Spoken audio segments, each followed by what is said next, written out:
Washington! Ovi got the party started last night, scoring 11 minutes into the game. And then just over 2 minutes later, Jacob Chikrin doubled the lead, made it 2-0. In the second, Washington added one more, Tom Wilson getting the goal there. Now, Montreal did score in the third. That was their only goal of the night, with Brandon Duhaime sealing it with an empty netter. Final score 4-1. Caps get the win. That is their first series win since their cup run in 2018. Other scores around the league: Florida takes their series versus the Lightning, and the Jets take a 3-2 lead in that series versus the Blues after a win last night. Plus, moving over to the NBA, the Lakers have now lost in the first round for the second straight postseason. Rudy Gobert had playoff career highs with 27 points and 24 rebounds. Julius Randle added 23 points, and Minnesota advanced in the NBA playoffs with a clinching 103-96 victory in their first round series. They sent the Lakers packing. The Rockets picked up a win last night, 131-116 over the Warriors. That series is now 3-2, with Golden State still owning a one-game advantage. From the Crop Medcap 5-Star Sports Desk, Savannah McCann on the Fan.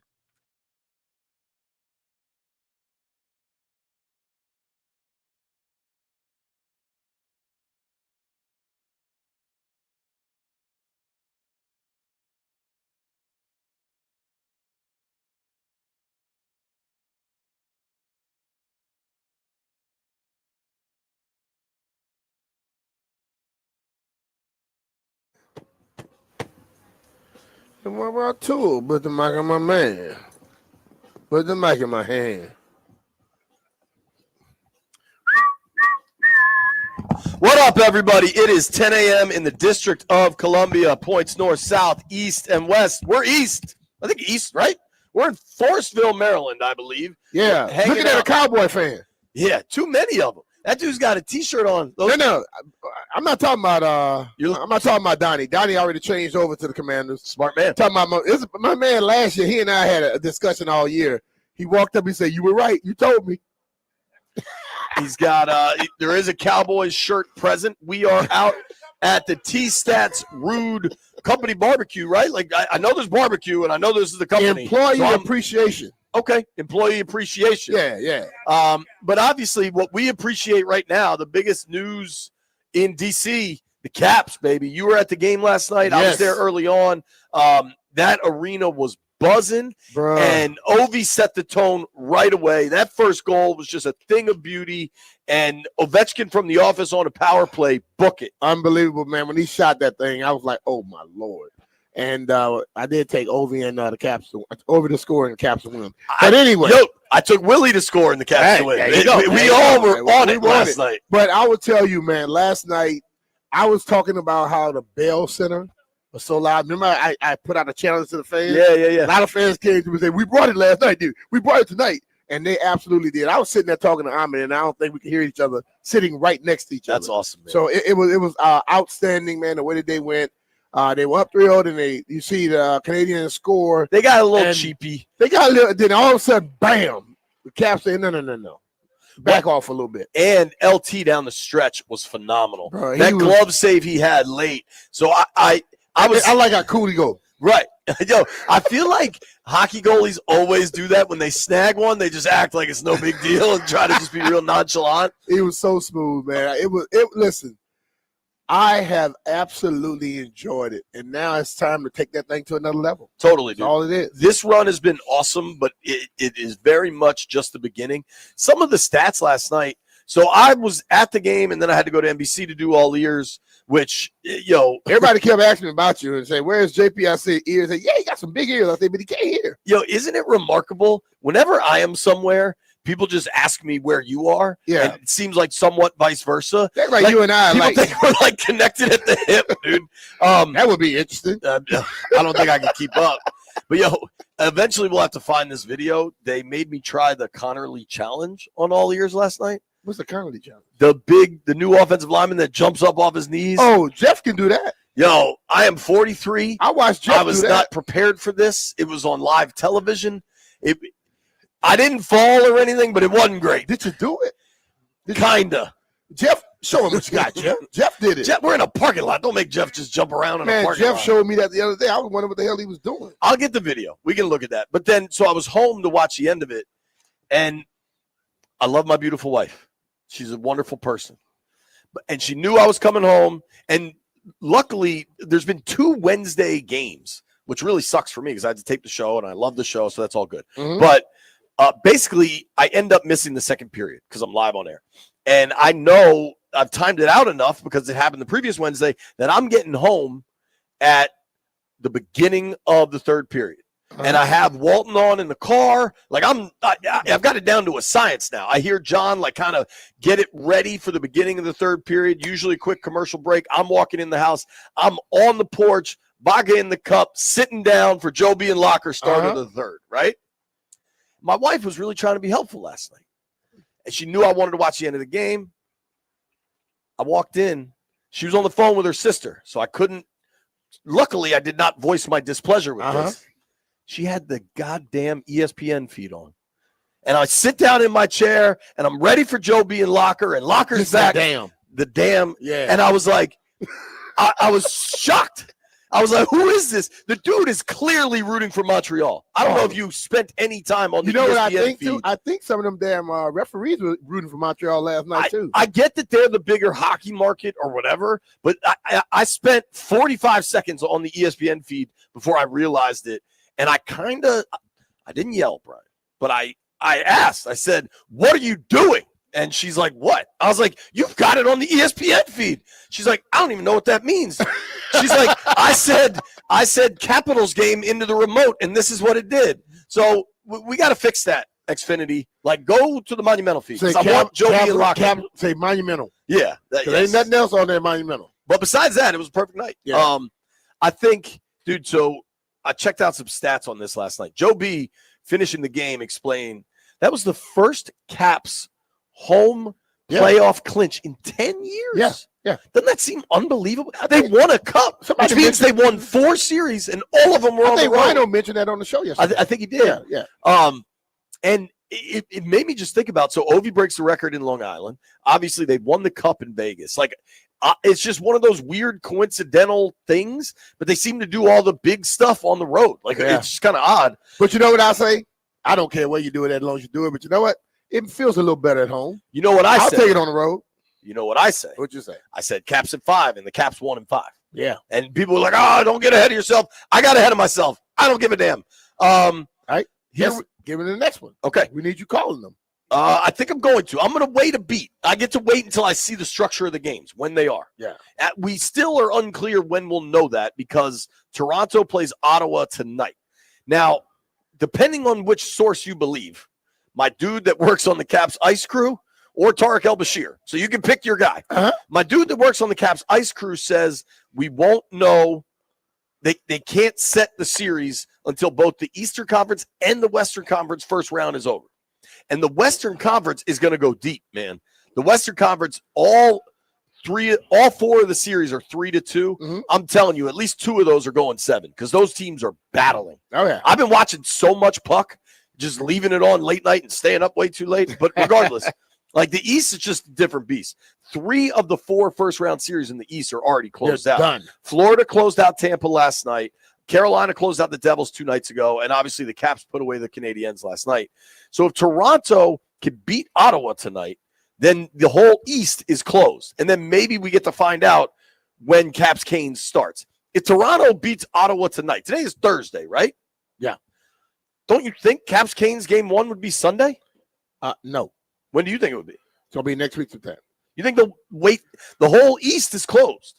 Tarek says they can start scheduling them as soon as the Eastern Conference is closed. I really believe that they try to keep them all scheduled so nobody is playing like too much longer than the other, especially when they're looking at one East and West.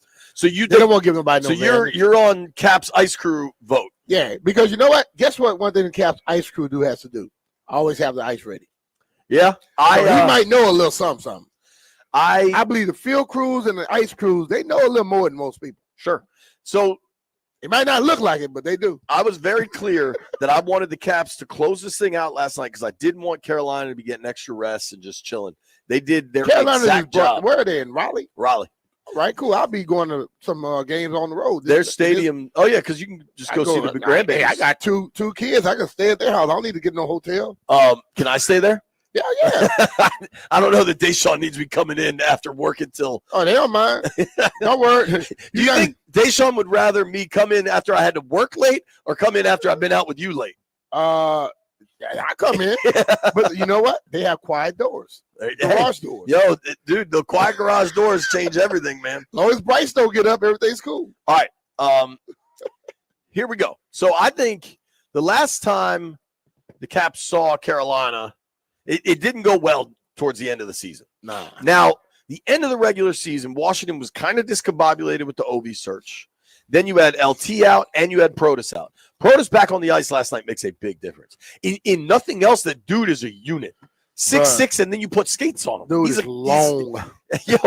Long. He is huge, and I think getting some action last night before this next round is huge. And I think they're not quite all the way back, but I think they're damn close to like 95%. Well, last night it was as complete as you can get. Yeah, dude. They were rolling. Getting Chitrin a goal They again, were faster. getting Willie a goal again. They were faster.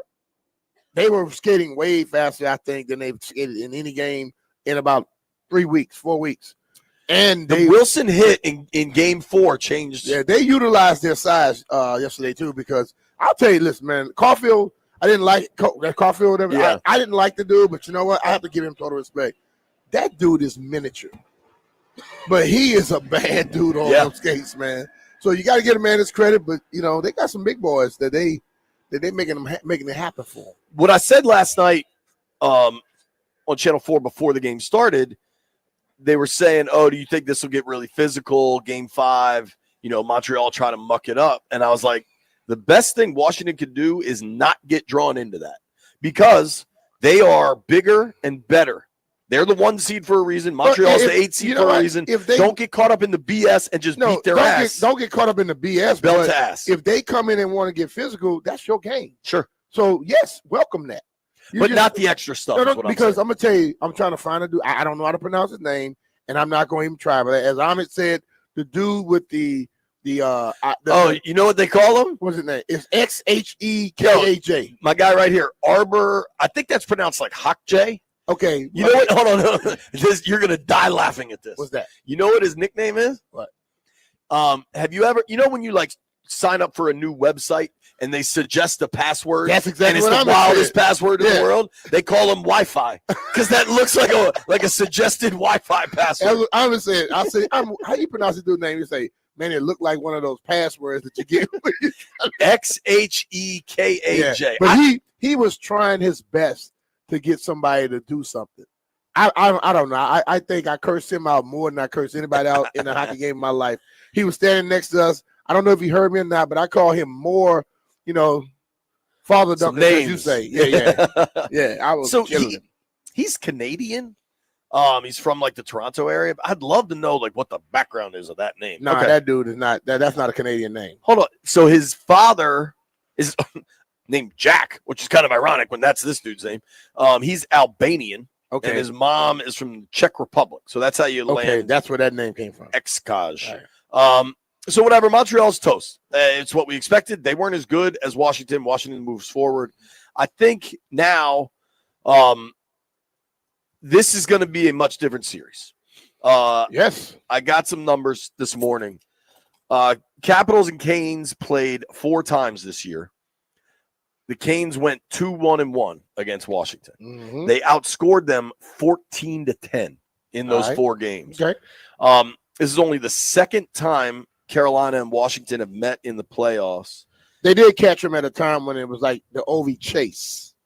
And I think they were playing different hockey. So I want to see them when they're playing the way they played last night. And then everybody's getting involved and see how things end up then. So of the 4 games they played, we'll go way back to November, which is, what is that now, 8 months ago or something? Maybe 5 months in, -2, 7 months ago. Yeah. Dmitry Orlov scored twice in a 4-2 win for the Canes. All right. Keep that in mind, that Orlov's down there. Mm-hmm. It's a familiar name. Used to be here. Yep. December 20th, Caps win 3-1 at home. April 2nd, Canes win 5-1. And that was really in the chase. Yeah.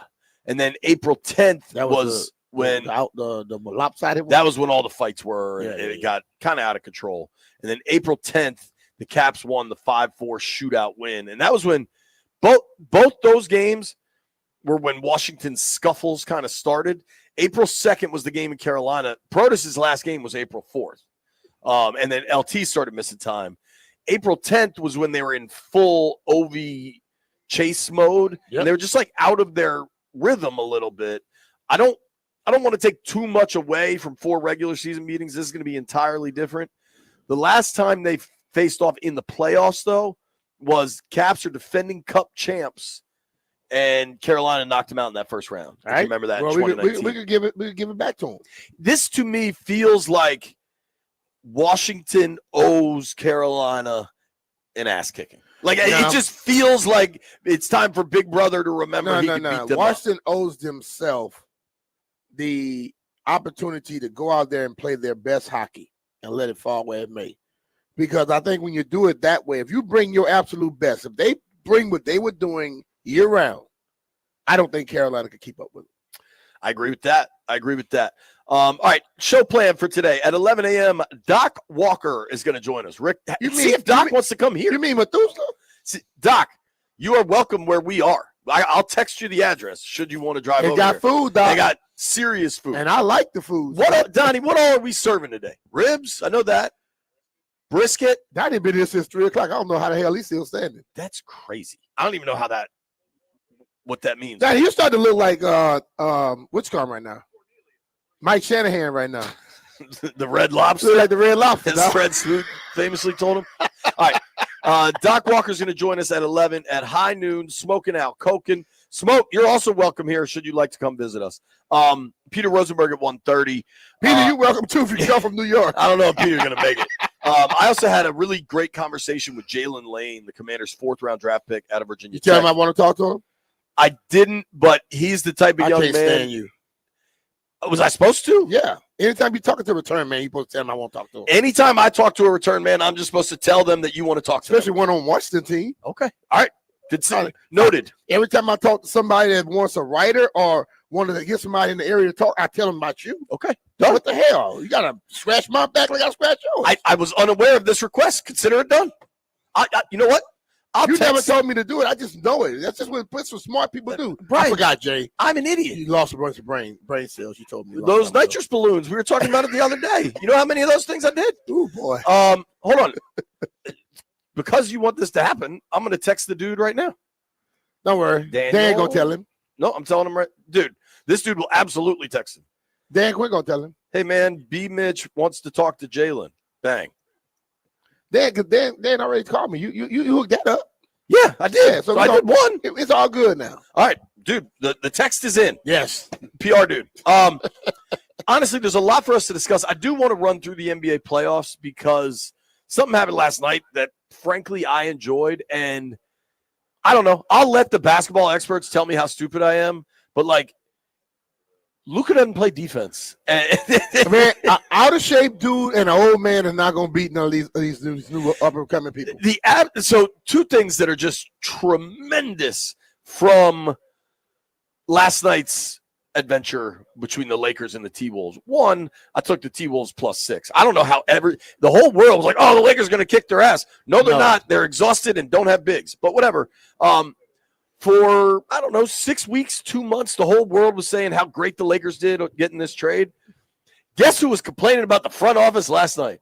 LeBron. LeBron always complains when things don't work out. I know. He takes all the credit, and he always points and gives blame. All right. We're just getting warmed up. We're going to talk RFK Stadium, Commanders draft picks, certainly plenty of Caps hockey. Open these phone lines up a little later. It's B. Mitch and Finley live.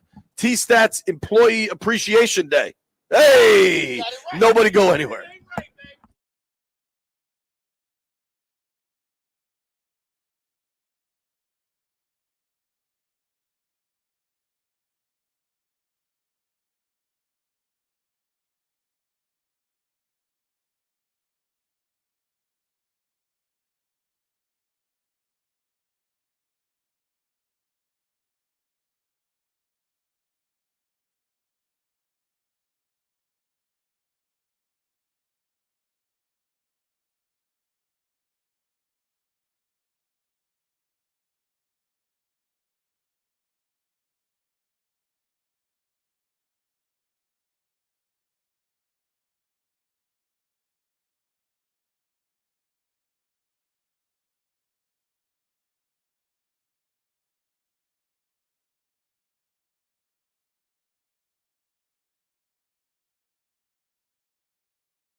A really scary moment last night. If you saw the video, a man fell from the 21-foot Clemente wall in right field at PNC Park.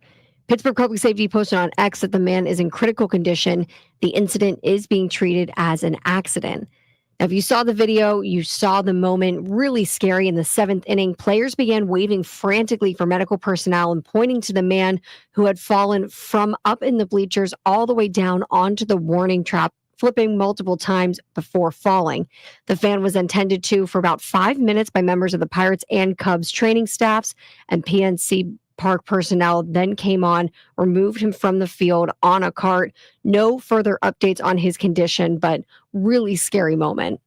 From the Crop MedCap 5-Star Sports Desk, Savannah McCann on the Fan.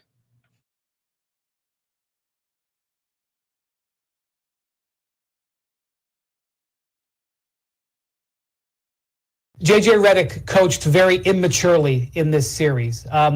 He was still seething and upset about the previous games, to the point where Reggie Miller said on the broadcast last night he had to try to calm him down in the pregame meeting because JJ was acting, frankly, childishly.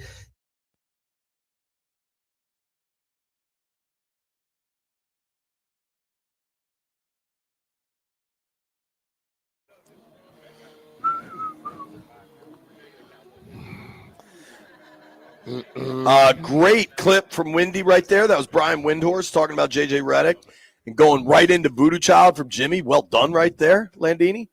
Obviously, the biggest local story for us, the Caps winning last night. Caps at 5. I told you all about it. It's too early, B. I'm not making my official pick, but I'm feeling Caps at 6 against the Canes, but it's too early. All right. You always ask for earlier. Give me earlier. Yeah. But I thought the T-Wolves were going to beat the Lakers. I wagered on the T-Wolves a few different times. I enjoyed watching this because the sycophantic model of the NBA is such that fans and media and analysts and like Instagram and all the stuff was like, oh my God, LeBron and Luka, they're going to dominate. No, they're not. Anthony Edwards said, bleep you, dude. Hey, the one person that's undefeated in this world is Father Time. Okay? And yes, LeBron does a lot of magnificent things still at 40 years old. But LeBron can't play a full game. Okay? And that's what Brady did. LeBron, what he does, he chases and get that one block every other game or something like that. People go, wow. But you know what? He's a minus when it comes down to the person he's checking. They cook him at all times. Luka, we can all score on Luka. Yo, Jeff might be a better defender. We can all score on him. He's not going to play defense whatsoever. And if you watch him, the dude is completely out of shape. When he runs down the damn court, he looks like he's laboring. So you said it yesterday, and I thought it was the best description. The day after you do a big leg workout and you haven't worked out your legs and you can barely move, like that's Luka getting back on beat. And listen, people can sit up here and tell me, man, but he's great offense. You know what? All my life, the people that I love in basketball, they play both ways. Okay. They are outstanding when they go out there and do their thing. They're not just a one-way player. So when we compare Michael to all these guys today, Michael will put 30 on you and shut your ass down. Okay? That happened. LeBron now, he likes to cherry pick and watch when he'll go after a guy when somebody else check him, he come from behind and get him. But he has done that his career. And right now, he don't have the stamina to go out there and carry a team anymore. And, everybody look at the game last night, but that game prior, when Anthony Edwards finally started getting in his face and putting his hands on him, that day is when I think LeBron probably realized these young dudes more athletic than me, and they're not afraid of me anymore. Definitely. He had that little that way of trying to intimidate guys. These guys don't give a damn anymore. Well, and I don't. So if you heard the Windhorst clip at the beginning there that we played, he talked about JJ Redick being immature as a coach. Well, he is. When you hire a dude that's never coached before on any level, who asked for him to be hired? LeBron. Okay, because they had a podcast together. Okay. And then, dude, he has older players that he left in the entire game. And people are surprised that it didn't end well. It's just. Well, you came in after the game prior, game 4, and you said they all played in the last quarter, most of the third and the last quarter. They did not miss a second. Right. And you say they're going to be cooked the next game. You're right. You know, the thing about them now, the league, they have all of these ways of like letting guys, have rest days and this, that, and the other. They have to have them. LeBron has to have a rest day. Luka is in such bad shape, he needs to have a rest. Well, Luka take rest halves. He doesn't play the whole game, man. He plays offense, and he even get tired just doing that. I got some LeBron stats, and I know there are LeBron fans. LeBron's an all-time great player. Oh, yeah, he's a great player, but, at this time, he can be got on a consistent basis. I have never been, nor will I ever condone any sort of LeBron over MJ stuff. That's asinine. That ain't happening. That's stupid. Complete stupidity. But LeBron's a great player. He's on. If there's a Mount Rushmore of hoops, he's on it. He's an all-time great player. But let's be real about where things are lately. LeBron has been eliminated in 5 games or less in his last 3 playoff series. Mm-hmm. And the blame goes on everyone else. And maybe deservedly, but the celebration when that Luka trade went down over what the Lakers would then become and what the reality is are quite different. You know what, man? When you're still on the team and you still carry that mindset that I'm the baddest out here, the blame can't be on everybody else. You got to carry some of that blame.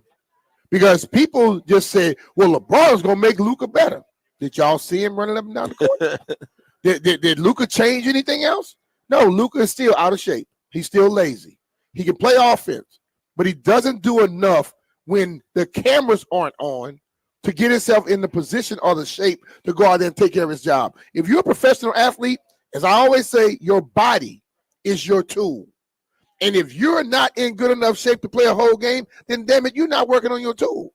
If you want a great HVAC system, you come over here to rule, right? Damn right. If you are going to a bad place, you go get what you pay for. So the ultimate thing is Luka, yes, super talented, but he will never, ever be what he is supposed to be because he does not put in enough work. Now, that could change.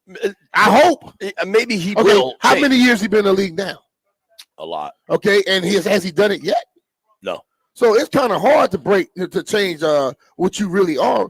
Inside of him, he knows I can shoot it from anywhere. I might score 30, but guess what? If he's checking somebody, they're going to score 35. Right. He's 26. I think he's probably been in the NBA for 4 or 5 seasons, is my guess. Probably 5. You don't want to.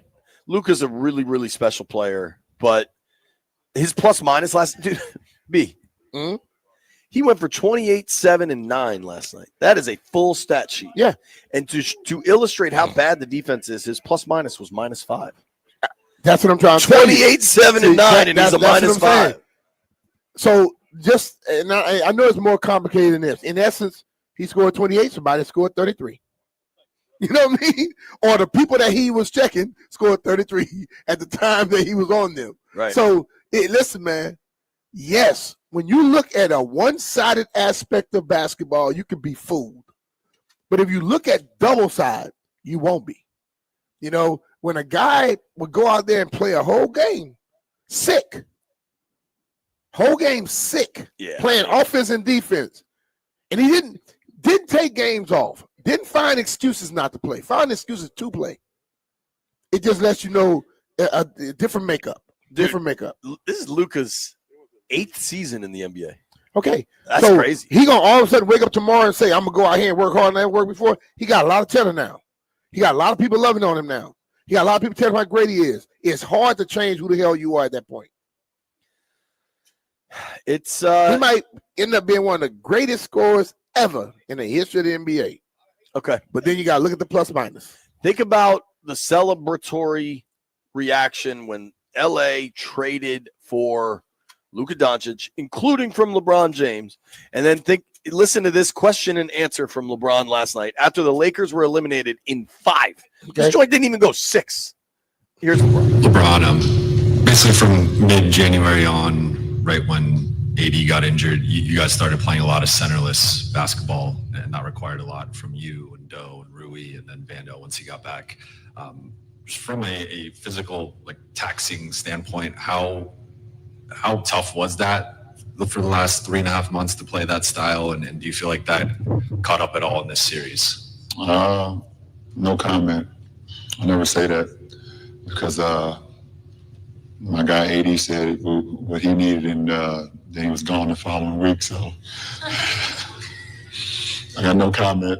I put that uniform on every night. I gave everything I had, and that's all that matters. What is that, dude? Wasn't he the guy that was bashing everyone that was talking trash about Luka? So in other words, he loved the move when it happened, and now it's somebody else's fault. Yes, See, that's why I wanted to say that. The whole thing is he has been very good at changing up. As I say to me, if most people in society don't really listen to what people say and do.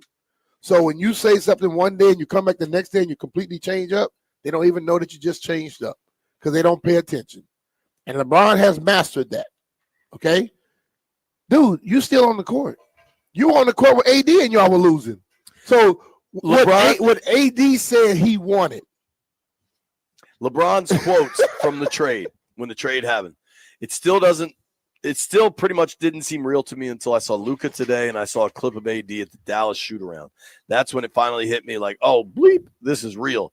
If I had concerns about it, I'd waive my no-trade clause and get up out of here. I'm here right now. I'm committed to the Lakers organization. As the leader of the team, as one of the captains of the team, it's my job to make it as seamless as possible.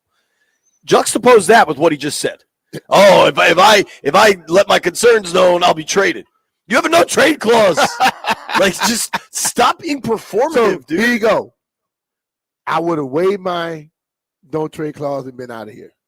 Which means he about to waive his no-trade clause to go find another superstar to try to ride his coat tail and try to get where he wants to go again. Who knows what's going to happen? I didn't mind seeing it last night. I am not Doc. We should talk to Doc about the Lakers a little bit if we can carve some time out. We got to talk RFK with Doc. Doc is real about it, though. Doc is real. He'll tell you when players are selfish and don't play a whole game and do what they're supposed to do. He doesn't like that. I don't care if it got on purple and gold or not. Yeah, Doc want tarantulas and bulldogs and lumberjacks. He ain't see them. I guarantee those two dudes didn't give him that in this series. Good win for the Rockets last night. I don't know if you saw that. Yeah, they were whipping butt for a long time, bro. Kind of felt to me, I don't know if you agree with this, but you don't have Klay Thompson there anymore, but you still have Steve Kerr, Draymond, and Steph, obviously. And Houston came out so red hot. It was a good night for 3 TVs. Houston came out so red hot that I kind of think Kerr was like, all right, boys, let's just chill. Let's get back home. We'll get them in the next one. They're up 3-2 now, right? Yeah. So and they got to go back to Golden State, right? Yeah. So they'll kill them at that point. I think Game 6 will be at whatever their new arena is that is not as cool as the old arena, but things happen in life. Outside of that, Celtics advance. Cavs, Pacers, we already know. Thunder are just chilling, getting ready to rip through the Nuggets or the Clippers, whoever wins that series. I do look forward to T-Wolves, I think, Warriors. I think Timberwolves take them down. NBA playoffs are always fun. They've been fun to watch. And the only thing that stings in the first round of the NBA playoffs is you realize, like, now, once you get to the second and then the conference finals and the finals, those teams are elite, right? That's just watching elite hoop. Watching the NBA playoffs right now, some of these teams are just good or kind of good. Like the Pistons are fun to watch, but they're not winning a title. It just makes you wish that they played hard every night because the sport is so dope, but half the time they're just chilling. Yep. Half the time they're Luka on defense. Doc Walker joins us at 11. Hey, it's Brian Mitchell here. FanDuel is the first sportsbook app where you can bet the Kentucky Derby. And right now, all customers can get a no-sweat Derby bet. That means you'll get racing bonus back if your bet doesn't win. The app is super easy to use, and you don't have to be a horse racing expert to get in on the Derby Day action. So bet America's #1 race with America's #1 sportsbook. Just visit FanDuel.com/Brian for your chance to get a no-sweat bet for the Kentucky Derby. That's FanDuel.com/Brian. FanDuel Sportsbook is the official partner of 106.7 The Fan. You have to be 21 years or older and present in Virginia. Opt-in required. Verified FanDuel racing account required. Refund issued as a non-withdrawable racing site credit that expires 9 days after receipt. Match refund is $10 unless otherwise specified. Restrictions apply. See terms at racing.fanduel.com. Gambling problem? Call 1-800-GAMBLER.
B. Mitch and Finley, 106.7 The Fan. We are live at the Rude Employee Appreciation Day barbecue. Got some pulled pork, some ribs, and B. If it ain't rude, It ain't right. Landfill dropped something for us last night in the text thread. Just Landfill trying to stir the pot. I don't know exactly where this came from, Professor Landini. These people that were doing the rankings of the NFC East. But I've seen it. It's working its way around. And I'm not even trying to do a bit here, okay? But how many people – okay, the Eagles just won the Super Bowl. Yeah. I am fully aware of how good and loaded and deep and really kind of – I don't want to say flawless, but there's not a lot of holes you point to on that Eagles roster. It is well constructed, right? Yeah. But how many people out there are putting Jalen Hurts ahead of Jaden Daniels? I mean, they won the Super Bowl, and I think that's why people do it. But let's be real. When you look at the individual talent, I think that people look at Jaden and understand that this guy is probably going to be the best individual when you look at that. Jaylen has a better team right now. That's all it is. Yeah. Yeah. So here's where I land. So this – and Landfill, where did you find this? Is this like a legitimate thing, or is this somebody just creating content to piss us all off? I think that's it. I just saw it on Twitter, and, I knew the quarterback was wrong, and I wanted to get your thoughts on everything else. So, and then when I look at the receiver, I don't think Washington is way at the bottom. Right. All right. So, Landfill, tweet that out from the B. Mitch and Finley account so people can see what the hell we're talking about. Something called Tier Maker basically listed all of the NFC East position groups and who had the best of the groups, right? I don't think any of us are arguing that the Eagles have the best running back, right? Like Saquon proved that. I don't think any of us are arguing that the Eagles have the best O-line, although Washington added a lot on the line. And I look forward to seeing what that group looks like with Tunsil and Connerly and moving Coleman inside. Yeah. Like that's going to be interesting. I even don't disagree that the Giants have the best D-line, and if not, Philly. The Giants D-line, by adding Abdul Carter, when you have Dexter Lawrence, and you've got Brian Burns, and Kayvon Thibodeau, they picked up his option year. Mm-hmm. There's a lot of talent on that Giants D-line. I don't disagree with that. And then you got Okereke on the second level. Like, that Giants defense can play. Yeah. And then the Eagles D-line is pretty loaded, too, for them to be second. They could probably make a claim to be first. Yep. The rest of this, I still kind of have a problem with Nick Sirianni being considered the top coach in the NFC East, but he just won a Super Bowl. I'm going to say this. Maybe I got to get over that. Nick Sirianni better be happy he has that GM loading him up. Yeah. It's kind of hard to mess up that roster he has. I don't think many people, like when you go to, like I go to the combine or I go to owners meetings, things like that, the general conversation is that it's Howie's team. You know what I'm saying? Yeah. Like, when Jerry West was running the Lakers for so long, and obviously Pat Riley had a lot of success, but a lot of the success of the Los Angeles Lakers went across so many coaches because Jerry West was running personnel. Yeah. And I hate that a guy that may be, comparable to Jerry West in Howie Roseman is in Philly, but you can't knock what he's done and built. Totally. They're loaded. I mean, you got to give Howie his credit. But on Howie spends money and Howie is aggressive. Howie is not like Joe Banner. No. But on no planet, Jalen Hurts has been excellent in 2 Super Bowls. He's been excellent. But he hasn't been excellent all the time. Like the regular season last year, everybody was worried he was hurt, whatever it was. And then all right, the Eagles have A.J. Brown and Devontae Smith. Yeah. Jahan Dotson as well. Like the Eagles receiving core is good. How do you put the Cowboys and the Giants ahead of Washington? That's stupid. Because this is what people, whoever did this, they look at just start like the kid in who's kid in New York right now from LSU, Malik Neighbors. They look at that. Okay, Malik Neighbors. Oh, he comes in. He's the top 9. Terry has done this now for 6-7 years. Has been consistent throughout. Now you add Debo to it. Okay, I think ultimately you have to look at production sometime and not hype. A lot of stuff is hype. Other stuff is about production. So when you look at production, you can't put them behind all those guys.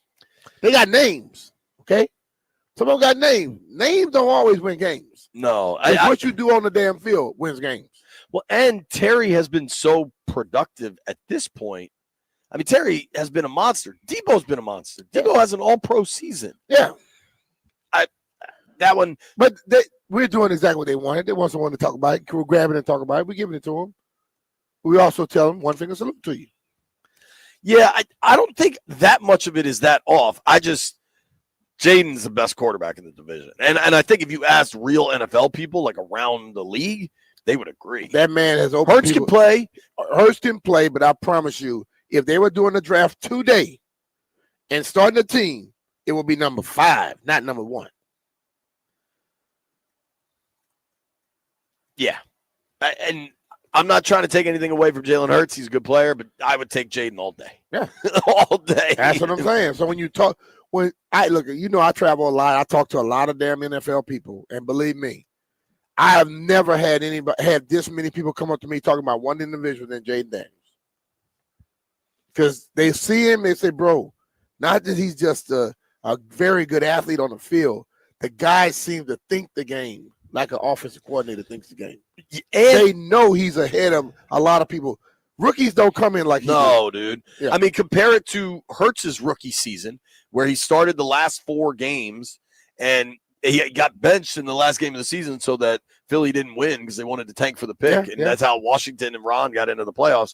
But if you compare it's great for a player to develop. Like I support that track, but Jaden didn't need that track. He was ready. Jaden hit the ground running. Yeah. Even if you look at Hurts's first season as a starter, it was hardly all roses. Mm-hmm. In 21, when he was a starter, they went 8-7. He completed 61% of his passes, 16 touchdowns against 9 picks, but he was throwing for 200 yards a game. It was a very, especially that first year, he as a runner was far more important than what he has now become as a passer, which is quite good. He's improved. I'm not trying to knock Hurts. Yeah. Jaden is the answer. Yeah, I'm with that. Doc Walker joins the program next.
This sports update is brought to you by the I-66 Express Lanes.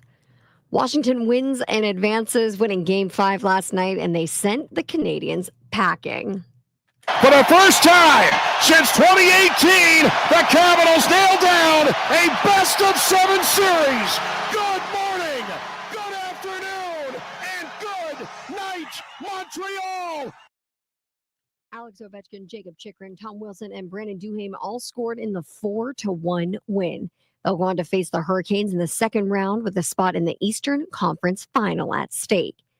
And the Buffalo Bills are signing veteran receiver and former second-round pick Elijah Moore to a one-year deal worth up to $5 million. During his rookie season with the Jets, Moore caught a career-high 5 touchdowns despite playing in just 11 games. Hit a speed bump in 2022, though, as he publicly requested a trade over his lack of involvement in the offense. He did finish out that season with the Jets, was traded that offseason to the Browns. Now he's joining the receiver corps with the Bills. What's the road to a reliable commute in Virginia? It's easy. The 66 Express outside the Beltway is your answer to what you've been looking for. Get the inside track to express travel on I-66 outside of the Beltway at ride66express.com. Guess less, no more. From the Crop Metcalf 5-Star Sports Desk, Savannah McCann on the Fan.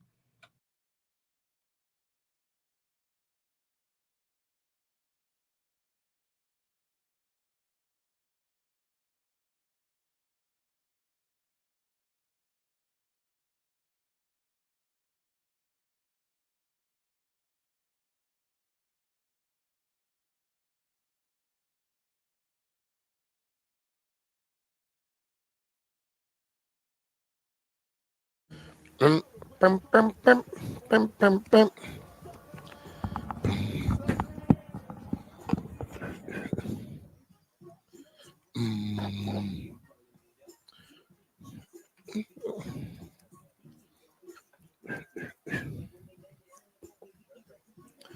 Bum, bum, bum, bum, bum.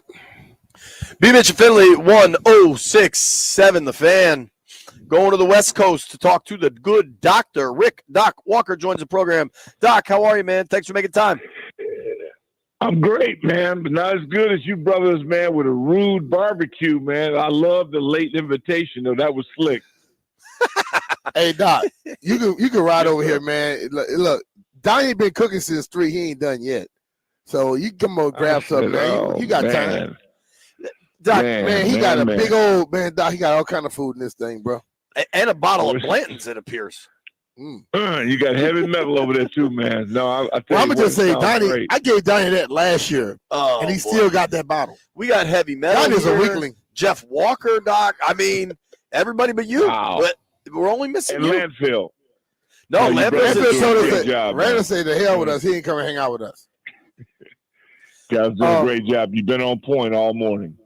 Thank you, dude. Appreciate you, brother. So I want to start with there's a lot to discuss, right? But you played in RFK Stadium as a Redskin during the true glory years of the franchise. Super Bowls and NFC title games and bouncing seats. And it's not a done deal. You still got to deal with the DC Council. We all recognize that. And what can be will never be the exact same as what was. But what kind of emotion, how did it make you feel when you saw Roger Goodell, Muriel Bowser, and Josh Harris all up on that podium? Well, I'm too old to be fooled. I mean, it's encouraging because you got a chance. But until it's done, I'll reserve that emotional fix. I am encouraged just from being at our location and seeing what the Nationals, the waterfront, and seeing what has happened all across that landscape that we see daily going down by the waterfront. Sure. Those possibilities are encouraging. And watching the ruins of RFK and how it's just been neglected and seeing such a wasted opportunity, I just can't see how everybody it can't be a win-win by doing something as opposed to doing nothing. I know that there have been pitfalls in other areas with stadiums, and we talked with David Aldridge yesterday, and he was saying he just wanted to make sure. And I agree with him. You want to hold people accountable, but I think it seems like, oh, we're going to hold Harris and the NFL accountable. How about the people who's against that? You got to hold them accountable too and find out what's their real reason. You know, people say a lot of stuff, but they got other reasons of going against stuff. Yeah, of course. Well, we've seen it. You guys you nailed it yesterday. There's some people just love complaining, no matter what the opportunities are. But we're an example of it.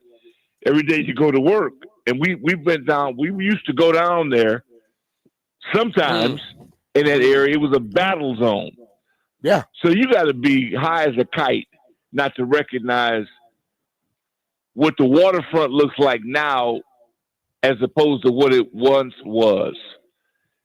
I mean, who has failed with a new facility and bringing in big events? And we all, I would like to see college football national championships, WrestleManias. We'd like to see all of this in our own front, Super Bowls.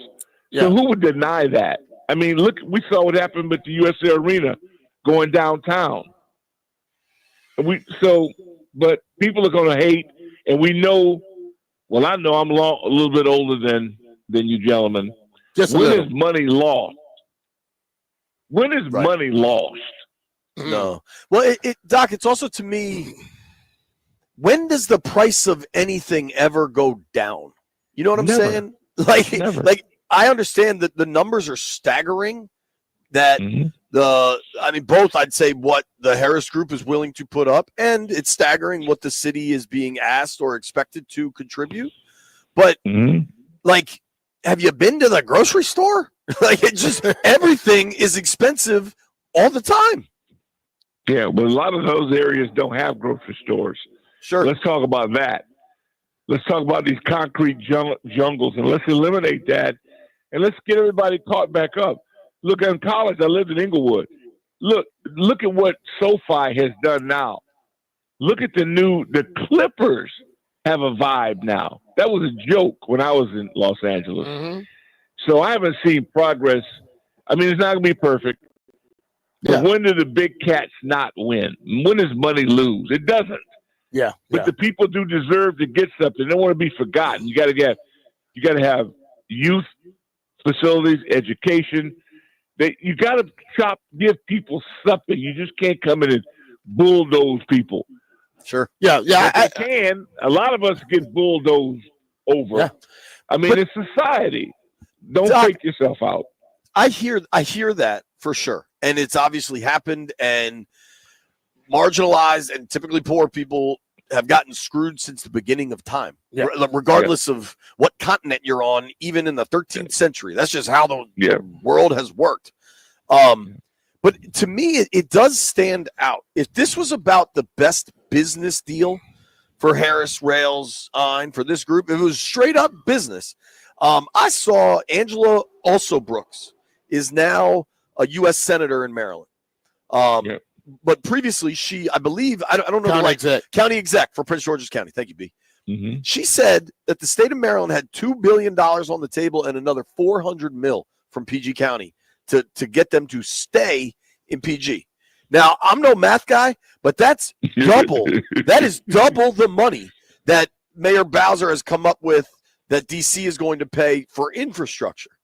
So if they were looking for just straight up the best deal, they're staying in Landover. Yeah. So you know what I mean? So that at least leads me to believe that when they talk about this being something that will better the community and the city, and they're leaving money on the table, what is Landover? It shows that they're not going out there just trying to capitalize. What is the actual mileage, Landover to RFK? 7 miles? 6? It's not that far. Like, they are choosing this thing. I tend to believe them, and maybe we need to be skeptical. I just believe that DC attracts more than Landover.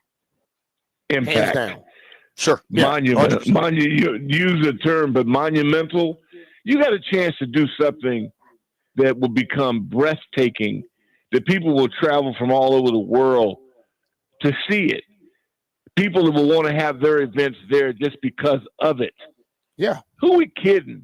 It's a once-in-a-lifetime opportunity to be in that location with that nostalgia, that history, and the impact of doing it the right way, I think we're just kidding ourselves. Because, see, when I look at it, like I know when people say, well, why would we want to do that? Well, if they put it and they put all of the mindset they're putting into it 7 miles away, people can still use the backdrop of D.C. and do it 7 miles away. But if they're willing to do, I keep going back to this. 100 senators agreed upon something. 100 senators. And you would have to, look, you got to make me become somebody else to believe that 100 senators decide to do something and gave you permission to own something without asking for something in return. You get what I'm saying? Yeah, Like when in that paper they talk about stadium was the number one thing they listed. I believe that when they gave permission, they say this is what we want to build it around. And I think that all of the and I know people get mad when you say stuff, but listen, dude, I'm a realist. When you see all the charades around it and people doing the grandstanding, it means that you're doing that just for whatever, but it's gonna happen. That's what I believe. It feels that way. Well, I can hope. Yeah, I can hope. It would be great. And remember all the kids, the opportunities that we met in the parking lot, the community, the impact, that meant something. A lot of those kids that we interchanged with ended up becoming big-time individuals in the community. I met Mike Loxley when he was 12 or so in that parking lot. That's so cool. You know, and Lox is one of those kids. So that's something I would love. That's the next generations to have opportunities of. Don't take that away. Give them opportunities. They have the power to do this. I believe it. I don't say believe. I hope it happens because I don't trust any of these people anymore with anything until I see it done.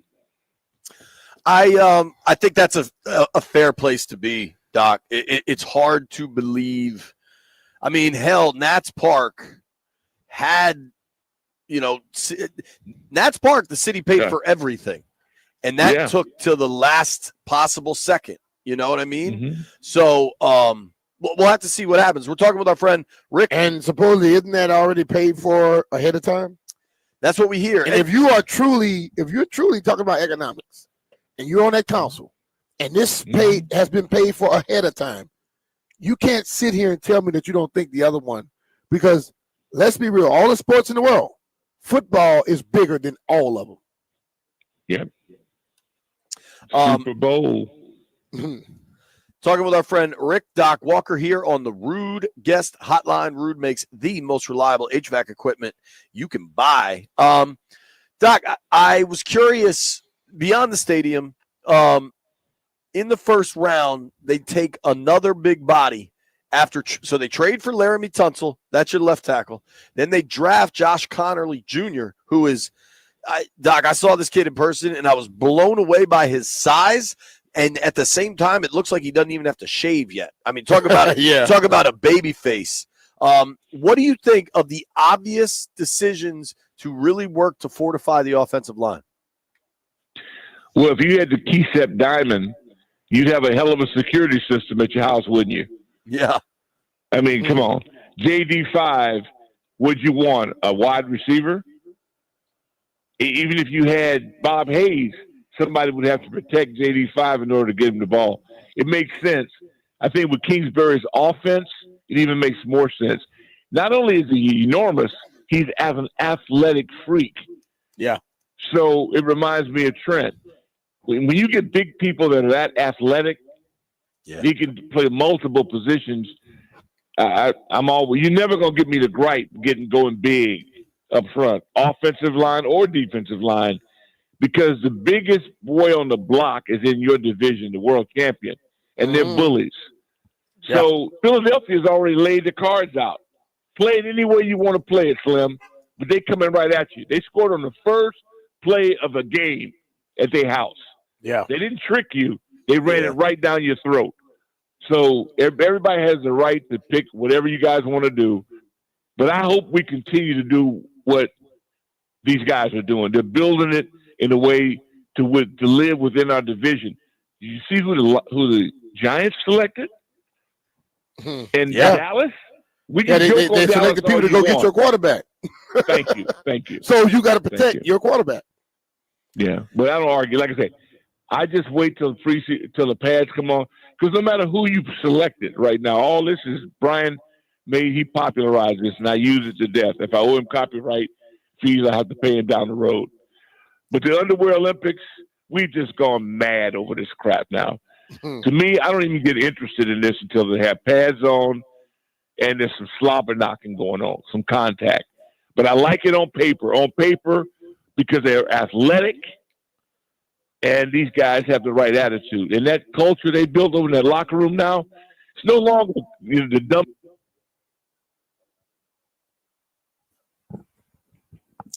Not sure if that's us or Doc. You want to check?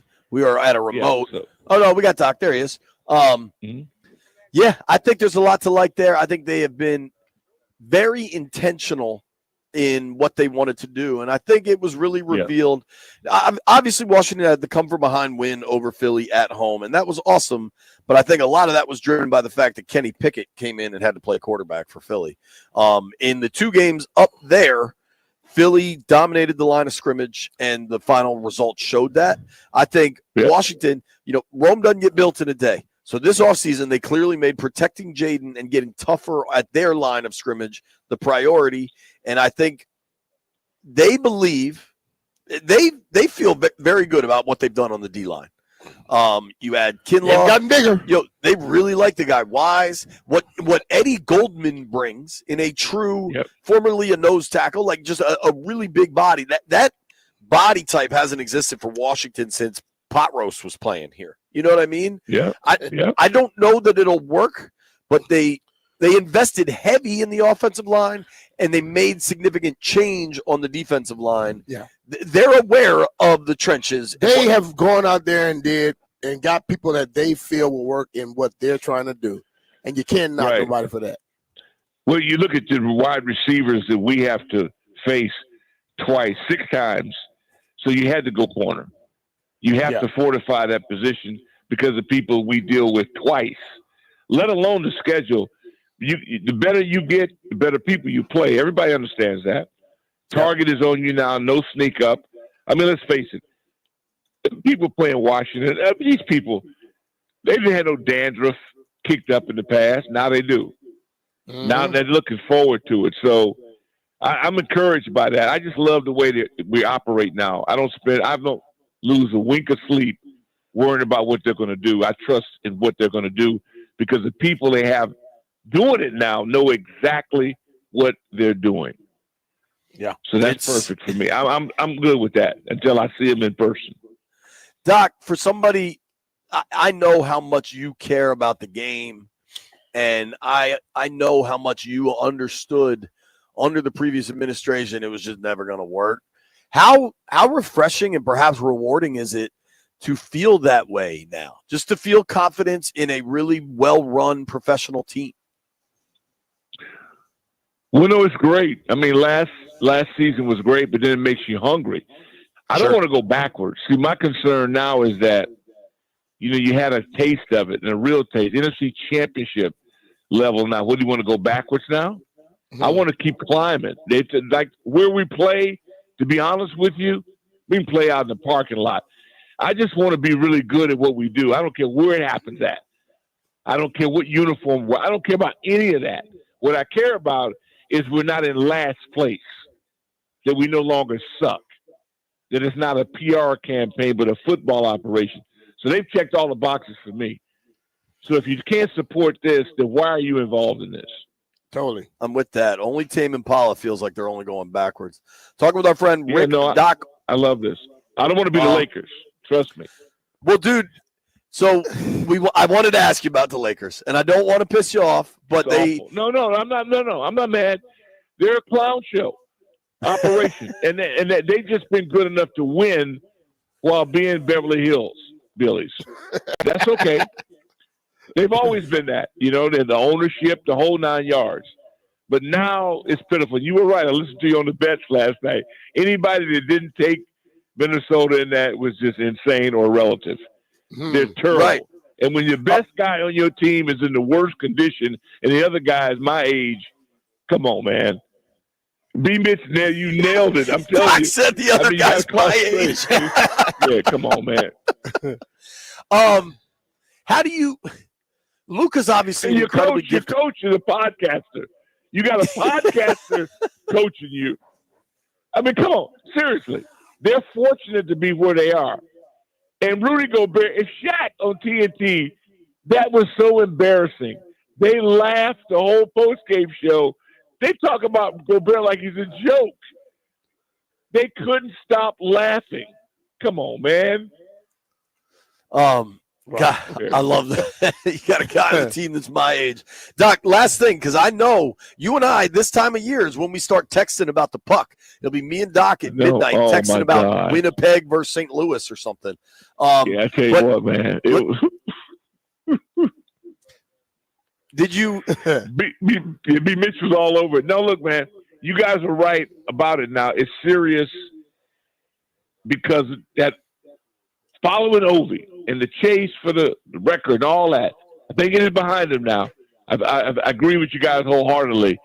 But we're in a part now. Nobody cares about that. They're hoping that we got some hangover. It was important to get that rest. You guys are all point all the way about it. But we have not been very good in this period of time here late. It's been a minute since we've had some impact in postseason. So for real, it's time now to get nasty on the ice. I'm with you with that, baby. Hell yeah.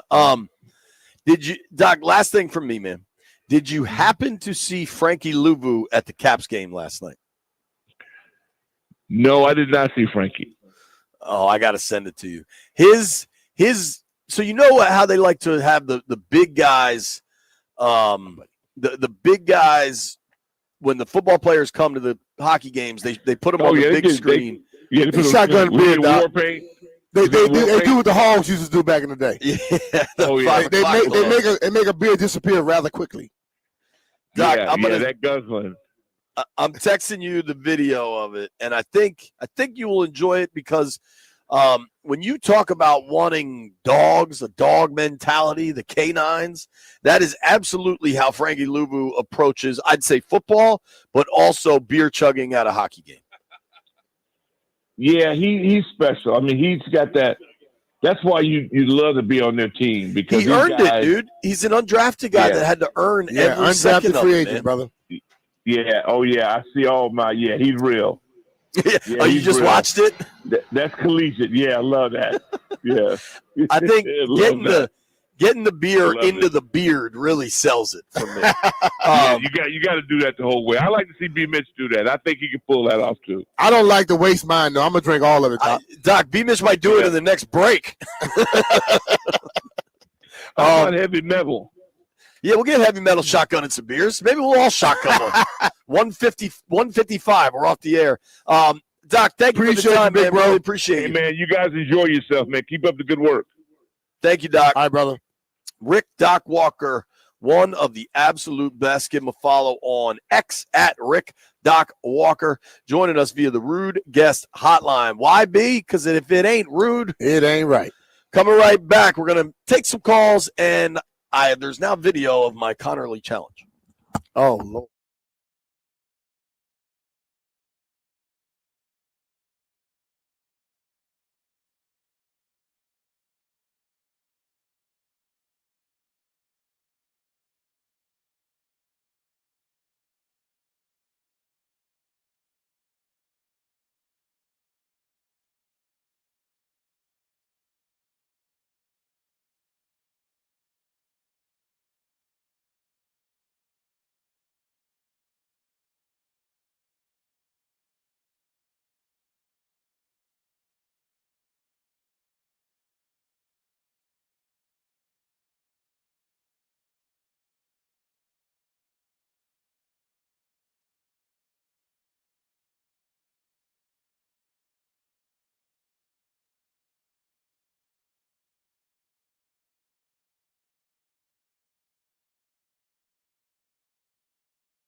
This sports update is brought to you by Paul Henry's Window Installation, your clear home improvement choice.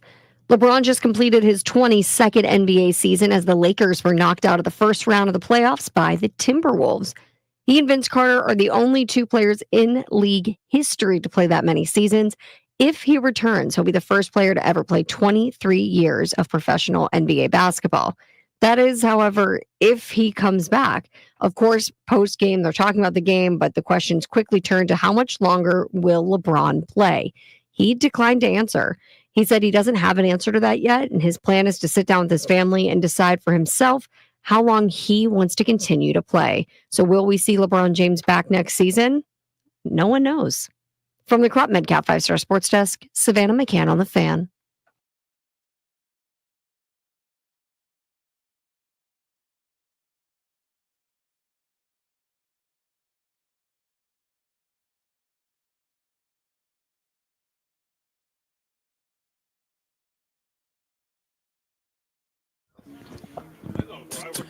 B-Mitch and Finley, 1067 The Fan, live Rude Employee Appreciation Day. Got a big old barbecue going. They got some coolers with sodas. Shout out to Dr. Pepper if you're watching on the stream. All right. If you missed any of our interview with Doc Walker, get on that Odyssey app, hit rewind, or just go to the podcast. You can just go to Spotify and get it right away. Jeff claims he's already got it all posted. Well, tomorrow we'll have Charles Mann at 10:30. Oh, hell yeah. I wore 71 at Maplewood when I was in 4th grade because of Charles Mann. Were you on the field or on the bench? Back then, I played. Like, everybody was little. I was good. It sounds so funny. He's like, back then I played. All right, speaking so, Landon, you got that right. Speaking of funny things, so last night, the producers of All Ears, I mean, they definitely enjoy messing with me and what you should have done is made them do it too. Well, that's how you shut it down, dog. So the problem is it's live TV. Like there's not enough time for me to try to make them come in and do it. Yes, it is. You all come from behind those damn cameras and behind that desk and come over and do it too. If you're going to try to embarrass me, come embarrass yourselves. So let's find out if I was embarrassed, which seemingly happens every day. I just dropped the video of this in the text thread. So Landfill and White Brian back in the office can watch it. Jeff already watched. Jeff didn't laugh that bad. So we'll see. Now, B-Mitch tends to be a pretty harsh grader. Let's be real. Yeah. I'm expecting him to say I don't believe him just giving you no easy nothing. Okay. So last night. Well, you got on tennis shoes. You're supposed to be able to do it. And jeans and a blazer. Yeah. And I'm 43 and kind of fat. So there's a lot of factors going against me. Nobody won't hear that. And it was a surprise. Not like I stretched or Get over yourself. Okay. Come on. So the Josh Connerly challenge, obviously Josh Connerly is the offensive lineman, the tackle that the Commanders drafted. Offensive tackle. He was a 5-star running back. Hell yeah. So just like Trent Williams. So Connerly, the newest Commander 29th overall pick. There's this viral video of him doing this Josh Connerly challenge where he starts off squatting. What would you call what he does? On his knees. He's on his knees, but also the harder part, I can't tell. I think his toes are down, right? Do it again. Because so the toes. He's just on his knees. He's on his knees. Like when you're on your knees, your feet are normally like that. Nah, but if I'm on my knees, usually I would have like the balls of my feet down. I think that's what makes this difficult. Shout out to Tim Meek doing it. I don't know. Are you weird, dog? I am weird, Brian. Yeah. If I'm on my knees, and the people on the stream can watch this, I got plenty of slack. Like if I'm on my knees, I'd be like that. But that's not on your knees, brother. Okay. Yeah, that makes sense. So that's a squat. The really hard part. All right, so that's the video. Did you see it? Yeah. Well, how do you think I did? I haven't seen you. All right, here we go. Right here. So Logan Paulson did it. Everybody's like, Logan your knees is there too. Logan work out every day. Jay, you I like rolled. You rolled instead of popping up. But the thing about Josh popped up. As soon as his feet hit, he was backing up in his stance. That dude is athletic as hell. Now, my elevation wasn't great. Yeah, but I couldn't. You kind of did a Woody Harrison right there. But watch now. When I get up, I'm ready to backpedal. There's just no space because the ball is you're not jumping. You're just standing up, basically. All you did, Jeff, did you see it? All he did was stand up. He didn't jump. He didn't bounce up. Doug, I was not ready for this. I was not prepared. Do it again. What? It'll show. Jay Put your headset on. Jay stands up, bro. Watch. Here you go right here. The foot to ground was very slow. All he did was stand up. He didn't jump. I tried. The thing about it is when Josh did it and everybody else is trying it, not the big dude. The big dude did like one leg up, one leg. Right. Their feet came off the ground. Yours never leave the ground. Well, if I may, I don't think I should be compared to Josh Connerly, who's a 21-year-old first-round draft pick. Yeah, but he's 300 plus, and you're not, and you're fit. Yo, I did better than that fella. Well, the dude is 700 pounds. I mean, 455. And he's 5'11. Landville, what'd you think of my Connerly challenge? Jeff, stop eating all my damn mints. 0 explosiveness. Yeah, that's what I'm saying. How does my RAS athletic score look? It's the lowest you can get. Yeah, what's the lowest? Now, I'd like another crack at this thing. I was very much caught off guard. You see that guy jumped up? That's Tim Meek. Yeah, so Tim Meek's Meek like a workout warrior. He's like our boy in Richmond. How old is Tim Meek? I don't know, mid-50s. Okay, so I don't hear about that. I'm 43 and old now. The same anymore. That dude's in great shape. I'm a blogger. JP, you run every damn day. Stop it. We ain't letting you, huh? Yeah, it's grass over there, JP. For what? For you to do it I again. think it's time for you to do it, dog. No, it ain't. I'm not doing it again. When you ride the 20 miles you promised me and Ahmed 2 years ago on that bike, I'm going to do it for you. I do still owe you some miles on a bike. It wasn't great, okay? I'm owning But you know what? You did get up. Yeah, at least I did it. But you stood up. You didn't jump. Oh, White Brian is trying it. Oh, Lord. Hey, I hope that comb over don't fall off. Yeah. All right, here goes White Brian. Oh, dog. Mine is way better. Brian, you're 20-something years old, bro. You can't be that bad. Brian, that is awful, dude. The dude that we saw that was 455 and 5'11 was better than you, Brian. Yeah, that was horrible. I didn't. Come on, Brian, talk to us. Did you watch? Oh, he went to the bathroom. That was horrible. He should go to the bathroom because what he just did, Did he you probably. just watch the first one, or did you watch the whole thing? I saw White We saw the first one. Yeah, I got there it the another second one? time. I tripped the first time. You tripped. Patrick, you tripped. You tripped because you were uncoordinated. Yo, I didn't get to do a second time. I had to do one. I had to do it. Always first attempt. So the whole thing. Did you send 2 things to or just one? Is it just a watch longer- the whole clip? Okay, we're trying. Okay. Spider-Man. That was awful. That was bad. Oh, that was awful too. He stood one leg up, then he brought the other leg up there. How old are you, White Brian? 27. Yo, mine is way better than his. Oh yeah. Yeah, you got him. Now, Jeff, you did it too, right? Yes. Jeff I can is the send you best. mine. Jeff is the best of all of us so far. Yeah, Jeff, put it in the thread.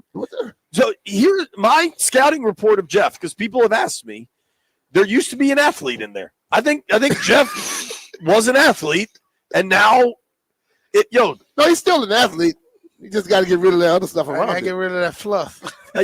Father Time is does what he does. Yeah, I'm trying to catch that before Father Time catch me. Yeah, it's tough. That's a race against time. Believe me, it's gonna catch you. It's a literal race You ain't against that time. fast. It's Solidify difficult to my do. helmet. All right, I want to get into some stadium conversation.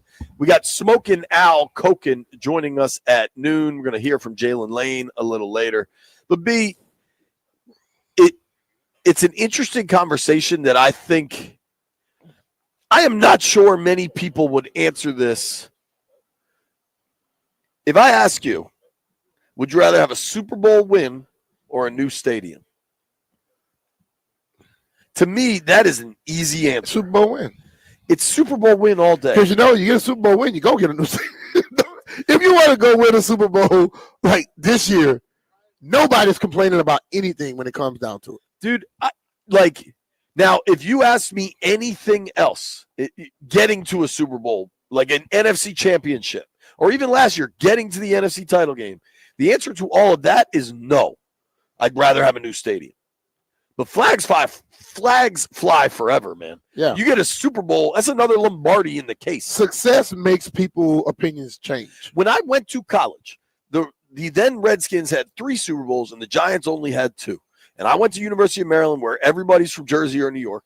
and I was surrounded by Giants fans. And you know what? We yelled at them for years and years. We got years. 3, y'all got 2. We got 3, y'all got 2. Well, you know what? The Giants now have 4. Yeah. It'd be great if Washington could get a 4th, and I could yell back at all the Giants fans. I'm with you. A Super Bowl win, to me, is more important than anything. Now, there may be those that would rather have a new stadium ahead of that. If you're the one building the stadium and you're going to be getting all the money, you probably want a new stadium. If you get to sell the suites or something, sure. But just as a fan, but if you get a Super Bowl, it makes things happen, and money comes from that. The teams that win Super Bowls, you can see the increase in their value. You can see the increase in the things they sell and everything like that. Their production, everything works out. I am fascinated if anybody will say they'd rather have the new stadium than a Super Bowl win, because I think you're incorrect. Let us know. Al Koken at noon, talking Caps.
Landville decided he's calling that previous segment JP lacks athleticism.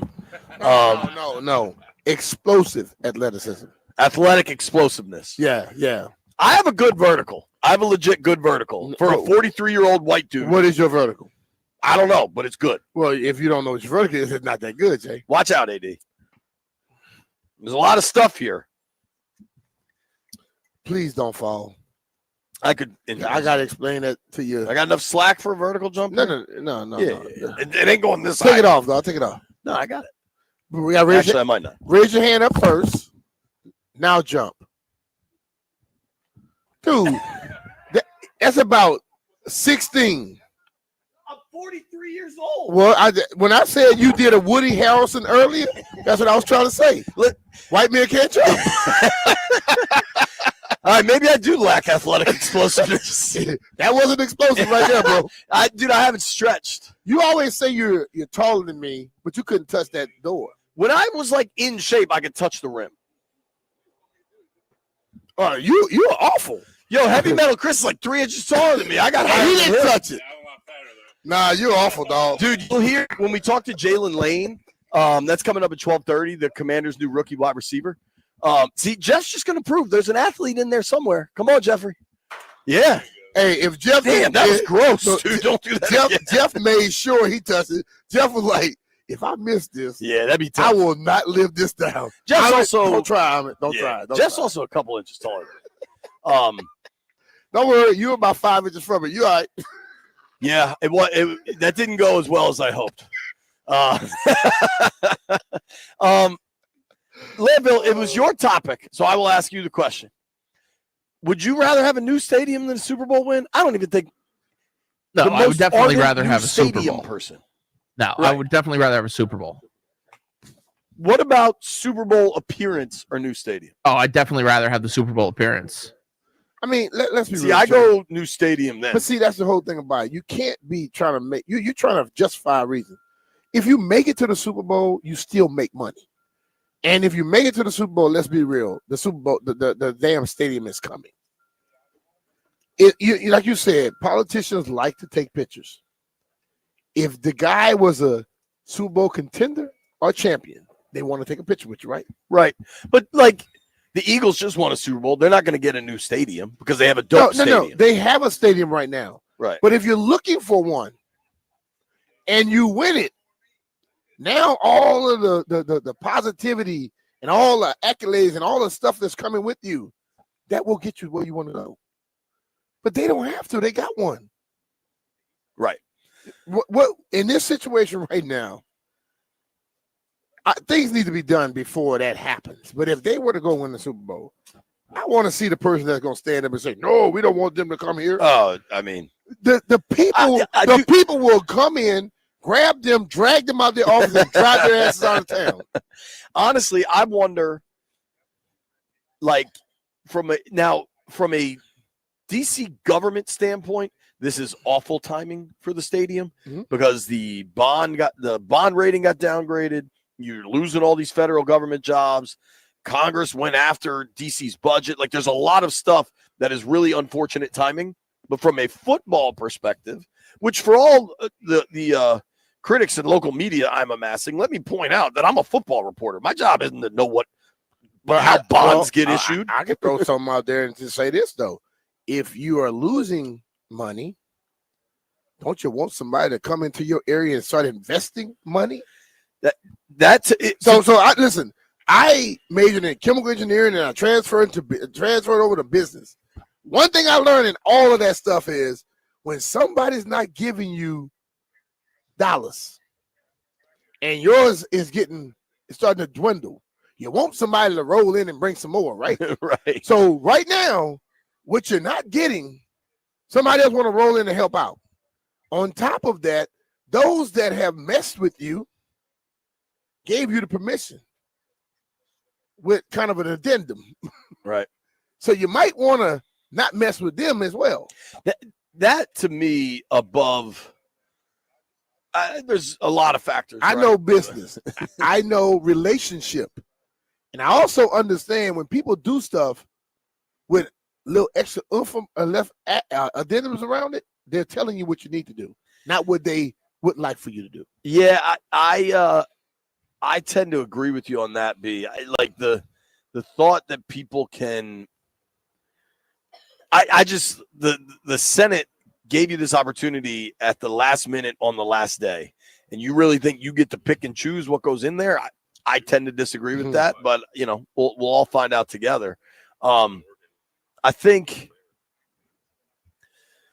with the stadium stuff, I do think from a football perspective, Washington's never had more momentum, or maybe when you were playing. But think about it back then, that Jack and Cook wanted a new stadium, and I believe it was Sharon Pratt Kelly Dixon. Yeah. I think her name Sharon Pratt changed. Kelly then it's now Dixon. Okay, Kelly she married Dixon, or something? I don't know, or maybe unmarried. I don't know what it is. I don't know either. Think about the powerhouse that the football team was then, and they couldn't get a deal done in D.C. Mm-hmm. They were supposed to go to Alexandria. I mean, it's the same piece of land that Leonsis was then going to develop. Yeah, and that piece of land is the Bermuda Triangle for stadiums. Mm-hmm. Like, it's not going to happen for whatever reasons.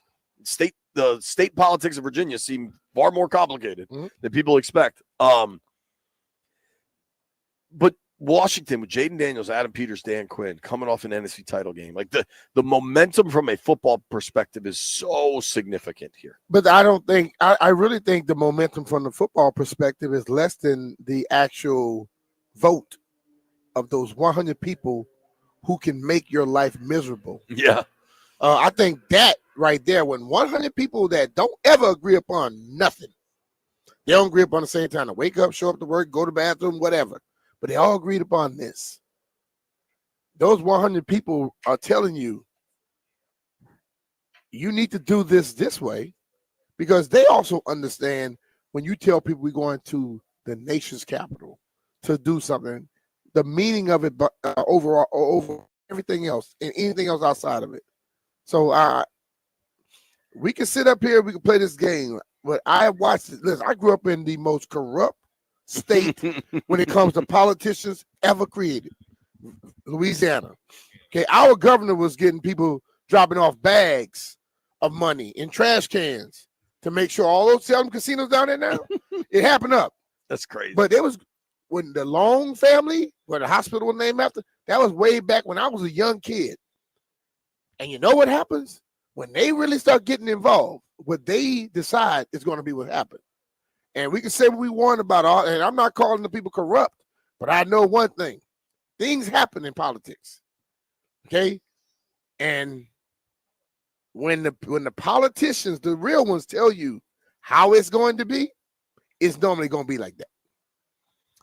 How's it gonna be? You want me to keep singing? Probably not. Let's do this. Smoke It Out. Koken joins us next.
After toppling the Lakers in the first round of the NBA playoffs, there was one message Timberwolves guard Anthony Edwards felt he needed to repeatedly deliver to fans. The Lakers were supposed to win the series in 5 games, remember?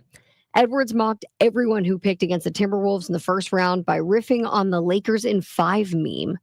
Edwards mentioned the phrase at least 3 times, starting with his post-game press conference, and continued to shout it throughout the evening, following the Timberwolves' 103-96 win over the Lakers in Game 5. The Houston Rockets are still in this one after building a 31-point lead and forcing the Warriors to wave that white flag. The Rockets fended off a Golden State bench rally, secured a 131-116 Game 5 victory. Speaking of Game 5, the Caps crushed the Canadiens 4-1 in Game 5 of that series, sending Montreal into the offseason. It's the Capitals' first series win since capturing the Cup in 2018. They'll go on to face the Carolina Hurricanes in the second round of the playoffs. From the Crop Medcalf 5-Star Sports Desk, Savannah McCann on The Fan.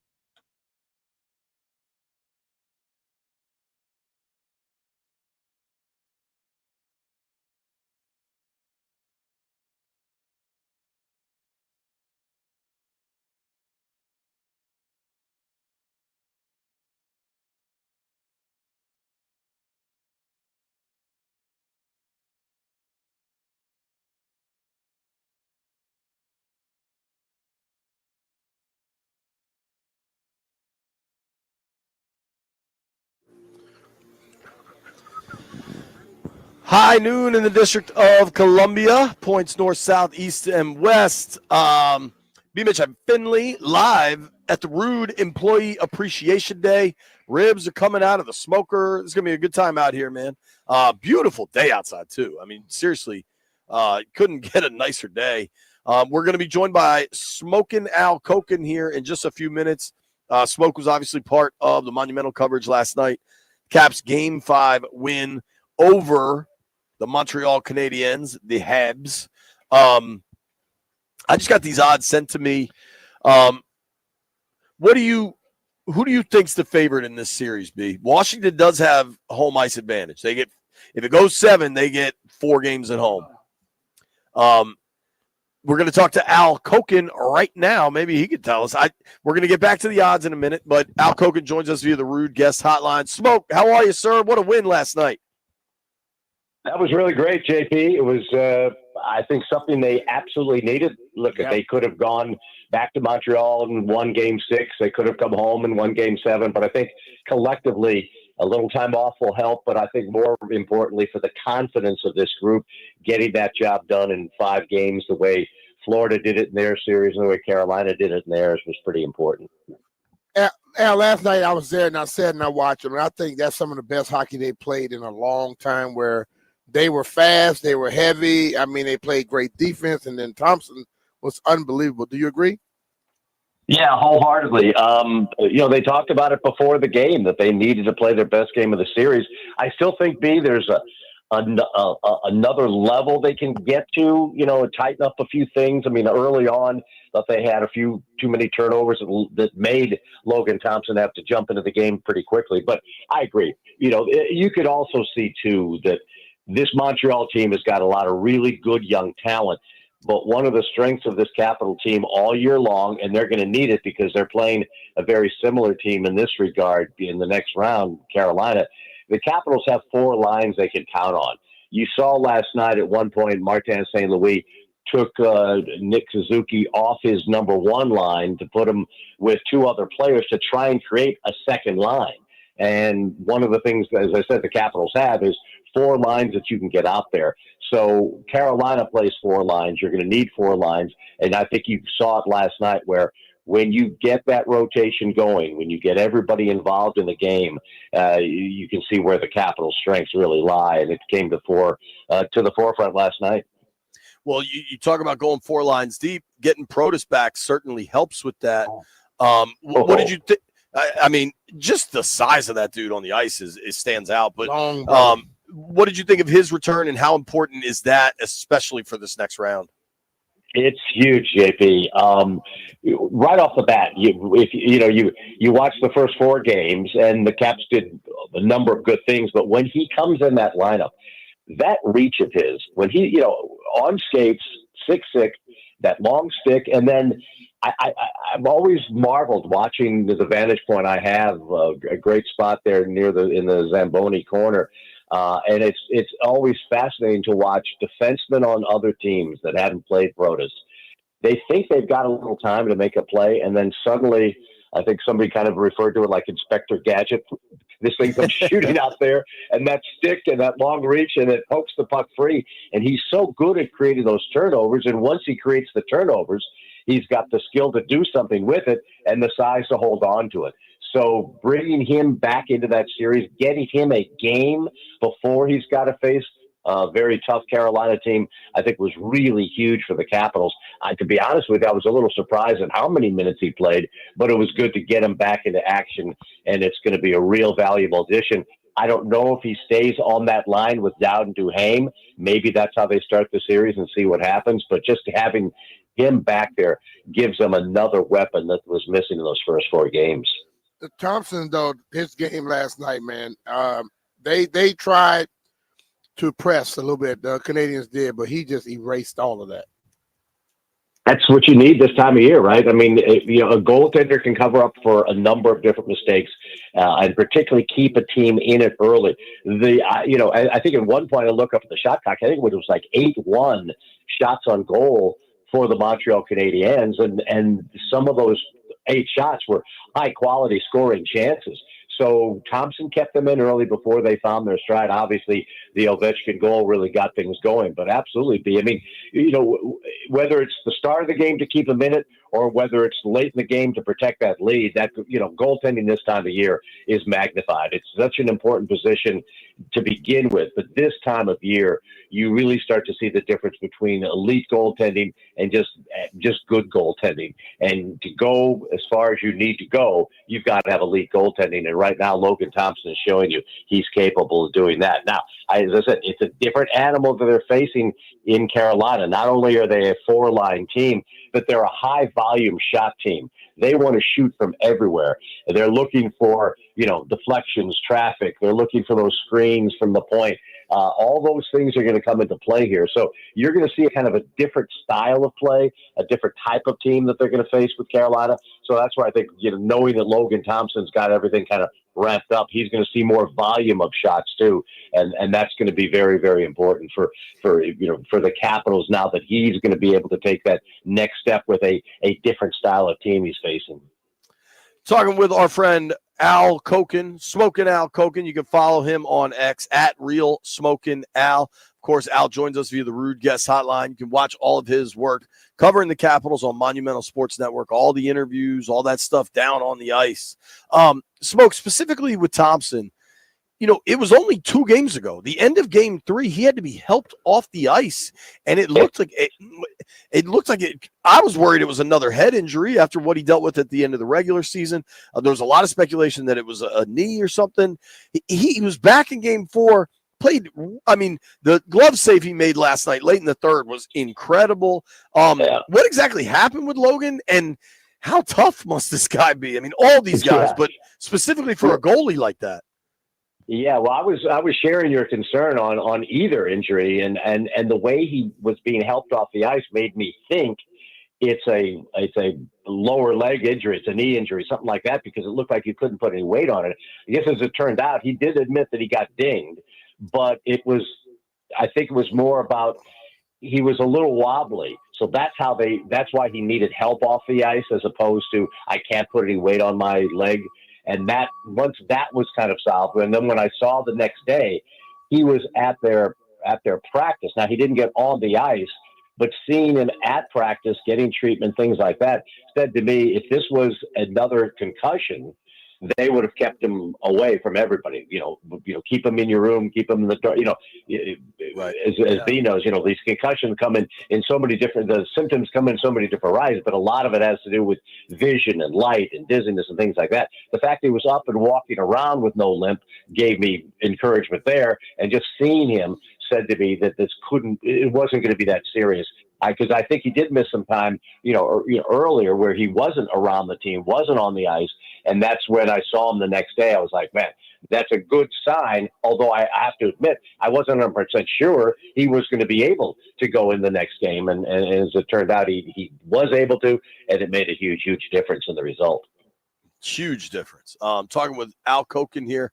You know what's funny, Smoke, is we've talked about Protas and Thompson and all this. Last night, the guy that got it all going, the first goal from the office on the power play, Alex Ovechkin. And it's like, not that we take it for granted, but I don't even, for us to not discuss him until 10 minutes into our conversation or whatever, he's playing. There have been in the past playoff series where Ovi wasn't at his best. Hell, last year against the Rangers, I think he was playing through some injuries. Yeah. He wasn't at his best. He's playing lights out. He had 4 goals in 5 games in the first round. Yes. Yeah, and you've heard Spencer Carberry kind of talk about it, that he knows how much Alex was disappointed with what happened last year, his performance in what happened last year.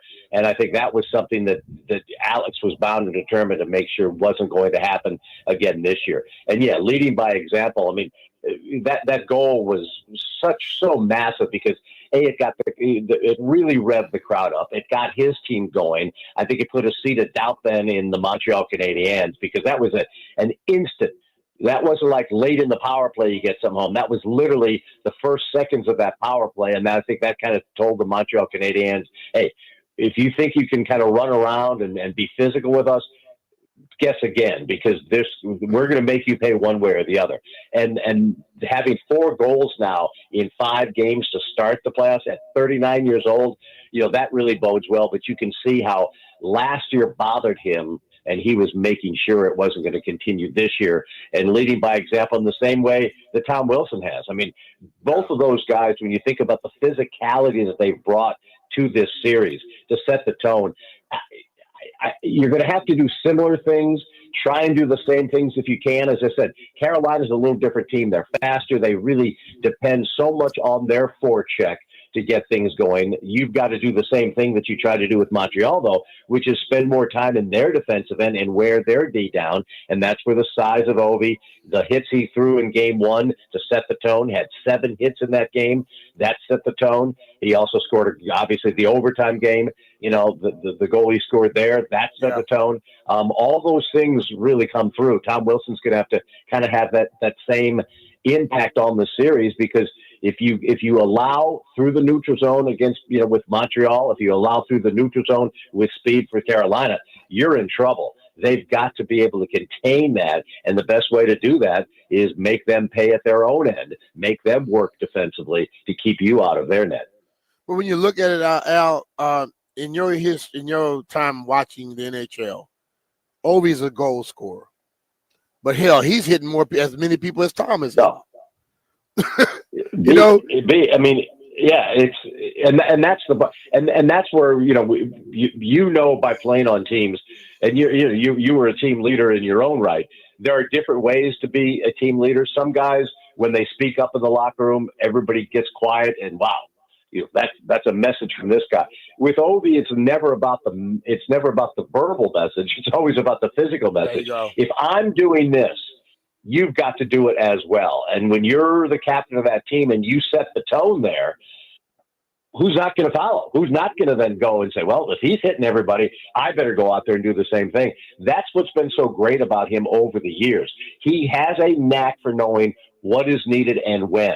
Is it time to set the tone physically? Boom. Is it time to set the tone with a key goal? Boom. He knows how to deliver in those moments, and the team follows him into battle like that. That's been something that's been consistent with his career. But as it gets a little older, when you see him pick his spots now, during the regular season, we've seen years where he's had many more hits during the regular season, but we've always found him in big games and obviously in the playoffs.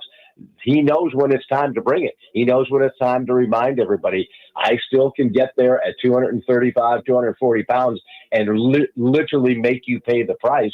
And that has an effect in a playoff series, whether it's, it had an effect in game 1, but game 1 was all about if it happens to get to game 7. I've taken a piece of you every single game. You're not going to have much left if we have to get to game 7. And that's what he's always done throughout his career. Talking with our friend Al Koken here on the Rude Guest Hotline. If it ain't rude, it ain't right. Al Koken, always right. Smoke, I did want to ask. Occasionally rude, but I have never seen you be rude. I know that. Maybe Beamish has a different story. You haven't driven with me, JP. That's what I'm But Smoke, I did at least want to ask you this. How about how much everything changed in Game 4 when Tom Wilson laid that dude out? They decapitated him. A totally legal hit, too. And everybody you talk to gives you the exact same answer. Everybody said that last night. I had an on-bench interview right after the game with Dylan Strome. The question I asked him was, what turned this series? And he looks at me, he goes, what do you think? I go, I think it was that hit. And he goes, absolutely. Everybody felt the exact same way. And when you think about it, it's again, we were just talking about the physicality, how you have to use what is your strength. This roster, just like it was in 2018, has been built to have size. Yeah, there's some smaller players on this team. You know, the Mangiapanis, who've been very, very effective, and Rasmus Sandin isn't the biggest guy in the world. But when you look at it, for the most part, this is still a roster with size and physicality, and you've got to play to your strength. But it was the impact of when it happened, not just that it happened. Down 2-1, you create the turnover, you take a guy who can't get off the ice in time to get a substitute, and you turn that into an instantaneous game-tying goal and completely flip the momentum around in that game and thus in that series. So it's great to have the impact of a big hit, as we talked about, to maybe make them pay the price later. But that was one of those moments where the hit paid off instantaneously, and from that point on, everything changed. And there's not a single player on that Capital team that won't point to that as being the changing point in the series. It seemed like as soon as he hit him, he took the life out of him. Yeah, totally. The life out of that building. And that dude, when he was trying to get off the ice, Al, he was laboring.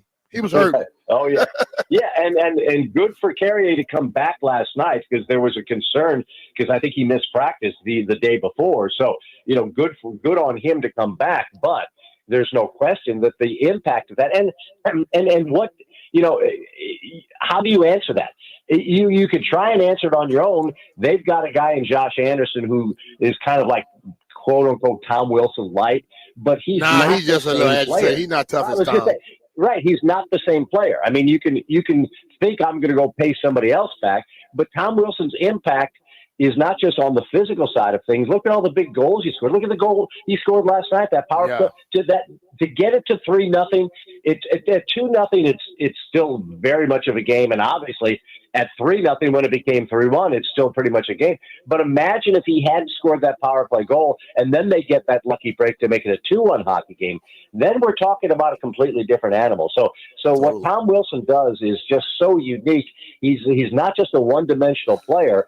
And I thought what Spencer Carberry said earlier in the series is so true. He says the reason so many people hate him is because you're jealous that you don't have him on your team, because 100%. He truly is unique to the National Hockey League. Yeah, and that's exactly what it is. Dude's a bad man, bro. Smoke, do we know when we'll get the Caps schedule for the second round? I don't know. I don't know if it's going to be this afternoon or something like that. I think a lot of this has to do with, I don't think they want to get too far ahead of everything. For example, if let's say they said, okay, we'll let you guys start on Sunday. Well, what happens if there's a game 7 with Toronto and Ottawa? Okay. Well, then that would push the Florida and then the winner of that series back. And then what happens if there's some game 7s in the West? There's a lot of 3-2 series out there, but they could easily turn into 7-game series. So do you really want the Capitals and Carolina to start playing hockey where none of the other series have started yet? So I think that's a little bit about what the league is kind of waiting to see. You don't want to get one series so far ahead of everybody else. And I think that's kind of what they're waiting to see. If Toronto wins tonight, I think you'll hear something pretty quickly.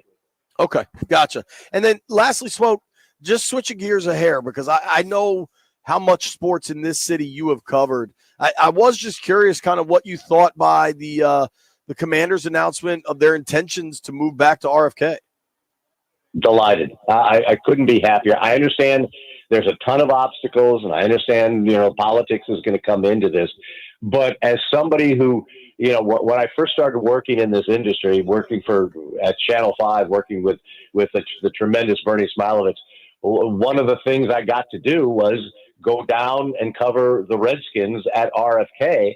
And I'll never forget being there for that Dallas playoff game and being on the field, on the sidelines, and turning around and watching the stadium literally vibrate in front of me.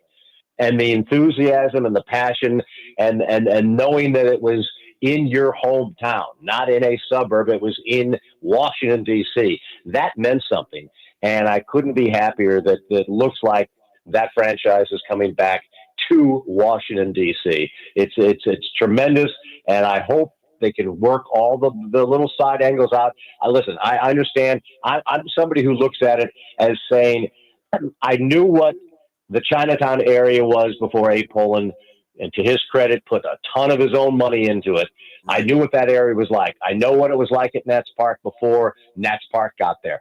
I'm one of those people who sees the positives in these things. I see how areas completely develop around these new ventures. So when I hear people say, well, this city can't afford to put $1 billion in when we can't fix this and that, and we need money for this. I get all that, and that all makes sense.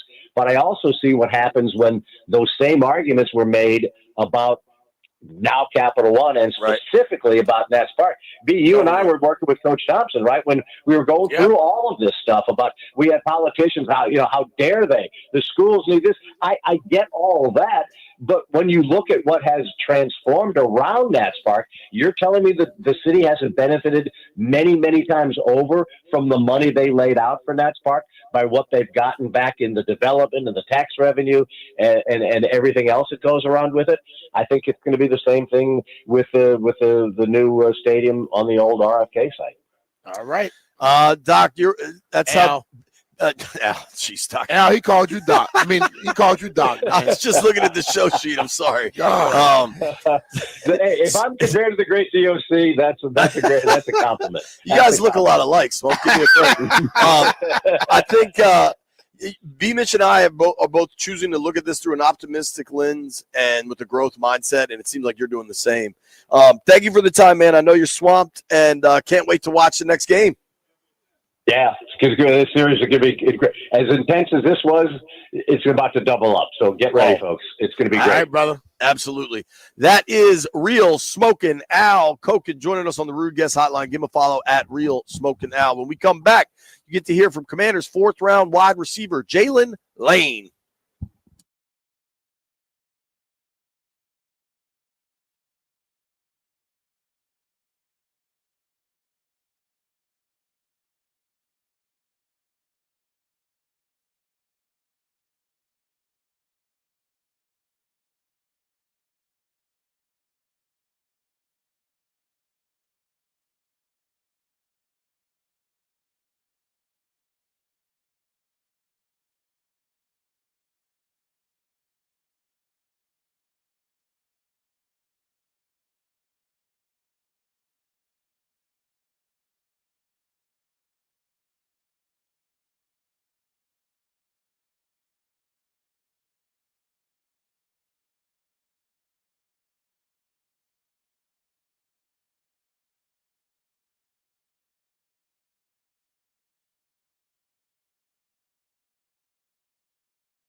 This sports update is brought to you by the Reynolds and Power Home Team, Keller Williams Realty. St. John's is expected to replace UCLA in the CBS Sports Classic and is set to face Kentucky in next season's event.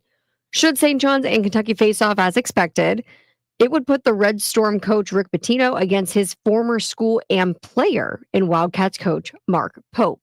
The annual 4-team doubleheader debuted back in 2014 and has featured the same 4 schools in each of the past 11 seasons, St. John's replacing UCLA. The St. John's Kentucky matchup would be Pitino's first game against the Wildcats since 2016. Want to hear the fastest way to know what your home would sell for? Reach out to the Empower Home Team. Simply text your address to 800-763-3000. No phone call, just text your address to 800-763-3000. That's 800-763-3000. From the Crop MedCap 5-Star Sports Desk, Savannah McCann on the Fan.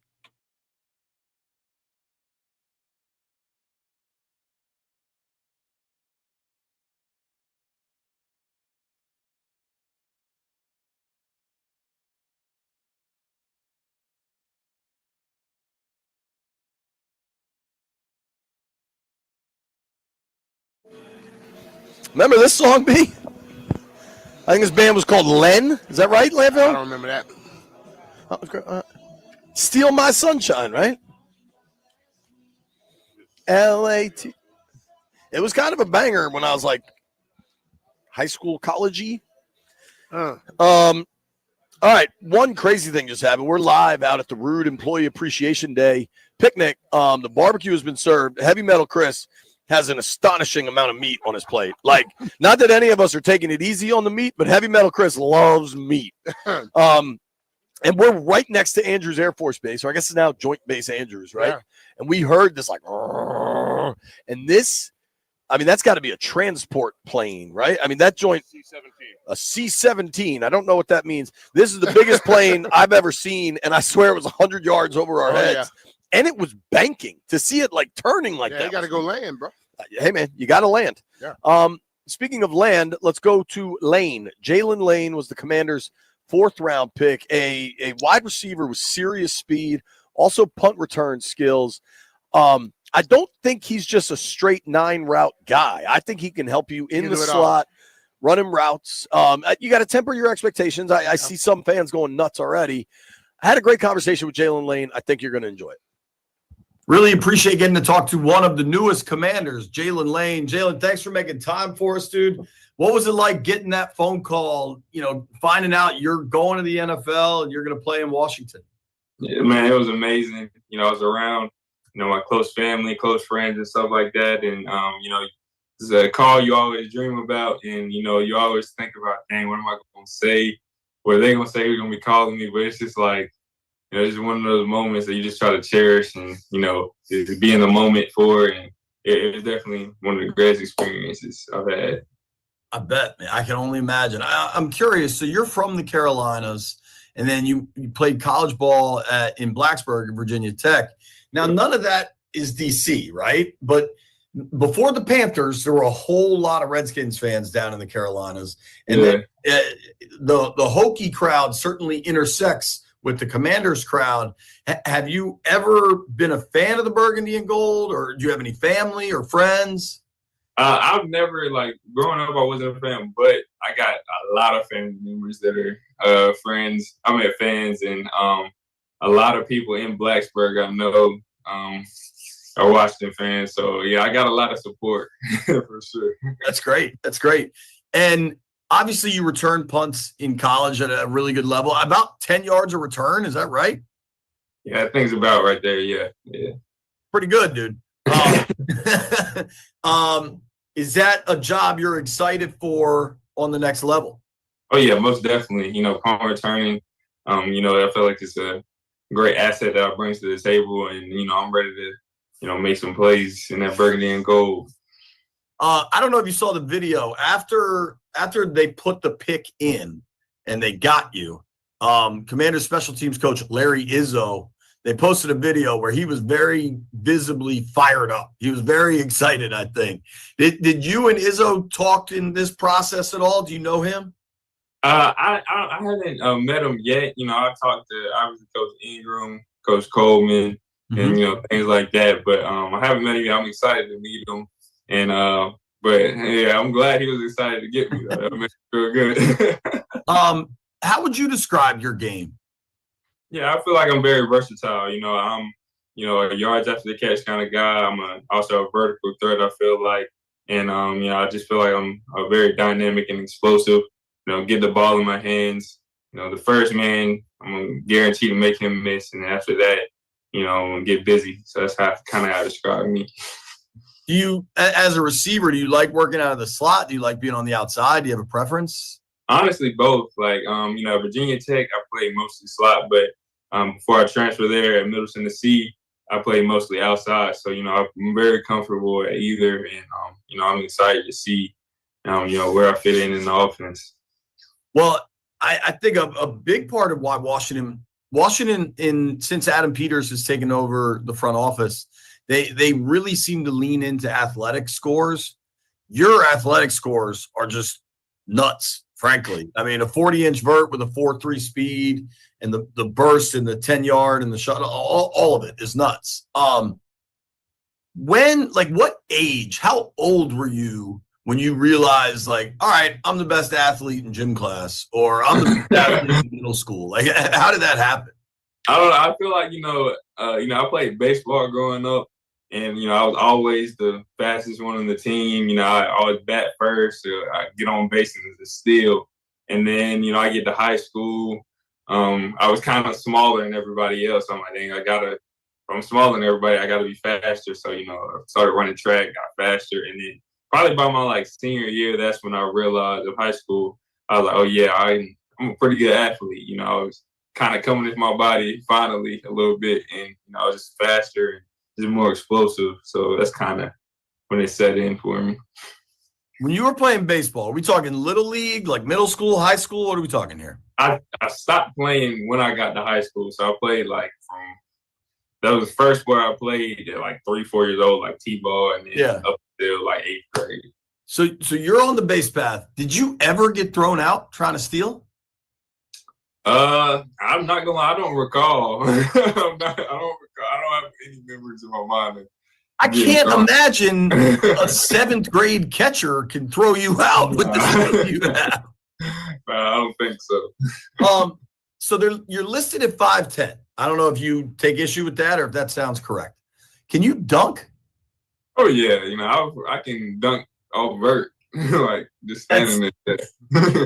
I figured you could. It's why I asked. I didn't want to set you up for a question there. But that's I'm 5'11" and definitely cannot, just for I got some years on you, though. Once upon a time, I could touch the rim, barely. Coming to town, rookie mini camps next week. What does that mean for you? What do you need? I'm excited, getting in town, get familiar. I've obviously been in the DMV area before. Virginia State, we played in the Military Bowl in 2023. So, I'm kind of, seeing the area and stuff like that. But, I'm excited to, come in and, meet the whole staff, meet everybody else I'm coming in with and, get to work. What's it mean to get to work with Jayden? Man, it's I'm not gonna lie, it's amazing. Obviously coming into the league, you want to be coming into a great quarterback situation, and that's what we got here in Washington. It'll be cool to meet him, cool to meet the other guys, and I'm definitely excited. I saw in an interview with Kay Adams, you said Terry McLaurin's one of your favorite receivers in the NFL. You were saying that before you knew you were coming here. Yeah. Have you talked to Terry at all? No, I haven't. It'll be cool to meet him as well, obviously. But I'm excited to get to work, man. So. Well, and Debo's a South Carolina guy, right? Yep. Any relationship there? Or just excited to get to meet him. I think I've met him before. And especially my dad, he's a high school football coach. He actually coached against him in high school. Wow. He went to Debo went to Chapman and stuff like that. So it's cool. Just having that South Carolina lineage and bringing that to DMV. It's just exciting, man. I'm excited.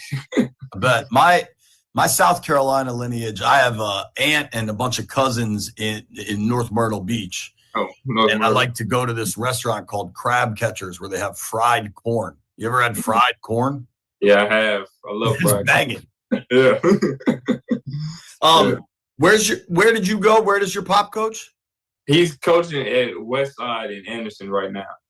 And where did Debo go?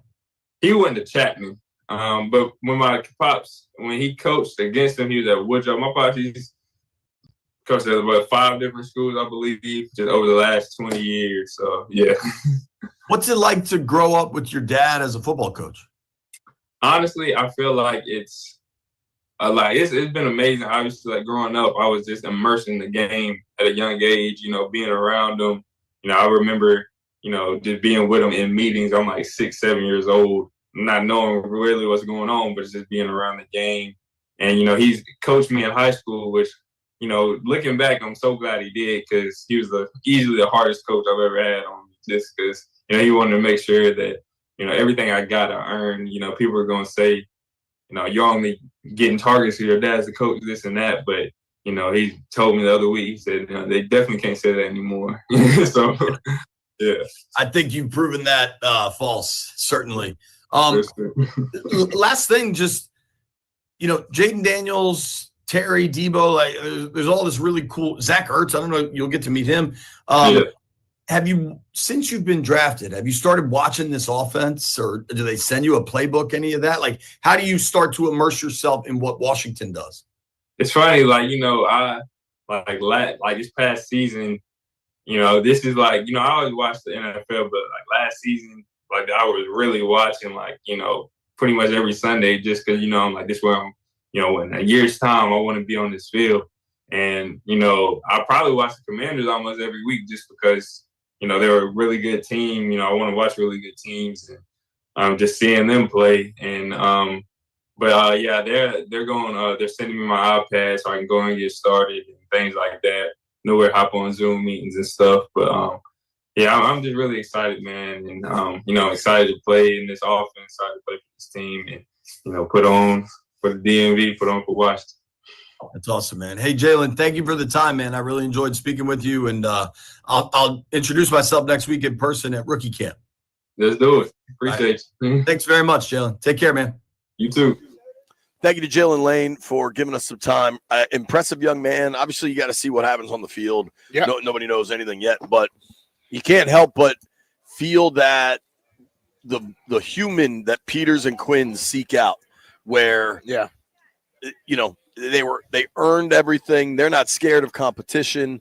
Jaylen Lane started, I believe, at Middle Tennessee State. Like, this was not a high-powered recruit that Virginia Tech got in. They had him transfer over, but it's a young man that has earned everything he's gotten. And I think the thing about it, when you heard him say that his dad was a coach, and I think most people automatically assume you're showing favoritism when your dad's a coach. Nah. Your dad is tougher on you than he is anybody else because he don't want anybody to say that. So I think you got a guy who's going to be who's battle tested, who's earned his. Like you said, didn't start off there. He had to he had to transfer over there. So I'm looking forward to meeting him, talking to him, and then watching him perform. Hell yeah. Now, you said the word battle tested. When I think of battle tested, I think of rude HVAC equipment because it is the best and most precise you can get. And when I think of battle tested, I think of Paul Henry. Yeah. This is a dude that has done a ton of work at my house, a ton of work at your house, done all my windows, all my doors, and those windows and doors in the DC weather between extreme cold and extreme heat, and it seems to never stop, just going back and forth. Those Paul Henry window installation, battle tested and a half. All month long, you get 10% off each window with a 5-window minimum and 10% off each door. You've heard me talking for years about Paul. He came to my house. He changed every window. He changed every door. He does other stuff for me now. And I keep going back to him because he's absolutely terrific. Paul does a great job when he comes in. Don't have to keep coming back because the first time he gets it done, he does it right. That's what you want from anybody that's coming to your house and taking care of stuff. You get them. I told JP about him. JP has stuff with him. And when you begin to have that word of mouth type situation, you know you're doing something good. So reach out to Paul right now, and you receive 10% off each window with a 5-window minimum and 10% off each door. Contact Paul Henry's Window Installation today and tell him B. Mitch and Finley sent you. PaulHenrysWindows.com. Your clear home improvement choice.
Holy moly.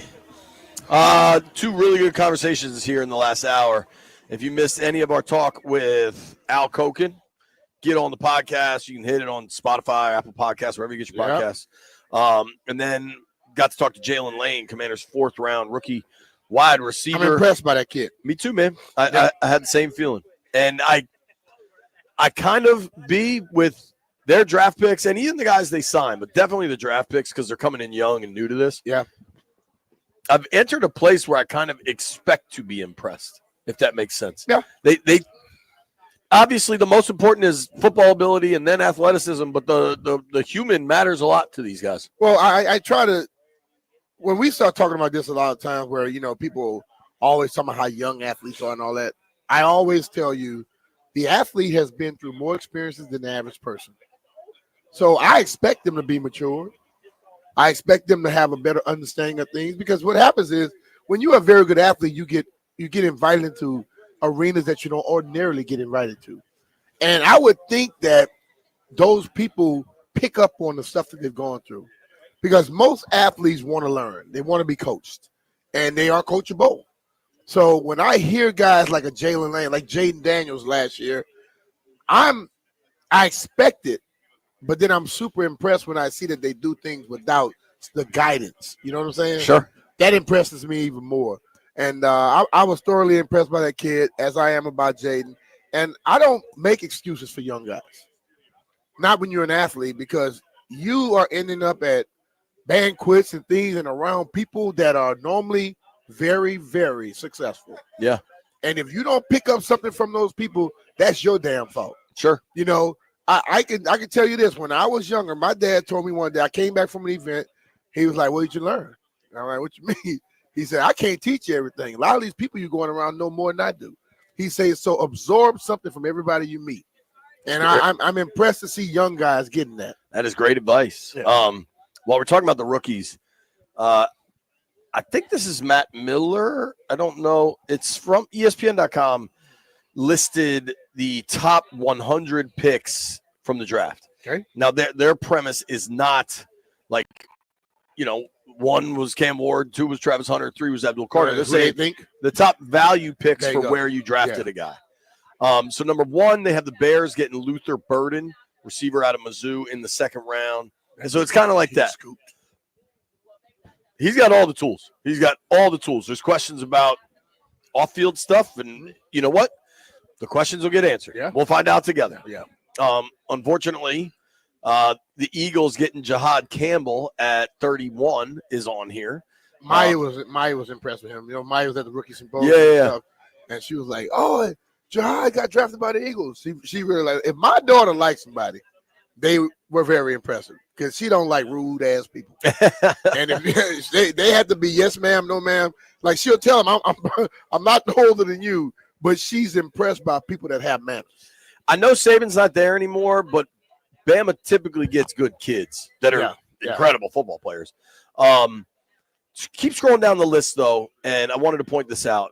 The 12th best pick, according to these value metrics, Trey Amos, Washington Commanders, the cornerback that a lot of people had as a first-rounder, who Washington was able to take with the 61st overall pick.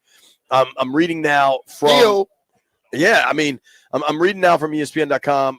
I had Amos as a round 1 possibility of the Commanders in my final mock draft because of the need for a physical press corner. Instead, they were able to get him at the end of round 2. Amos's ability to win at the line of scrimmage and be physical will allow him to shine opposite Marshawn Lattimore. Adam Peters, dude, he either doesn't answer something or doesn't lie. And when Peters said if Connerly wasn't there, we probably would have taken Amos at 31, the fact that reporters are saying that they thought he was a possibility there, or at 29 rather, it's just, that's real. He's telling the truth. Yeah. And the Amos pick, listen, Lane's going to be the most exciting because he's a skill position guy and he's got crazy speed. Connerly's the first rounder, so that gets the most attention paid to it. My favorite pick in this draft was Amos because if you take a dude at 61 and you're basically ending your options to trade back and get more picks. Mm-hmm. That doesn't mean they couldn't have traded back in the 6th to get another 6th and another 7th. But of the real valuable picks, of the Friday night picks, you take that pick at 61, you're not getting anything else. Yeah. They knew it. They did it. They liked the kid. Because they liked him. And Right. I think Adam stated that when we get to a position, we're going to see where we stand. Right. If we like the person, if somebody we want is high on our board, we're going to take them. And I saw one thing where it said the steal of the draft was Amos. Yeah. So, I mean, listen, this is us talking right now, but we'll see. And I believe the guy going to be able to work. He's going to work hard because he's from Louisiana. That's what we do. All right. Speaking of what we do, it's Thursday, Brian. Yeah. It's Thursday. And what we do on Thursday is come together as a group of people, as a congregation, as a fellowship. Wow. And we say bleep you to whoever deserves it. Yeah. So whoever has wronged you, whether it be an inanimate object like a misplaced stop sign, a parking ticket, which I got, by the way, whatever it is that has offended you. You and Jeff got to stop hanging. You start to get like him. Yeah, my total is decimal points different than Jeff's total. Yeah, but you got tickets on the street that he's gotten a lot on. Yeah, J-Dogs forever. J-Dogs forever, I see. 800-636-1067. 800-636-1067. It is time for Bleep You Thursday. Anybody here at the Rude Employee Appreciation Picnic that wants to bleep somebody, fire away. We got a microphone for you. Let's do it.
Nats and Caps both in action yesterday, but let's start with hockey. Alex Ovechkin scored on a laser of a shot off of a faceoff. Logan Thompson made some spectacular saves among his 28, and the Capitals beat the Canadiens 4-1 to advance in the Stanley Cup playoffs. The Capitals secured their first series win since the Cup run in 2018, but they do have a pretty big challenge ahead of them. They'll be facing the Carolina Hurricanes in the second round. The Nationals dropped yesterday's matchup with the Phillies 7-2. Now, Nathaniel Lowe, who's been very hot at the plate, he had an RBI double for the Nats. Jake Irvin was on the mound, not his best outing. He allowed 6 runs on 8 hits over 6 innings of work. The Nats have got another matchup today in Philadelphia, 6:45 p.m. As always, listen live right here on 106.7 The Fan. From the Crop MedCap 5-Star Sports Desk, Savannah McCann on The Fan.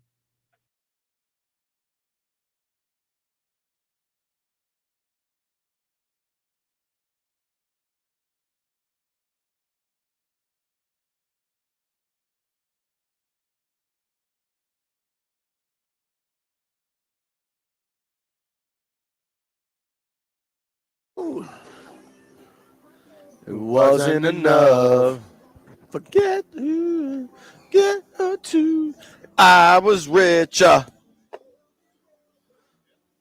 Ain't that some? Ain't that some? All right, folks, you know what time it is. Thursdays, 1 o'clock. Get it off your chest. Whoever you're mad at, whatever you'd like to make clear to the world is incorrect. This is your opportunity. Can get you there. I rarely go first, but I'd like to go first in this case. Go ahead. Is everyone prepared? Yeah. We need to focus on the task ahead. Bleep you to the Carolina Hurricanes. Bleep them. Bleep them. Bleep them, bleep them, bleep them. All right. Bleep. Now we will go to the phone lines. Owen is in Gaithersburg. Owen, who you mad at, dude? What's going on? What's up, brother? TNT and their broadcast for lowering the crowd noise. It's absolutely ridiculous when I'm sitting at home watching, trying to enjoy the game and get as close as possible from my living room, and I can't even hear the crowd cheer when we score the winning goal. What in hockey you're saying, right? Because you don't have to lower the crowd noise in the NBA. Yeah. It's not overpowering. What game was that a problem? And it's absolutely the worst thing. I didn't know that, but that when was that? Yeah. So I'm trying to think. If you watch a clip of a TNT replay and what happened when we played Montreal and they had a Sportsnet, the crowd noise is completely louder in a Sportsnet broadcast than it is in TNT because they turn it down. That's really interesting. That sucks. I'm not into that at all. Yeah, I like crowd noise. And then maybe apparently the Bell Center was so nuts, maybe they had to do something there, but that's a good call. Thanks, Owen. Sorry, dude, that sucks. Yep. We will keep it going. Jim in Manassas is mad about something. Jim, what are you mad about? B-Mix, Finley, Aquarium Boys, how y'all doing on this warm Thursday afternoon? We're good, brother. We're good, man. How are you? I'm solid, man, but unfortunately I got bleep the entire program, and particularly JP Finley. Why? Oh, man. Y'all, so I love you, boys. I've been listening. Well, we called Caps at 5. I'll tell you that much. Hey, and I commend you for that, but I've listened to y'all since 2021 when you came on, and I swear every week, every day to a T, there's at least one occurrence of, hey, Bemis, or hey, Lampo, check this out. What? Oh, never mind. I'll tell you off the air. Hey, look at this thing. Oh, never mind. I'll tell you off the air. Hey, I know it may not be FCC appropriate, but, man, we want to know what y'all talking about, too. Why are you teasing us, man? That's all I got to say, man. We probably take it as close to the limit as we can, and perhaps No. You probably take it close to the limit as you can. Nobody else pushes the limit like you. Push it to the limit. You know what, Jim? No, thank you for that phone call, but I don't think I do that often. Yes, you do. Yes, you do. You guys also get mad at me at some of the random stuff I bring up. So yeah, maybe, but you should know what you can bring up before you must say, you know what? Phone lines are open. It is a Bleep You Thursday, 800-636-1067. Let's go to our guy Jupe is on the line. Jupe, you mad at the chat? What's going on in the chat? Yeah, Mike man, Bryant's supposed to be in charge of the chat now. Especially Scotty G and Sear Titus Jones. They was joning on me, and I'm innocent. I ain't do nothing wrong. So what did they say about you? It's like, nah, we was all joning.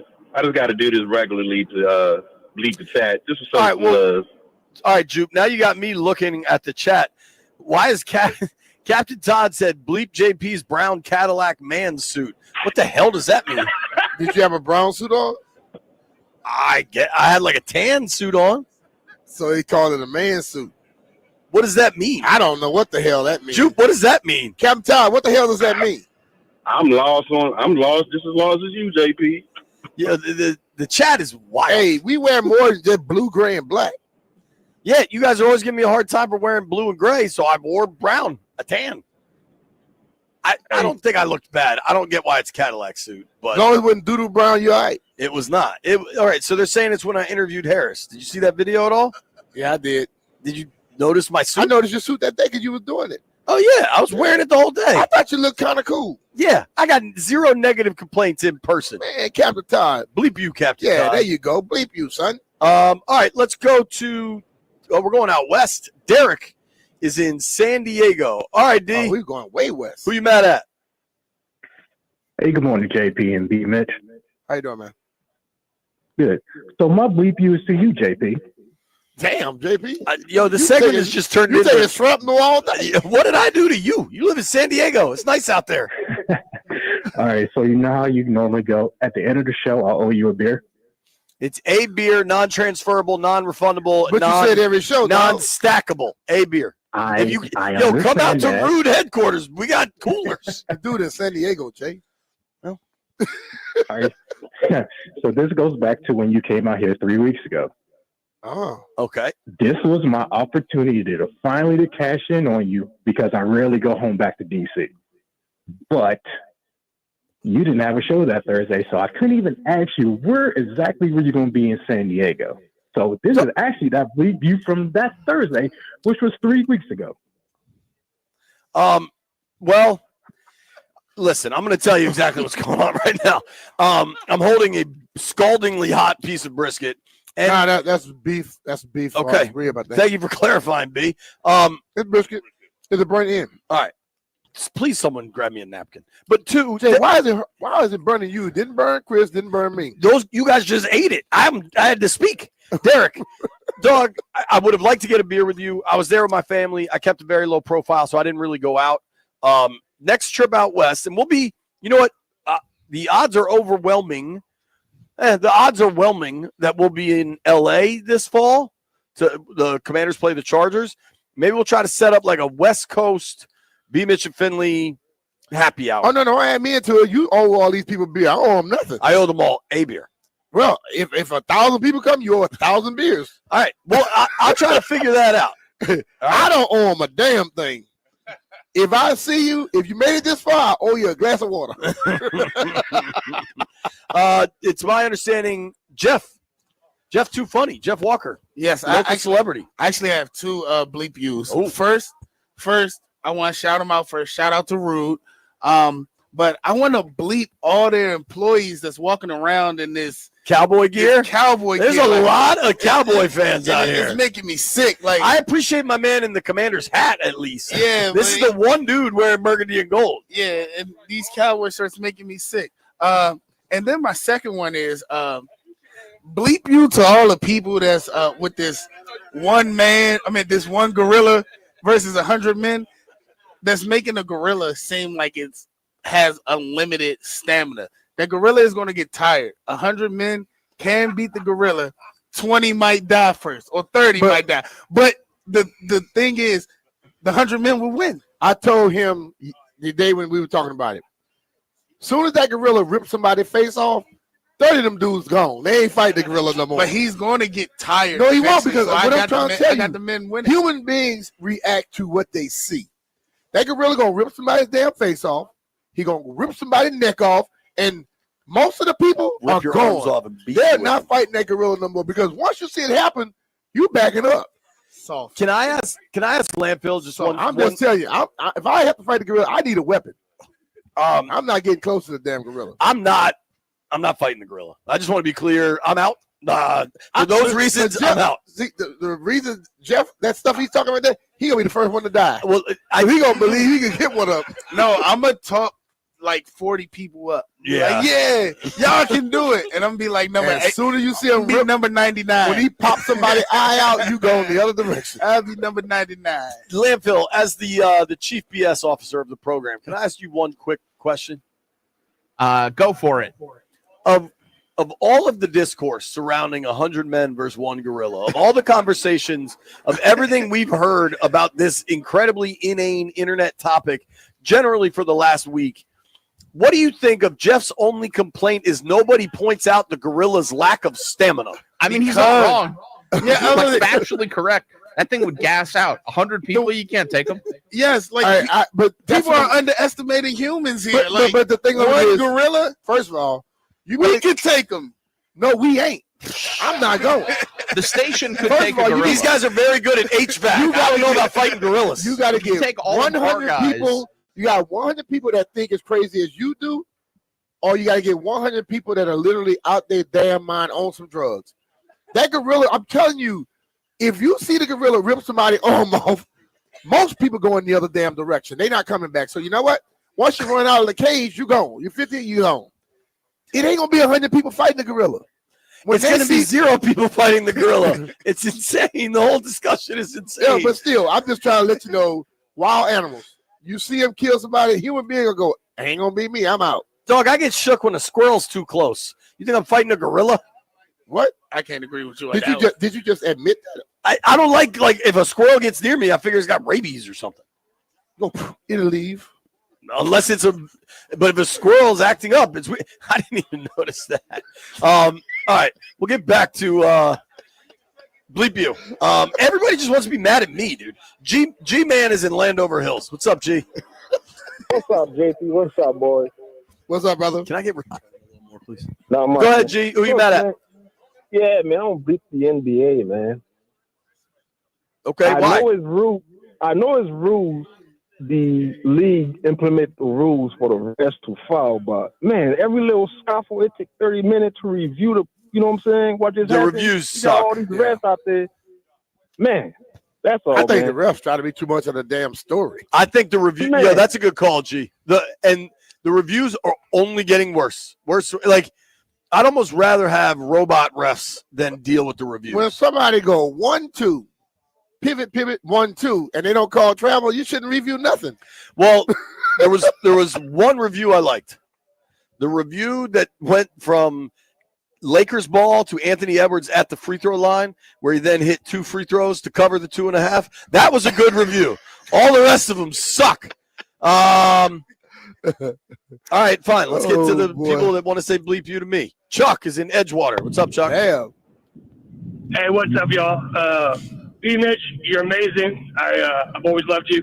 JP, bleep you, because me, my wife, and daughter were at the Caps game on Tuesday, and I let you cross in front of me there at the security guard as you're cutting around the side. And I said, hey, I know you. What's up, JP? And you're like, hey, you just kept walking. You got hurt my heart, man. I mean, didn't I say what's up? I was like, hey. Hey is what's up. Yeah, and you kept walking. When was this? It was at the There wasn't even a game Caps game on Tuesday. The game 2 versus the Canadians. Game 2. You were in the green NBC jacket. Oh, that man know your jacket. You know your attire, Jay. I have a blue NBC jacket. Well, it might have been blue, but it was like 15 minutes for face-off. I may have had to hustle somewhere. But, I'll say this. I generally try to always be polite, and I'm sorry if I was not polite. I would argue, though. I disagree. I think he's rude as hell. If I was like, hey, that's like, what's up? I don't know. We got to be open to interpretation. You know what happened? He's taking it. If it ain't rude, it ain't right to another level. All right, let's get all the ones about me out of the way. Jeff on line 6 is also mad at me. Jeff, what's up? Jeff is gone. Cool. Bleep Jeff you, in dude. Fairfax? Oh, Jeff is here. Hello, Jeff. Jeff in Fairfax. Hey, I'm here at the gas station. Now, listen. Last, I guess, was it Monday or Tuesday, you're interviewing Mr. Harris about, the stadium and this and that. Get your cliches correct. You said, I bet you had to jump through a lot of hurdles to get to where we are today. And you don't jump over hurdles. You jump over hurdles. You jump through hoops. Appreciate you listening. I did hear that, and I thought, like, did that sound a little off? I want you to know I appreciate you listening, Jeff, at the gas station. Thanks for the call. Jeff, thank you, because I did hear that. I was like, that didn't sound Is right. it worth pointing out the level of, like, frantic kind of movement to get that interview done, or does it, that just nobody gets to know about that stuff? But no. But remember, I told you one time, I said, there are people that listen to everything I said. Jeff was one of them. All right, lock the phones. We'll take these last Jeff three. probably wrote that down. I can't wait to call him Thursday. Thank you, Jeff. Los is in Severna Park. What up, Los? Hey, JP pays favorites because when I saw him at the Caps game, he dabbed me up. He gave me an interview and all that. He hold it down when I see him. My standard is to say what's up or give a high five, whatever. So I sincerely feel bad. Hand and all that. Like, he was so polite. Hey, man, listen. If that dude is telling the truth, I feel bad, but I'm not sure he is. Anyway, Los, who you mad at? I'm mad at all the Canadians fans out there, man. During those fan fests, they put OV jerseys on dummies and tackle them, smack them, burning Wilson jerseys. Hey, man, you guys are the original teams of the NHL. How about you start acting like it, you know? I'm going to reach Yeah, dude, they sucked. The Canadiens fans were lame. And when they were cheering when Thompson was getting helped off the ice, they booed our national anthem. Yeah. We were classy. We applauded it and sung some of it. There is a lot going on with, like, the national anthem situation, but you should, one, don't boo it, and two, you never should be cheering a hurt player. No, you should never do that. Just so freaking lame. Good call, Los. Thank you. Zeke is in Southeast. Zeke, who you mad at? Hey, first of all, I want to bleep all the ones that bleep you, JP. Look, my guy, Zeke. Leave me alone. There you go. Tell him. Hey, everybody knows if you say yo or hey or what's up, that's acknowledging you. So move on. Keep it moving. You know what I mean? But I also want to bleep the council person that doesn't want a stadium. And I want to find out how can we hold on, Zeke. Hold on, Zeke. Okay. That got to be a lot of fun right there. Oh, my God. He is banked, and he's doing my we're right next to Joint Base Andrews, and they're sending the fighter squadron over us. And this is that's an F-22 Raptor. I think they're listening to us, and they showing us that they talk about us. That was wild. All right, Zeke, what were you saying, bud? Sorry. Yeah, maybe also not. I wanted to bleep the council. The council. Hold on, Zeke. Wow, that is American muscle right there. Zeke, we'll try one more time. What do you got? Oh my God, dude. I wonder if the pilots are on the Odyssey app just messing with people. They're like, oh, Zeke ain't getting this one off. All right, Zeke, fire away.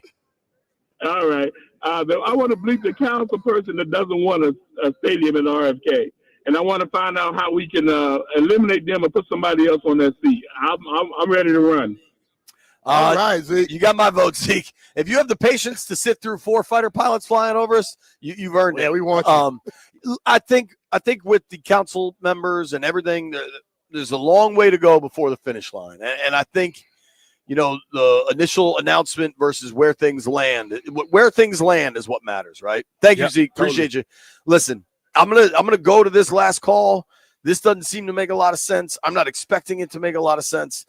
Commandante Tequila is on the line. Commandante, who are you mad at? I'm mad at two people. Okay. One is my son. I gotta go to a Saturday at UCLA showcase when I'm a Trojan fan. So I gotta go do that this Saturday. Tough. And number 2 is Fluffy. I don't need to Who the wear hell a is sign Fluffy? in the back of my shirt saying that too wide of a load. Thank you, Commander. Too wide of a load. They just say you need to stop being so fluffy. Wait. Did his wife buy him that shirt? That'd be. Thank you, Commander. Always appreciate you. Good luck to your son at UCLA. Would you be? Most people be happy that their kid got something to go on in the college. He pissed off because it wasn't at USC. When we come back, Peter Rosenberg joins the program.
For the first time in 7 years, the Caps were on the smiling end of a playoff handshake line. It was the Capitals' first series win since capturing the Stanley Cup in 2018. They clinched it at home for the first time since 2015. Now they're going to face the Hurricanes in the second round with a spot in the Eastern Conference Final at stake.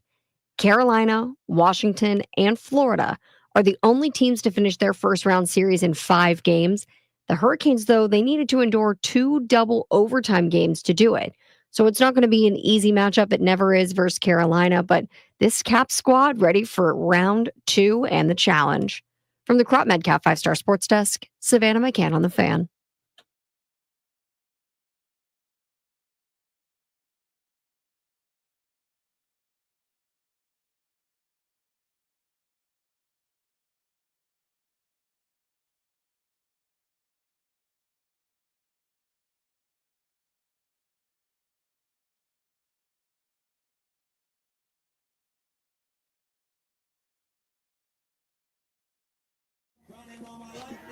My life, grinding all my life. Got to pay the price. B. Mitch and Finley, Grinding all my 1067 The Fan. We're live on remote. JP, I got breaking news. Oh, snap. On X. Is it what I put into the JP thread? Finley is afraid of squirrels. People act like they like squirrels. I'm just saying the I don't quiet part out loud. I'm not afraid of them. I don't know that I'm afraid of squirrels, but I don't want to like hug one. I mean, I didn't jump. Oh, JP, you're not a outdoorsman. I think that's fairly. I don't know. I like golfing. It's not outdoorsman. There's a number of things. Well, yes, you are an outdoorsman because you stay off the fairway. You're always in the rough and the trees. There's one actual thing of note to mention. And we might need. I need somebody to help me understand this. The Caps just announced within the last 20 minutes or so, they recalled goalie Mitchell Gibson from Hershey. Mm-hmm. And in addition, they've sent Clay Stevenson to Hershey. Now, I assume Thompson and Lindgren are healthy. Well, Thompson, nothing happened last night, right? I mean, finished the game. And I think Lindgren, he's been good the last time we saw him. I think they just got one for another. They sent one and got one away because they feel if they have to, they can bring boom. I wonder if that is completely normal or a little out of the ordinary. To me, it seems a little out of the ordinary, but I don't know. Maybe White Brian can find an answer to that. In a moment or two here, we're going to be joined by Peter Rosenberg. Because he's grinding all his life. Exactly. He's probably like working his 8th job right now. But, you know, looking at tonight, B, I think that Knicks have an opportunity to try to close out that series. Yep, with the Pistons. Is that tonight? Yep, I think it is. I know they have 3-2 because they lost the last game. Yeah, so Knicks Pistons is 7:30 in Detroit. Detroit's really kind of gotten screwed twice in that series. Josh Hart fouled the dude that they just didn't call. He fouled him, but you know what though? I hate when people do that though, Jay. You know how many calls in the game was missed prior to that? Yeah, and finally the league comes out and say, "Oh, we made a mistake." Come on, dog. Y'all make mistakes like every other damn call. All right. Well, Peter Rosenberg joining us now. ESPN What's up, New Pete? York, WWE. Yo. More than I can even think of. What would the reaction be in New York if I said that I think the Pistons have been screwed out of at least one win in this series? I think people would agree. I think people would agree that the end of the game Sunday was no question a missed call. I don't know if anyone would agree with looking at it in those terms, though, on account of like the back and forth of people being screwed. So, like, the refs have now put themselves in a pickle of where they let things go, then they make up for it, then they make up for it the other way. Because like that, the call, Josh Hart clearly made contact at the end of that game. The problem is, for 47 minutes, you didn't want to call it that way.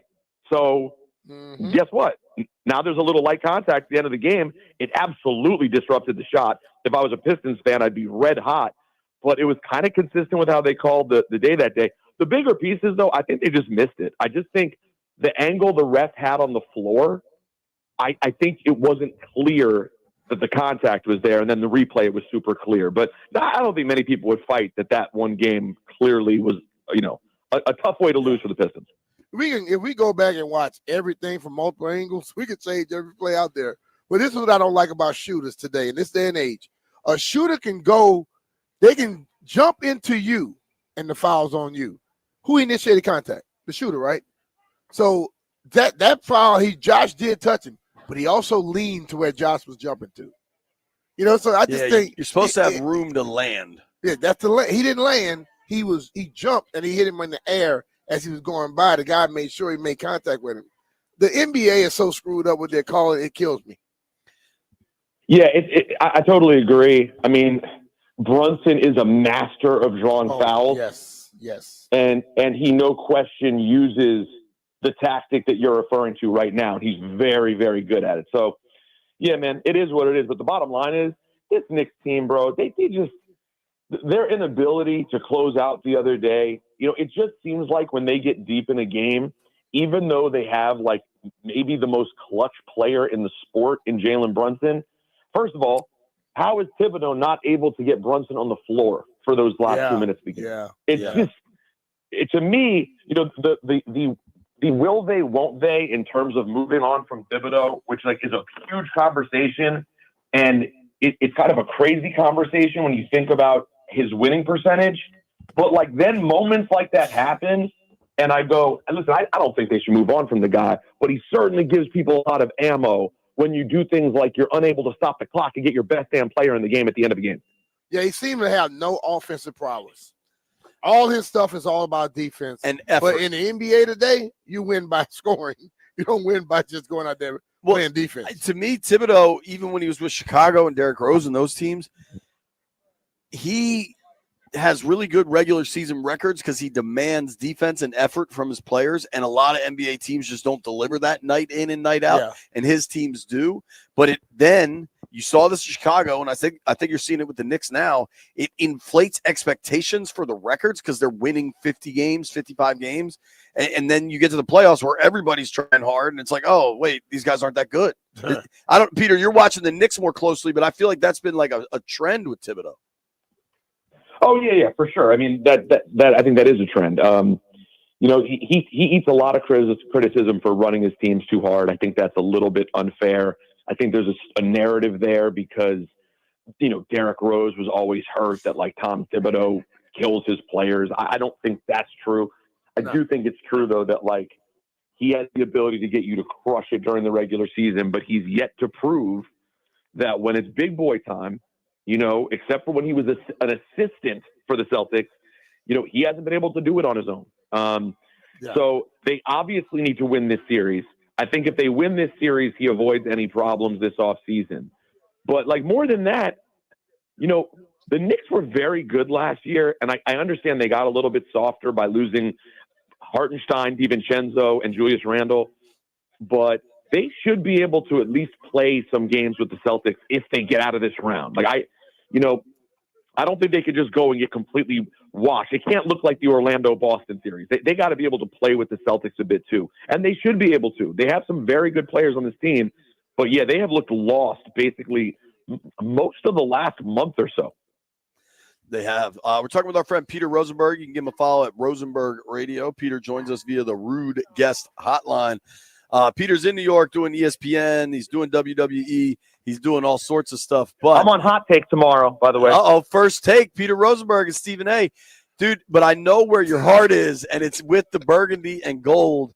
I'm curious. I wanted to talk Knicks because the game is tonight, but I got to get – I know we texted about this, but I want you to be able to share with your hometown kind of your reaction to seeing the RFK news. Certainly nothing's locked in or done deal, but there's a lot of momentum, I would say. Yeah. This is it's amazing news. It's I don't want to continue to get my hopes up about the future, but man, the hits keep on coming.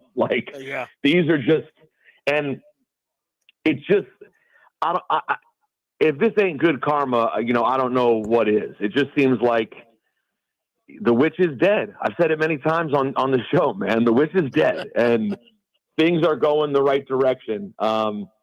This is I had a conversation with friends this week about going in on season tickets.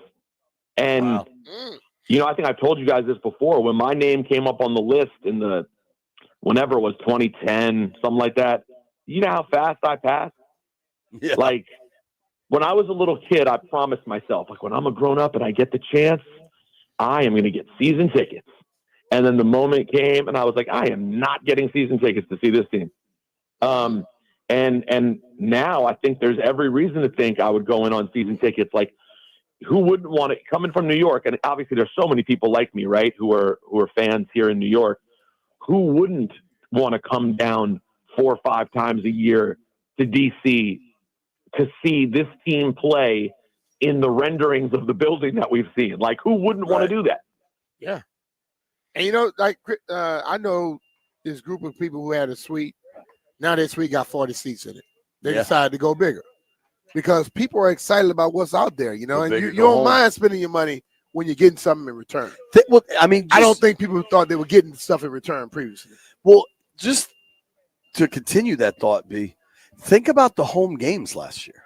When if it wasn't a last second win, it was generally an ass kicking. They lose once at home to Dallas.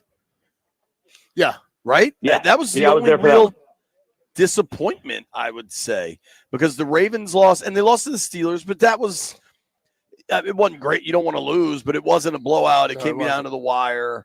The people that went to Commanders games last year, they almost had a blast at every game, down to the wire or a blowout, and I guess they lost twice at home. Yeah. Pretty crazy to think about that, too.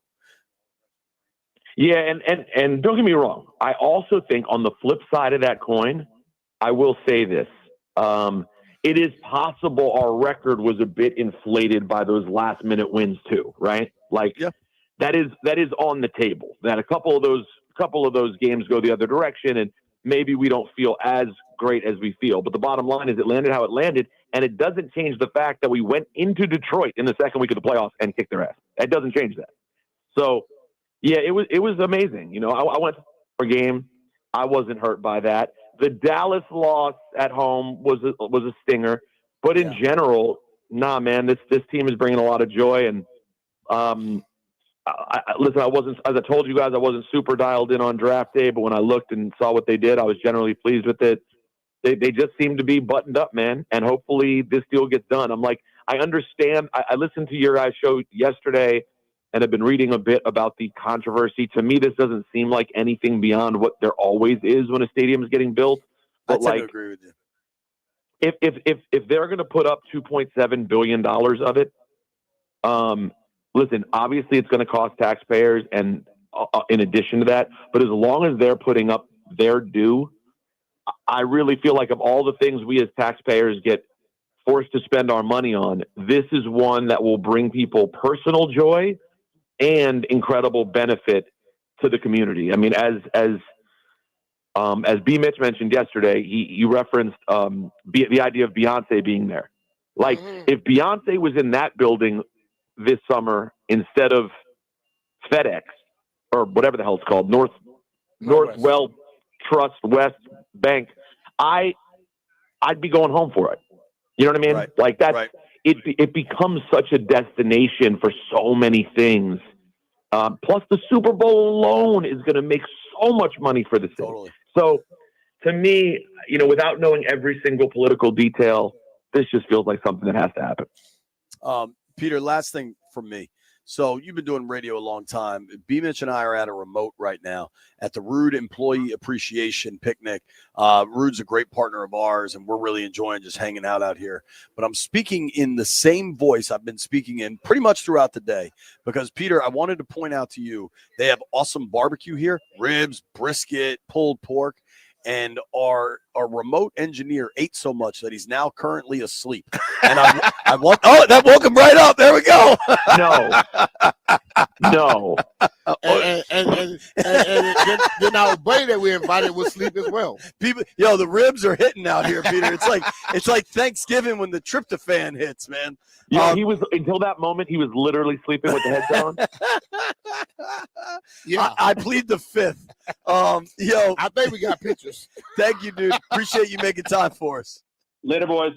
All right, bro. That's our guy, Peter Rosenberg. Give him a follow at Rosenberg Radio. boy. We come out closing out the day from the Rude Employee Appreciation Picnic, and we got to make some bets. Let's go, baby.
If you're at a driving range and the balls come out into the bucket, that's what that sounded like.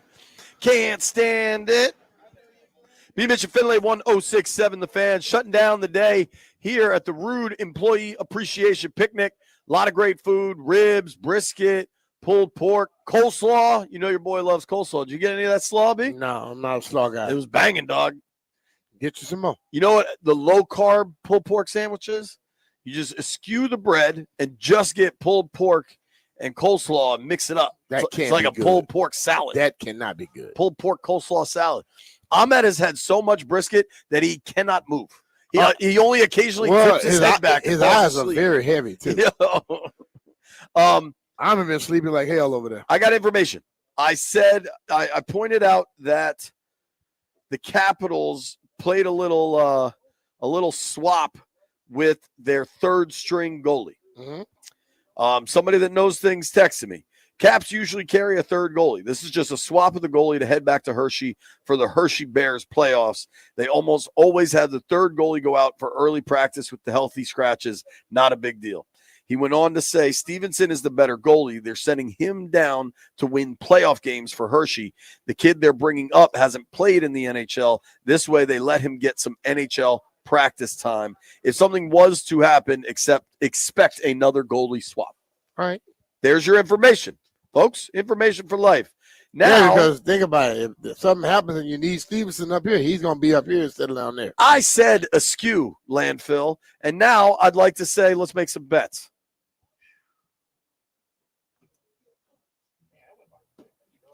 Say it was heard here first. This day has flown by. Yeah, because you're outside. It's fun.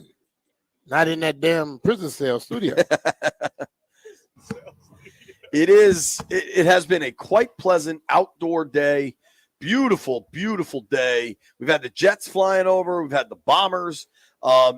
Whenever you're near Joint Base Andrews, you are reminded of how powerful, and you can't help but feel some sense of patriotism seeing those planes fly around. Hell yeah. And the men and women that put the I work was hoping in. one of the bombers, the stealth bombers, come across here.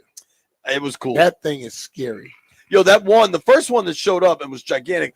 We're going to get off topic here. White Brian, what's up with the bets? Landfill and Jeff lost yesterday. Everyone else won. How did they lose? I thought we all took the Caps to win. But they picked people to score that didn't score. Ooh. Yeah, Jeff had Strome. Landfill That was had forced McLean. upon us, though. Yeah, but we all did it, so it was fair. It's forced upon us. So Jeff, You could have picked Ovi. Yeah, or Chitrin. All right, Jeff, you picked then since you lost last night. All right, I'm going with Luke Humphreys and Michael Van Gerwen. Ooh, darts, baby. You're a Professional league of darts. All right, who's got what? Nuggets. Sweet and sour sauce. What is it, 3-2? 3-2? Yeah, they could close it out. And they're playing where, in Denver or in L.A.? LA. Give me the Clippers with the points. I wish I could. Is Kings Oilers 2-2 or 3-2? Is Kings Oilers 2-2 or 3-2? All right, I got a parlay, baby. Actually, no, I don't. I've been hot on hockey. I'm sticking on hockey. For the record, I like the Pistons to win tonight, but I'm going to take Edmonton. I'm taking the Oilers. I'm taking the Oilers to close out that series tonight in the Oil City. What about you, Landini? I'm taking the Pistons. All right. All right. Landfill on the same track. There you go, Philly. Thank you to everybody that listened to the program today. Thank you to Doc Walker for joining us. Thank you to Al Koken for joining us. Thank you to Peter Rosenberg for joining us. Thank you to everybody that called in, even the people that called in just to personally insult me. Yeah. Big thank you to everybody at Rude and T-Stats. We've had a blast out here. Yeah. Been really fun getting to hang out with a bunch of listeners, eat a bunch of great food. Shout out to Goudas Barbecue. Way to go, Pat Price. Pat Price, well done. This has been a really fun afternoon. B, what is it they say if it ain't rude? It ain't right. You're damn right. Deuces. Grant and Danny coming your way next. You made it this far. I owe you a root beer. That might be my new workaround.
The Metro Division's number 2 seeded Hurricanes were the first team to advance to the conference semifinals.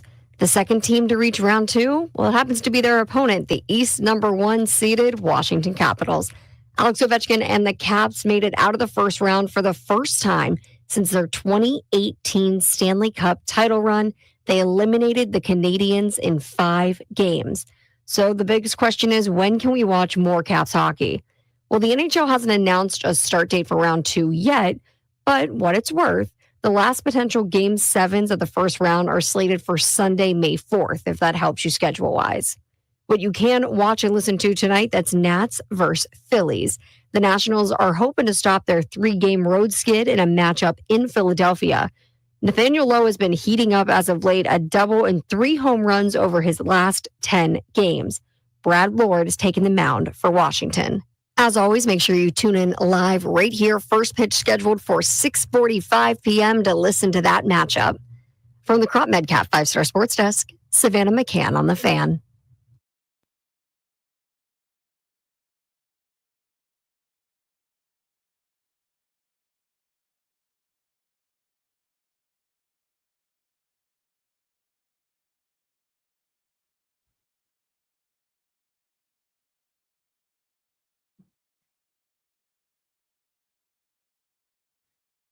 Good Thursday afternoon and happy May from your pals Grant and Danny. This here is The Fan, the flagship home of a Capitals team that is moving up and moving on.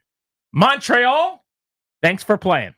It took all of 5 games. It was calm by Caps playoff standards. A 4-1 win in the series, a 4-1 win in the game, a clincher on home ice for the first time in 10 years. We'll be talking about that. We've got a lot of Commanders news to get to on the field and as far as the stadium goes.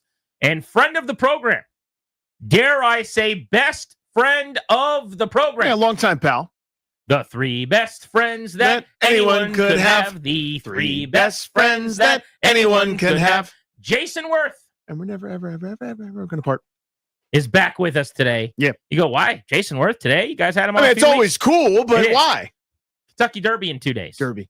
Saturday is the Derby in Kentucky, I believe, is where they have that. In Louisville. At Churchill Downs. Jason Worth will be there. He's got a horse in the Derby for the second time in as many years, which is the craziest thing ever. It's nuts. So we'll talk to him about Flying Mohawk, the horse that he owns. That's coming up at 3 o'clock on Grant and Danny. I was in the barn last night. You were there pregame. You got a feel for the energy in the arena before you bounce. By the way, quickest exit of all time. Oh, yeah. I could not believe how fast you left. And there were multiple people that called attention to it, like listeners. Danny, by your standards, I set a record. I'm past the point of being offended by the lack of goodbyes. Like I said bye. 100% said bye. If you did, it was very quick and quiet. And big wave, goodbye, big production, but I was already packed up to go. So here's what happened. The show ended. I turned to Ryan and said, we breaking down now, or do they come get the tables, or what? Ryan answered my question. I turned back to my right, and the door was closing. I didn't see you. Like, you were gone. You were out the door. That was literally how fast. Headphones off. Listen to this. Hey, are we breaking down, or are they going to give the tables, or what do we do? Oh, no, we got to grab this, and they'll come get the tables. Cool. Turns to my right. Door closes. Door's closing. Record. Danny Rouillet. Had to get out of there. 7 o'clock start for my little guy's soccer game. Made it, just after kickoff. So we did a nice job. Not as good as the Capitals. No, they did a better job. Who'd they play in the first round again? It's been so long. They got dismissed so quickly. I barely even remember them. Montreal. That's right. An inferior opponent got swatted to the side. This is a big deal. Okay? Here's why it's a big deal. Who knows what happens against Carolina? They're favored. Betting odds have Carolina as the better team, more likely to go on and win a Stanley Cup than is Washington. I don't care about that right now. This series is going to be grueling. It's going to be a war. Great budding rivalry. Of course, Carolina eliminated the Caps in 19. Lest we forget about 6 weeks ago when the two teams played a couple of games in the span of a week, and there was a pretty dirty hit. There were fights. Connor McMichael got his head slammed on the ice. So Brandon Duhaime stepped up and beat up on a defenseman because of it. But there was a nice little back and forth. I had thousands of Canes fans in my mentions. This was in the regular season. Yeah. Because I said I didn't like Rod Brindamore. And now you fast forward a month and a half, Danny, and it's a playoff series with those guys. Yeah, they were on a collision course. This is going to be fun. So there's a number of things that had to happen. And every Washington fan, with probably a couple exceptions, was thinking the same thing. Don't let this thing, talking about this first series, linger. Don't make it 3-2. Then you got to wait 3 more days when you go back to Montreal, and who knows what happens in that loud building. And now the window's open, and now it's another discussion, because the story has to be, it's irresponsible not to mention it, where they go, if you actually look at the series or the history of Washington Capitals in the postseason, here's what's happened. They lost this 2-0 lead against Pittsburgh, against the Rangers, this 3-1 lead all 10 years ago, and this series, and this. You have to have those kinds of conversations. Nobody wants to have those kinds of conversations. I'm sorry, but that's required as you're building up to what's happening if it's a long series. You don't make it a long series. You step on the throat, and that's what happened. Montreal was frisky. That's a young team. They'll be around in the future, but not right now. Right now, they're going home, or they're going to Tahiti, or putting their feet up somewhere else, and that's fine and adorable. You needed to do what they did last night. The Capitals with that killer instinct, whatever you want to call that. Compliment to them for being ready to handle it. I mean, they got outshot 200-0 in the first few minutes, withstood the storm, battled back, and were the better team. Well, the reason they withstood the storm, I think, largely was Alex Ovechkin's power play goal early. Because, as you said, the ice was tilted a little bit. And Logan Thompson, as he's done throughout this series, I thought made some really big saves late, but he made some really big saves early. 28 of 29 pucks he saw were stopped in Game 5. He finished the series with a 2.23 goals against average and a 9.23 save percentage. He was tremendous. He will go into the net every single game and give you a chance. And frankly, the team's going to go as far as he takes them at this point. And his excellence in the first round is why this series ended as quickly as it did. But to get the power play goal from Ovi to start, to breathe a little easy, so there's not that angst in the building with the crowd, and they don't all of a sudden, with that nervous energy, get more quiet, to get everybody behind you, to score first, to have Montreal grip the sticks a little tighter, playing a little bit more desperate, making a couple more mistakes, was such a big deal. And it was a clean win from Strome off the face-off on the power play, straight back to Ovechkin, and the greatest shot in the history of the league by the greatest goal scorer in the history of the league gets you ahead 1-0 when you'd been outplayed. I think it was their second shot of the night. Yeah, it was 8-2 at that point, 9-1, something like that. And they were up 1-0. How many games has Washington been on the other side of, where you've been the team with all the shots and all the chances, and then they get one opportunity on a power play, and you're chasing the game a little bit, and now you're playing for your postseason lives. So that's what happened last night. Ovi gives them the early lead, and then they kept adding on. PLD made the amazing play behind the cage with a great pass to Jacob Chikrin. He scores a goal. They go up 3 all series long. Throughout their playoff lives in my lifetime, they have just struggled to get that next goal. When you have that lead, you can kind of step on a team's throat a little bit. You got to get the next one. And Tom Wilson was able to, on the power play, 3-goal lead, so that when Montreal threw the kitchen sink at you in the third period and got their first and eventually only goal, you don't know it at the time, it's not 2-1, it's 3-1. The difference between 3-1 and 2-1 when you're sitting there in that building is the difference between putting your feet up or feeling like the Caps are about to lose. It's the difference between, and I only know this as a husband who's been in the hospital enough, it's the difference between pre-epidural and post-epidural before you have the baby, right? That's like, a great comp. I'm serious. My wife pre-epidural, I'm like, this is going to be the longest day of our lives. This is going to suck. And then she gets the epidural, and we're just in a hotel room on a vacation watching some TV until the baby gets there. That's the difference between 3-0 and 2-0. Because when they score that next goal, you still feel okay. And I did. There was not a single moment last night where I thought they were going to lose after they went up 3-0. And you just got to kind of enjoy it in a way for Caps hockey we don't normally in the playoffs. Yeah, there were still a couple times where I'm going, when Montreal was, on a whatever the shot run that they had there in the third period, and a couple times the Caps struggled to clear. Well, Montreal was throwing everything at them. I'm going, well, if they score here, then there's whatever it was 5 minutes left, and they're going to empty the bench and go 6 attackers. But they withstood that storm. Again, they were the better team, and that doesn't always happen in hockey. We know it. It's fickle. It's cruel. It's mean at times where, if the puck doesn't bounce the way that it ended up doing it when it pinballs through to land right on Tom Wilson's stick for a quick reaction to beat the stick side. If that doesn't happen, then it's 2-1 and, all the good fortune or bad fortune can go your way or against you. But because they were the better team and they're able to handle their business right now, get yourself a couple of days, feet up, get back on the ice, you get ready for a battle. This Carolina series is going to be, not to be hyperbolic, but as fierce and combative as you can have. You go from being a heavy favorite against Montreal, which understandably they should have been. Rightfully so. Size and physical advantage, to a decided underdog. You're not as big an underdog against Carolina, obviously, as the Canadians were against you. The Caps are the 1 seed. They won the Metro. They were the better team in the division. Carolina was second. But from a betting standpoint, Carolina is the favorite. They are considered, at one point in the last week, I know they had the best odds to win the Stanley Cup. I think they're top 2 still. I'd have to look that up. I haven't seen it this morning. But the idea from odds makers is they have a better chance to win this series and then go on to win the Cup than Washington. But you have the home ice advantage, which is huge. You're going to be an underdog, according to the betting odds in game 1.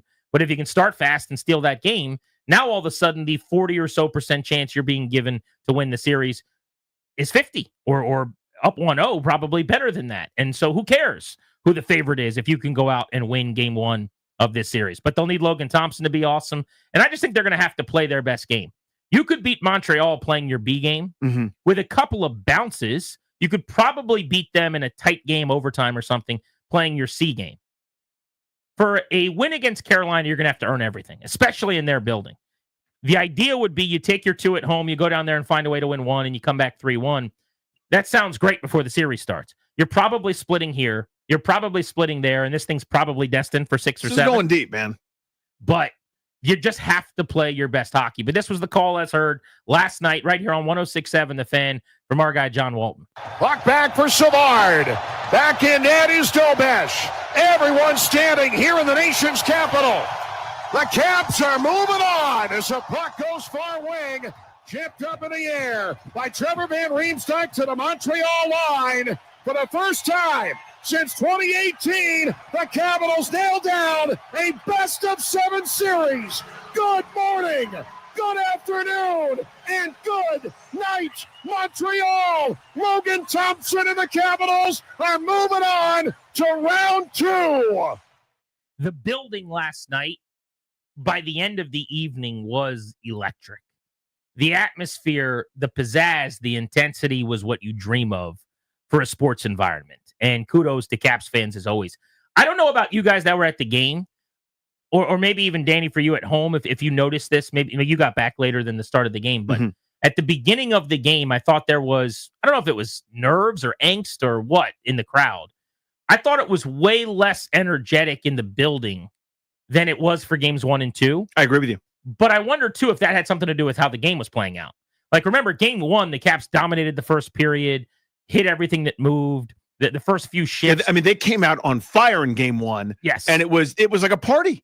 Game 2 wasn't quite to the same extent, but they tilted the ice pretty early as well. I thought there was like a 6-7 minute sequence late in the first period where they had the most grade A, best looks, best chances, rushes they've had all series, where offensively they were amazing. But the first several minutes, I was kind of like, come on, this feels like a regular season game. Like, let's get it going. And as the game went on, as they scored some goals, as they delivered some big hits, people really got into it. But I had a blast. Could not have enjoyed myself anymore. Toby, I know you bought a last-second ticket to go to the game. You were sitting in the front row of the 400 level with beautiful center ice seats. What was it like up there? Yeah, it was awesome. It was my first playoff hockey game, so I was really enjoying the atmosphere. It was a lot of fun getting to see the guys get going. There was some nervous energy in the crowd before they were able to finally net one, and there was still, we were talking about this before the show, there was still some nervous energy from people around you, even when they were up 2-0 and 3-0, just because of the heartbreak that we've seen for the Capitals in the past. That's such a Caps thing, too, because I got some of this in me, I can say, but I certainly experience it with other people more than even what I feel. They're up 3-1 in the series. They're up 3-0 in the game. You can't do a whole lot better than that. And I get that there's context and nuance with it. Sure. But the results now are you're on the precipice of advancing and you're up 3-0. And it was still a little bit negative and nervous and wordy. I mean, it was, I don't know if you heard some of the same things, but it's like, oh, we're terrible in the neutral zone. Make that pass. Oh, Montreal's getting too many chances. And it's like, let's everyone just take a deep breath. They might have it. They do have a 3-goal lead. They have won 75% of the games in the series. Maybe we'll just give them a shot here to figure this thing out. It's going so terribly that they're up 3-0. But it's just being a Caps fan, man. Yeah. You've just been on the wrong end too long. Yeah, I mean, credit to the guy next to me. If they would have just listened to him, we would have had no problems. He was telling them everything. He knew what for, huh? Yeah, he was helping us out. Was his last name Carbs? It was, actually. The tough one is the guy that yells shoot all the time. That's the thing that annoys me the most. There was a time in hockey, Houtier, where you wanted to shoot constantly. That was the name of the game. Who gets pucks on the net, man? Yeah, pucks on the net. shoot it, shoot the puck, shoot the puck. We know more now. The number of shots, while not irrelevant, is not the story. You're looking for scoring chances. Yell scoring chances. Do that for me. Because create scoring chances with creative play. Right. Potential offensive grinding. Run the cycle. It's harder now. Here's how you score now. Yeah. You move the puck horizontally in the offensive zone. You have to get the goaltender moving and sliding across the crease. Goalies are so good. If they see the puck coming, they will stop it at a 98% clip or whatever. So just shooting the puck oftentimes is not correct. Now, if you have a bunch of traffic and you can get a redirect or a ricochet or something, good things can happen. Pucks on net. I'm not saying I'd rather be on the defensive end, but this idea that as soon as you have the puck in the offensive end, just throw it at the goalie. Wrong. Set up something where you get the goalie moving. That's the high danger chance. That's the analytical now. And the Caps are great at this, by the way, when you look at some of the numbers here. But that's the name of the game in the NHL now. It's not just about a puck on the net like it once was. We've gotten smarter. We've learned. Maybe we need to update what we're screaming at them. But I'll give you just an example on data. Slot chances in this series, 85-61. Yell slot chance. That's what you're looking for.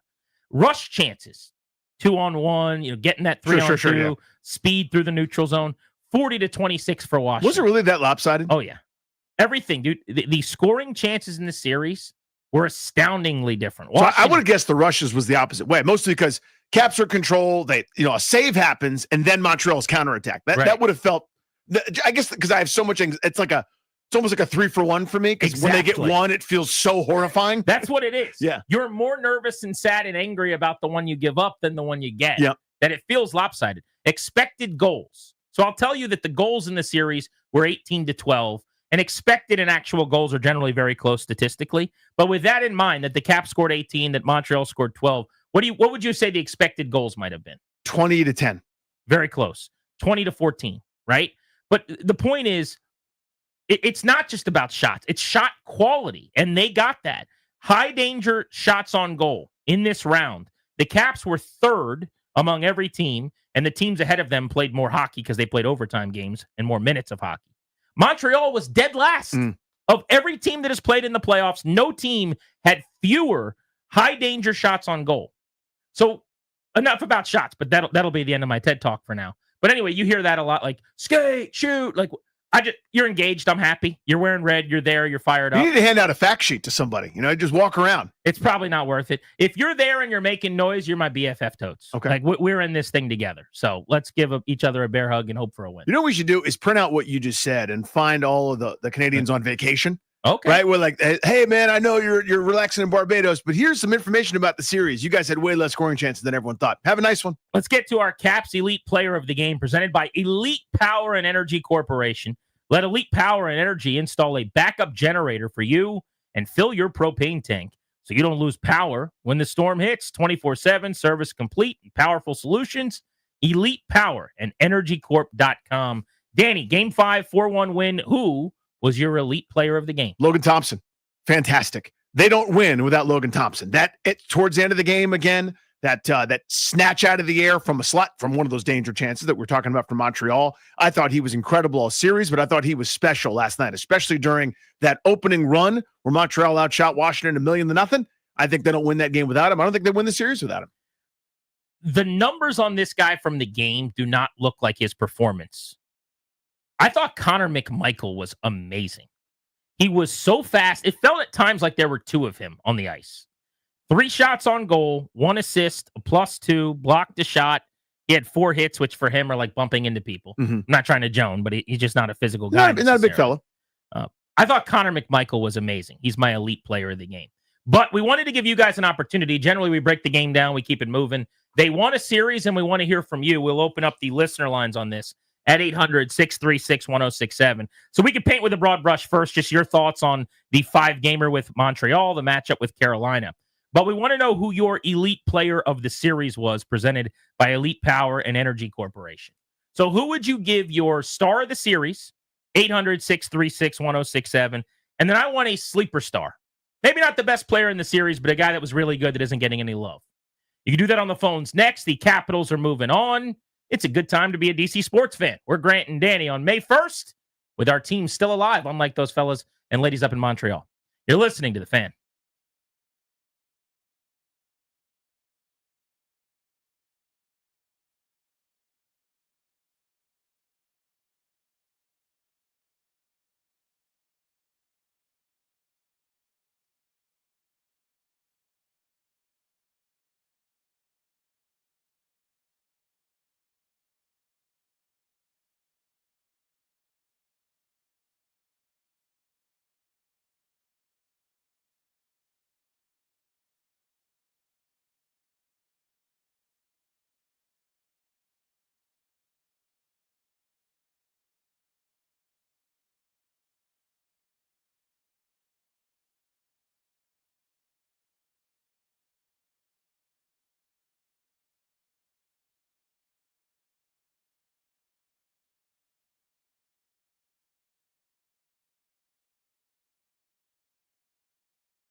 I'm Toby Altizer with your sports update on the Fan. This update is powered by Old Glory DC Rugby. Scrum together, glory forever, oldglorydc.com. In hockey, the Capitals beat the Canadiens 4-1 on the ice last night.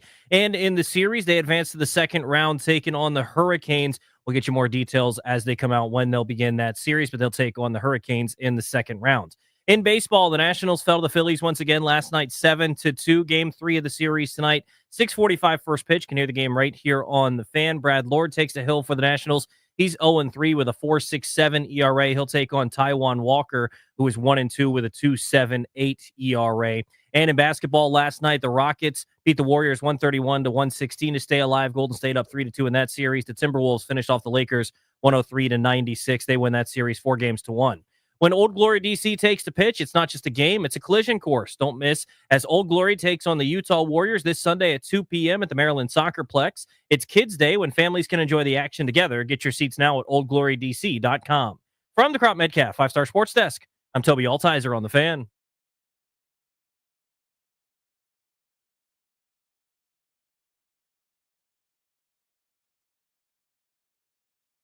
Dominating right circle, Suzuki. Low now to Demidov. Side of the net, in front. One-timer from Suzuki, knocked out and kept to the outside. Demidov continues. 138 left and a glove save made by Logan Thompson. It's huge. I mean, no game in this league is ever easy, and it's even harder once you get to playoffs. So, honestly, I think either one of those games could have gone either way, right? So the series could have been different. So again, you tip your hat to them. It's a well-coached team and a lot of potential over there. That's Logan Thompson giving the Canadians some love. Danny, you said this. I want to double down. That is a really talented young team. Yep. They picked first. They picked third in recent years. They've been brutal for the last few seasons since their deep run about 4 seasons ago. And they're going to be a handful. And they just need more experience. We saw this with the Caps when they were very young and made the playoffs. Yeah, they're going to be good. You get outclassed. You go up against someone bigger and more physical, who's more experienced, and you make some mistakes. But they were a pain in the butt. Like, that's a 4-1 series, and the margins in this league aren't that big anyway. But one of those wins is in overtime. A couple of the lopsided games were empty net goals that were scored. Basically, until Game 5, 1-goal games in the wins throughout the series. So I give them all the credit. High marks. Watched the handshake line last night. I'm always curious to see after a long series, and this one wasn't that long, but Tom Wilson was a marked man, and they had so many little cheap shots and chippy things against him. What's that look like? And he had some really long, good embraces with some of their guys. But you could tell there was some respect and some reverence that they earned. Oh, yeah. The Caps' admiration as that thing went on. You know what it reminded me of? And I don't know, it's not exactly analogous, but that young Bullets team with Howard and Weber and Strickland and all those guys, when they went up against the Bulls, I'm not saying the Caps are the Bulls, but you see my point. When the Bulls were better, that was obvious. It was clear from the jump, but it was one of those, damn, that wasn't a cakewalk. That wasn't as much fun as we would have liked to have had. We would have liked to have had guys with our feet up. We'd like to have dominated this series, and it didn't go that way. The Bulls won it because they were way better, but that was one of those, okay, hey, tip of the cap, and to your point, kind of that handshake line. Grant and Danny's poll of the day today, presented by Metropolitan Moving and Storage. Local, long-distance, residential, commercial, 3 decades of best-in-class service and experience. We're asking you on the 1067 The Fan Twitter account right now who your number one star of the series was. 68% of you are saying Logan Thompson, the netminder. 14% saying Dylan Strome. By the way, he had 9 points. Nobody else on the team had more than 5 points in the series. Stromer, 4th right now in the NHL in points this postseason through just 5 games. Could not have been better. Ovi scored 4 goals. He's getting 12% of the vote. And then Connor McMichael, who had 3 goals in the series, getting 4% of the vote. So you can go vote right now on Twitter at 1067 The Fan. It is our Metropolitan Moving and Storage poll of the day. An opportunity for you guys to hop in on the phones at 800-636-1067. The Caps are moving on. Let's go to JR in Boston on Grant and Danny. What's up? What's up? Listen, this series was great and encouraging. Like, I know I'm a hater. I've been down on the Caps at times, but they came out 4 of the 5 games and, dominated.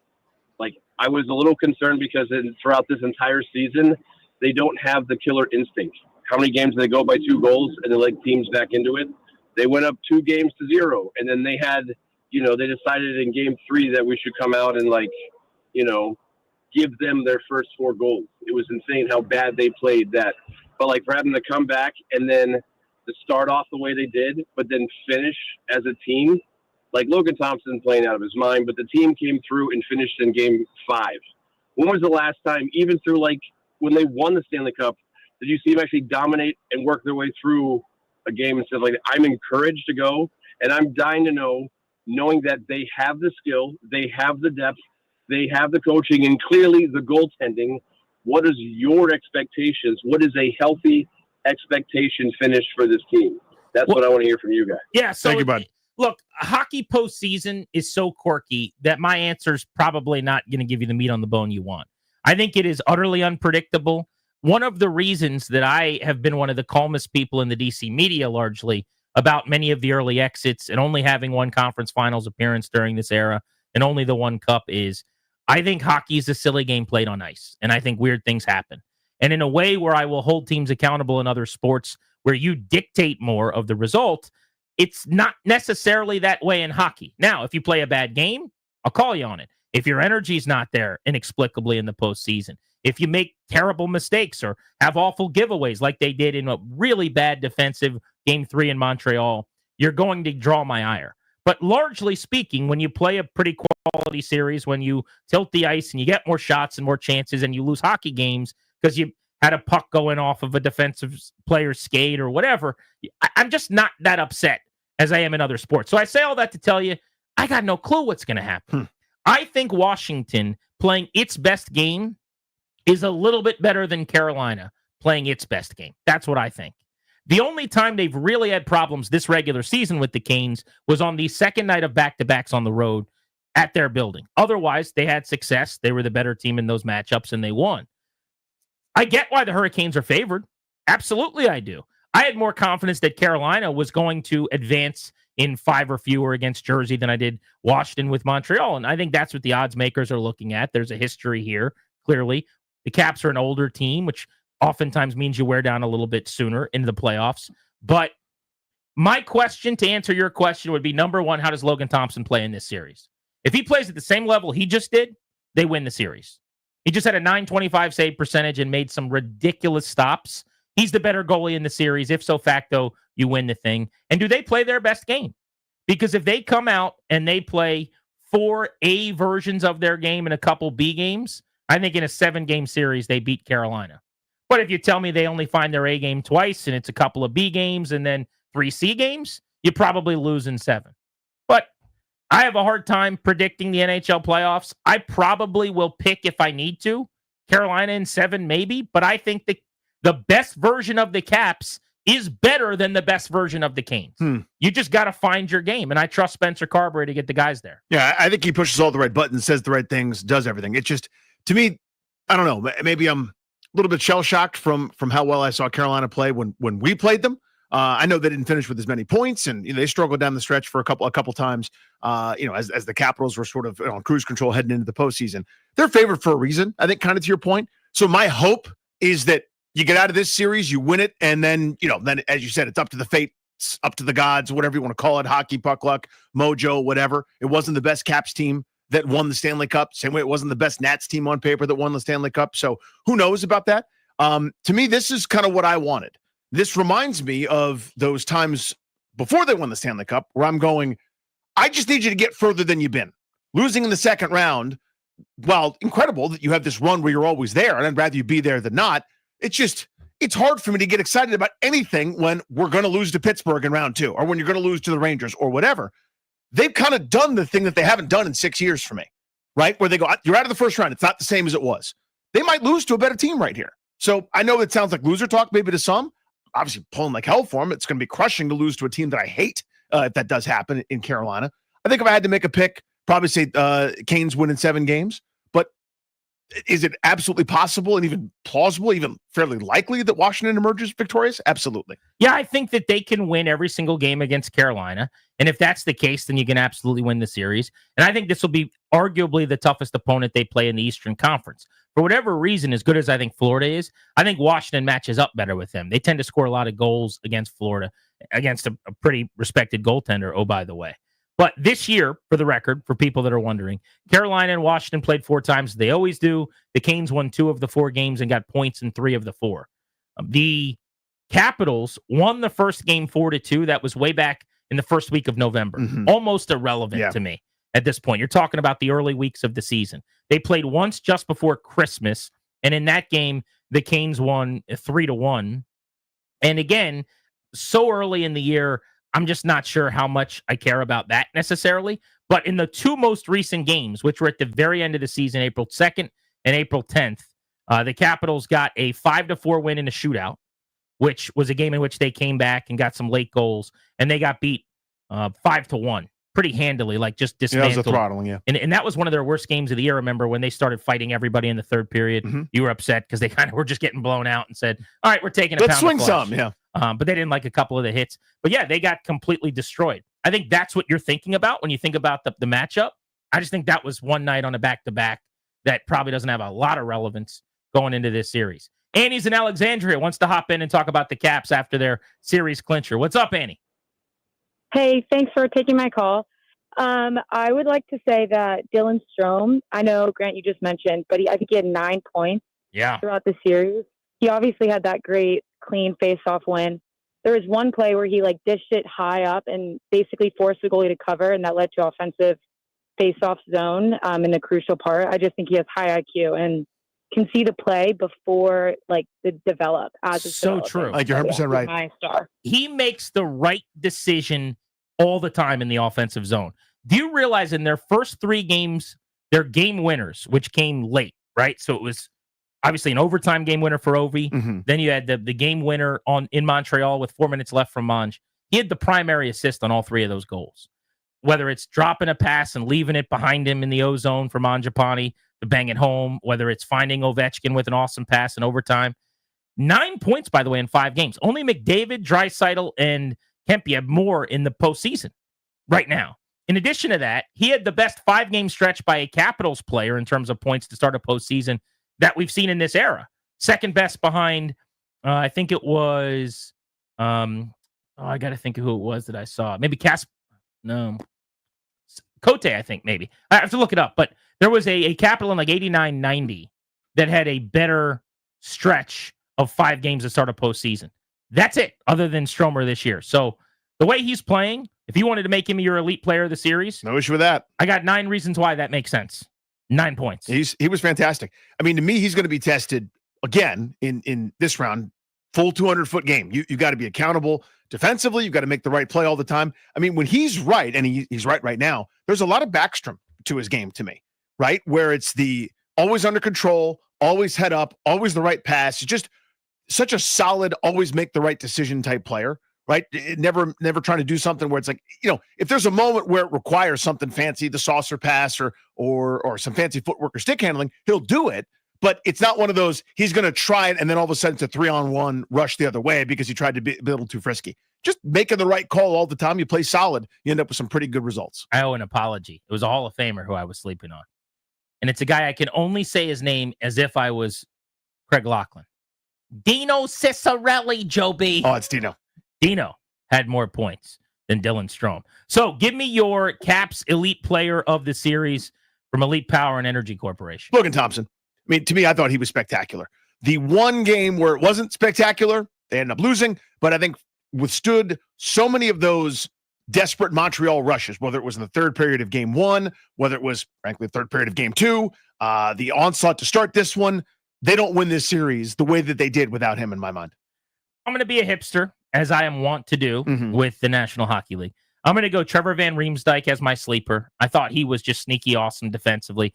Couple of mistakes, but you're always going to be able to find those over 5 games from a blue liner. But I thought mostly he was great. And actually, Carbs singled him out in front of the team last night in the dressing room after the game. And then I would say, who was so good in this series was Matt Roy. Another defenseman that you never notice because he's a stay-at-home guy. Kind of like a younger Brooks Orpik type almost. Not as physical, but just never going to help you offensively very much. And because of that, there's not going to be a lot of Roy number 3 sweaters floating around the arena. But damn if he's not important. And I just thought circuit to circuit in this series, when he was on the ice, I felt good. I was comfortable because he's out there and he's going to make the right decision. I thought they had a few defensemen like that. Alexiev stepping up for Faravari. How about the little stick handle for a scoring chance down low from Alexiev? I'm going, okay. Who took Sandine in our draft yesterday? Topes. I joned on them. He had 3 shots on the cage in the first 7 minutes. He was activating. He was in the rush. More on the Caps as we go. Remember, Jason Worth, who's always a 10 out of 10, is going to be with us coming up in 20 minutes to talk about the Derby. He's got a horse running in 2 days in Kentucky. So looking forward to talking to J-Dub, who's our best friend. We've gone from longtime pals, whatever the opposite of that is, adversaries, to being the closest you can possibly be with a radio guest. But next, NFL Power Rankings dropping from NFL.com. Where do they have the Commanders? You might like that. This is The Fan.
I am so happy for all of you Washington football fans. You have waited essentially 25 years for this. 25 years to be able to get excited about the direction of your franchise.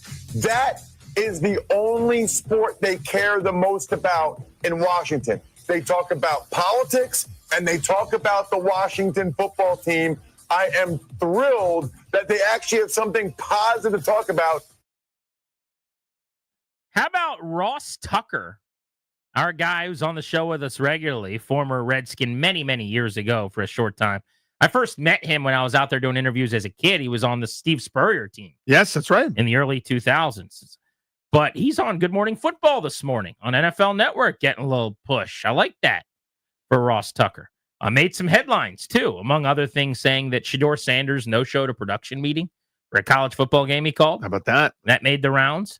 The kind of thing that just, when you act like that, it's going to come back to bite you in the ass. You're allowed to do it. I see all the comments are, not a big deal. Media takes themselves too seriously. Cool. Good for you. When you do things that are unprofessional, people view you as maybe not being a great professional. And so you do enough of those things, it's going to hurt you. And it clearly did during draft time, but we can get to that later in the show. I bring up Ross Tucker talking about the Commanders today because they unveiled their NFL power rankings, 32 down to 1. And Danny, they've got the Commanders all the way up to 6 coming out of the NFL draft. The teams ahead of them are the Detroit Lions, who they beat in the playoffs, the Buffalo Bills over in the AFC, who have been flirting with Super Bowl contention, but unable to punch through the AFC Championship, and the Chiefs. Kansas City sliding down to 3. Everybody's favorite offseason Tiger every year. They're always about to win the Super Bowl. The Baltimore Ravens are 2. And then the Philadelphia Eagles, your defending champions, with Jalen Hurts coming off of another masterpiece in the biggest game of his career, are number 1. But Washington sitting at 6. Does that seem high? Or is it just simply because, hey, they're in the NFC title game, and we sort of now think that that's the level? All right, so here's what I would say to that. If my answer is yes, that means I have to move them below some of the teams behind them. This, you just did the move that I was about to do. So my point is, right behind him is Tampa Bay, the Rams, Packers, Vikings. I think you could shuffle any of those teams up and make them 6 through 10. And I think you could quibble about one over another. Vikings won 14 games last year. Now they're handing things over to J.J. McCarthy. Green Bay Packers, I thought, had a pretty solid draft for a team that was on the rise last year. If Jordan Love's healthy, ... The Rams, aging. It's Stafford kind of riding into the sunset, but still, they gave the Eagles their best shot. That was the team that was the closest to beating them in the snow on the road. I'll go further than that. They would have beaten Philly if it wasn't snowing. I think that's fair. They were slipping and sliding and dropping passes, and they had them on the brink, and there was basically a blown blitz pickup on the interior. A bad fumble in there, too. By a young offensive lineman. Yeah, Kyron Williams put a ball on the carpet at one point. They would have beaten the Eagles in that game if it was played in LA or in any neutral site dome. It wasn't, so it doesn't matter. But I could see putting the Rams ahead of Washington. I have a hard time moving anyone else ahead of them. The Bucs right behind them, the Commanders beating the playoffs. They're fine. I don't think they're great. The 8 is the Rams. I'm moving them up. The Packers, they're probably comparable to Washington, but it's like watching a replay and saying you need definitive evidence, right? I need irrefutable proof to have an issue with Washington at 6 that somebody should be above them. Who are you arguing for? The Broncos, who are 11, the Vikings, who are 10, as you said, turning it over to McCarthy, who hadn't taken a snap, the Bengals at 12, whose defense is basically 11 guys from our studio handpicked.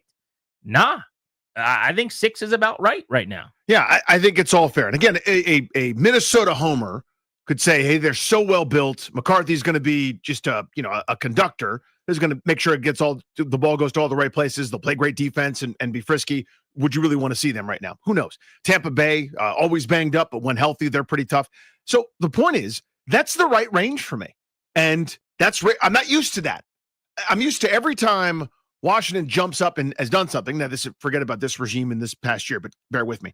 Every time they've gone to the postseason, it was the 4-game winning streak or the 5-game. And forget about the much larger sample. It's they did this incredible thing. And now people think of them, this is where they are now. And they were never able to sustain anything. This group hasn't yet, but it feels like, talking about this regime, coaching staff, players, etc., they've got something sustainable here. So whether they're 6th or 8th or 7th or 11th, the point is they are above the threshold of there's going to be they're going to pull the plug in the drain and they're going to start sinking back down into the mire and the muck with everybody else. They are legit. More on the Commanders in just a bit. By the way, the Nats are in action tonight. They're in Philly. You can hear the game right here on the Fan at 6:45. Charlie Slows, Dave Jagler on the call. They got to get a win at Citizens Bank Ballpark or they're going to get swept by the Phillies. Brad Lord on the mound this evening. Speaking of the Nats, legend Jason Worth, who's got a horse running in the Derby in 2 days, joins us next on Grant and Danny.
I'm Toby Altizer with your sports update on The Fan. This update is brought to you by Surfside, iced tea, and vodka. In baseball, the Nationals fell to the Phillies yesterday 7-2. Game 3 of the series looking to win one tonight, 6:45 first pitch in Philadelphia at Citizens Bank Park. And near the game right here on The Fan tonight. Brad Lord takes the hill for the Nationals. He's 0-3 this season with a 4.67 ERA. He'll take on Taijuan Walker, who is 1-2 with a 2.78 ERA. In hockey last night, the Capitals finished off the Canadiens with a 4-1 win in Game 5 to finish off the series with a 4-1 victory as well. They'll take on the Hurricanes in the second round. Details still to come on when that series will get underway.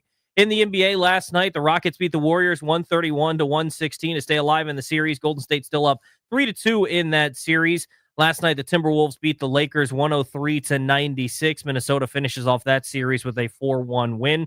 Tonight, the Knicks taking on the Pistons in Game 6 of that series at 7:30. New York is up 3-2 in that series, looking to close it out tonight.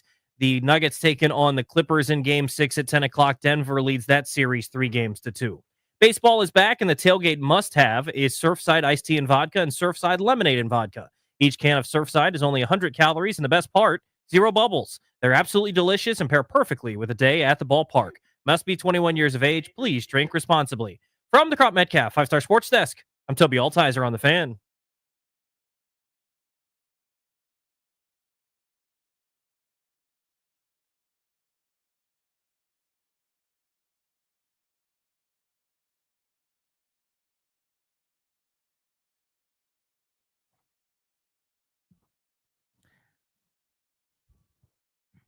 Back live in our Half Street studios, just a few blocks from Nationals Park. Sponsored exclusively by the law firm Kondorian Muran. We're Grant and Danny. You are listening to The Fan. Their attorneys are there to protect you and your family's assets. Schedule a free consultation with their team today. Visit kmlawyers.com. Tell them we sent you. That's kmlawyers.com. The Rude Guest Hotline. Rude, the most reliable heating and air conditioning products in the DMV, is where we find a fellow who hit one of the biggest home runs in the history of Nationals Park.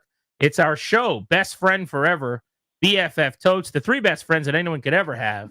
Jason Worth, who's getting ready for the Kentucky Derby. Let's go. With his horse, Flying Mohawk. We're 2 days away from the Derby. Jason, what's up? How are you, man? I'm good. We might as well make it the 4 best friends because I brought Sean Kelly with me. I know you guys he's got a bone to pick with you guys. So I figured I'd just bring him. Bring him out right now, and we guys can get it over with, and then we can talk about horse racing. Oh, what a heel turn! Sean, did you get what a your swerve? boots? What a swerve! My boots got poopy yesterday on the track, so I'm ready for my new boots. Hey, did you get the ones we sent? We sent them. We put them in the nice package. They must still be in the mail. Bro, what's up? You sent them USPS, so you never sent anything USPS. Yeah, that was our fault. I think it was to an old address. Kelly, I've been listening to the pod, bro. You guys are doing big things. Good. Just enjoying this ride and trying to get the podcast going. You know, we're trying to be media like you guys. We're media. Well, you guys are. They call it new media. New media. Yes. We're the old guard. That's Sean, I have right. never seen you happier than I think it was the Ruby Stakes, right? Where Flying Mohawk gets the second place that's needed to get to the Derby. I thought you were about to just pick Worth up like a WWE wrestler over your head and slam him down. It's kind of like when you're in the bullpen and you watch the real players do the work, and then you cheer and you get excited and you get the ring. You know, that's kind of what I'm doing. Awesome. If you guys are watching the podcast, you must be watching it by yourselves with no kids in the car. Yes. Yeah. My children. I've had hit the pause button a couple times. My children are not allowed to enjoy your podcast. Tell people where they can listen to it. By the way, Jason.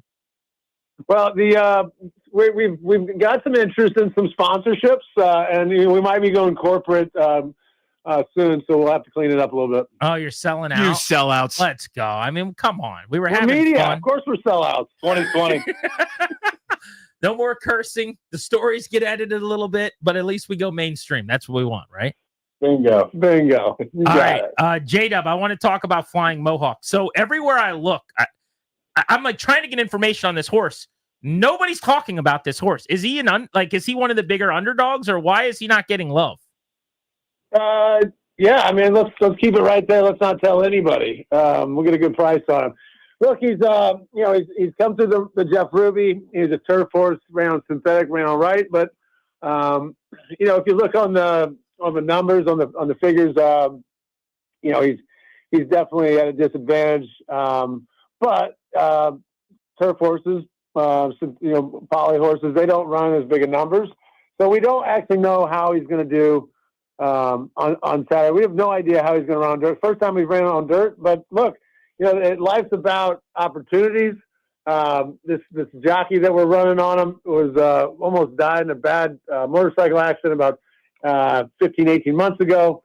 And he rode on him at the Ruby, got him in the Derby. Who am I to tell this jockey and this horse that they aren't invited? We're going to run a different race. There's a $1 million turf race we could run them in, but you never know how they're going to run in that either. So why not take the shot in the Derby? I keep saying that we'll never be back here, but here we are, back 2 years in a row. And look, I've been an underdog for my whole life and done things I never should have. And why not just take a shot at the Derby with a $70,000 turf horse?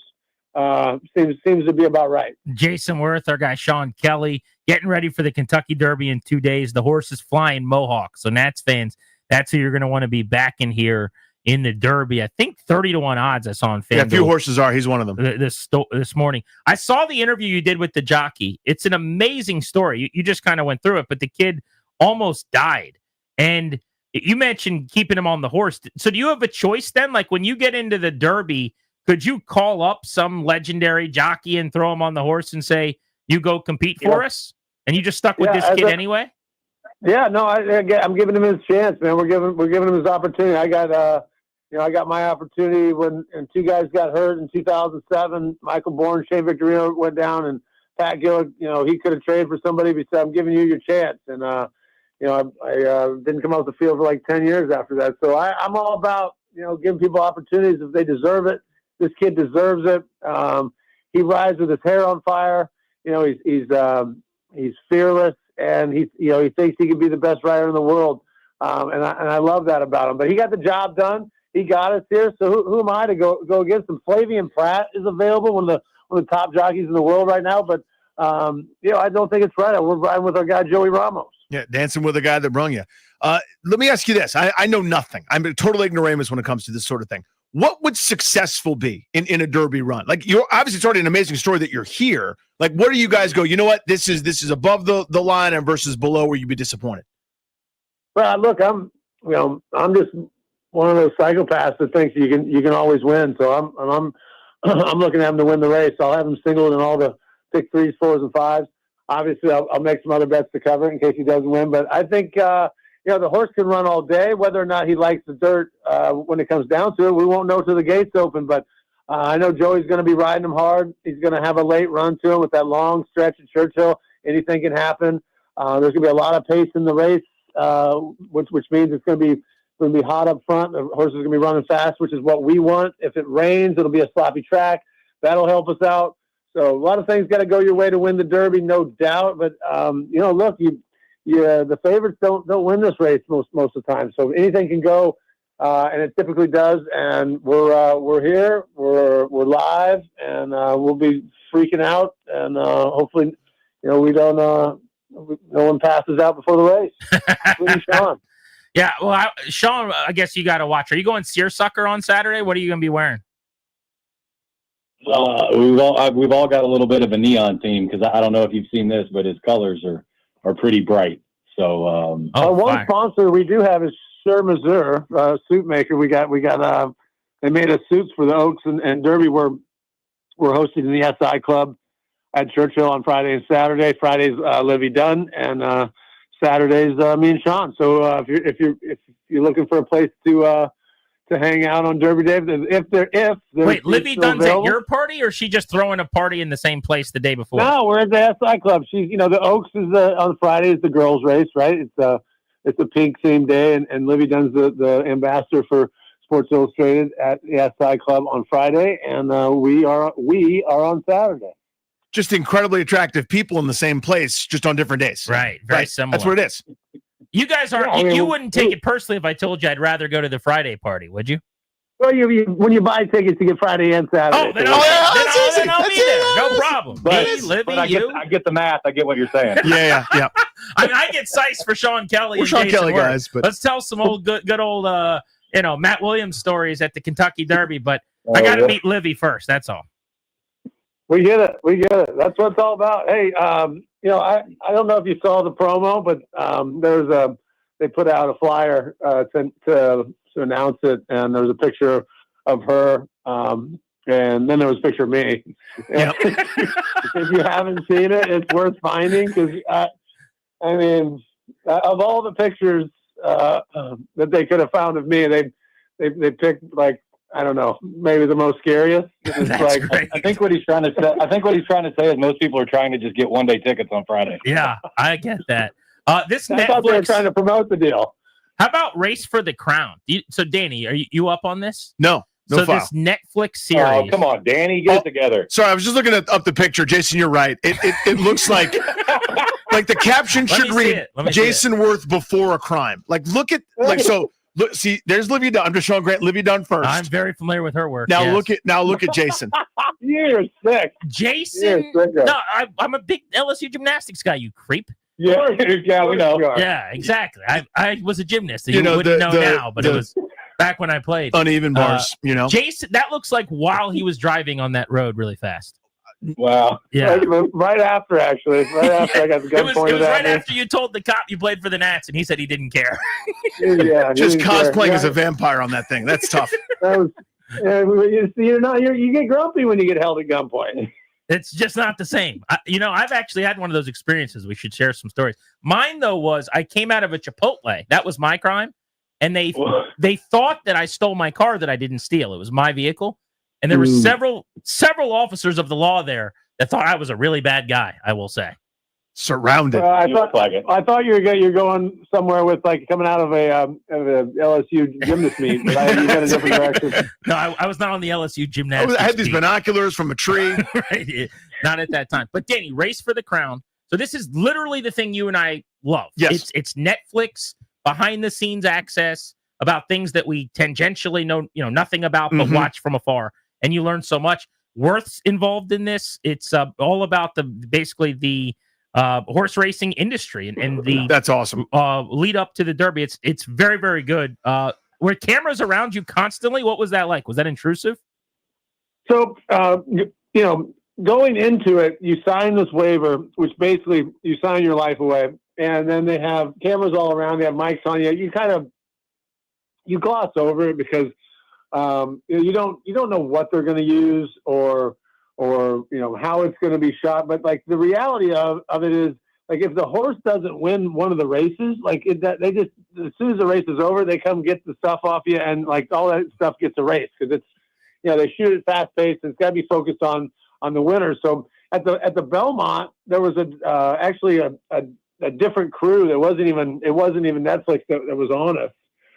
And so they shared that footage, and it was it was a group that definitely less known than Box to Box. So there's always cameras around the races for the owners.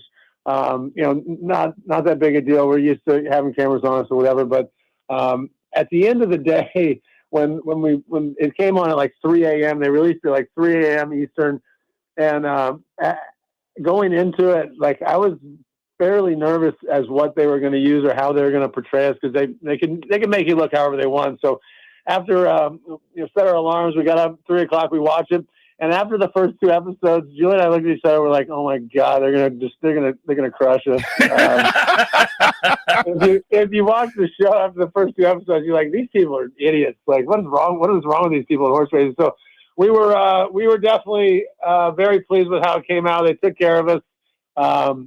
Fortunately for us, we aren't like some of those other people in the sport, and we do know how to celebrate though, and that was capture, which was pretty cool. Sean's part of the cameo in it when he says, F those glasses right in the camera's face. That got left off, and it was amazing experience. It was once in a lifetime deal to win a race like that, a Triple Crown race, and then to have the cameras there to capture it. We were just lucky. I mean, I looking back on it, we were like, oh, we might actually make the documentary now that we won a big race. So it was never like we weren't never going into it thinking that we were actually being the show, right? Because you have to win big race. But it was pretty cool. I thought it was good. You guys enjoy it or I'm midway through it. I've loved it, but this is my favorite thing. We talk about this on the show all the time.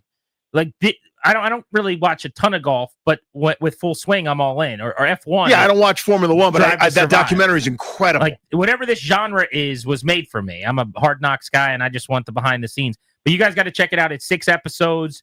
It's all available to binge right now on Netflix, leading up to the Derby race for the crown. So you mentioned you're 2 years in a row and the unlikeliness of that.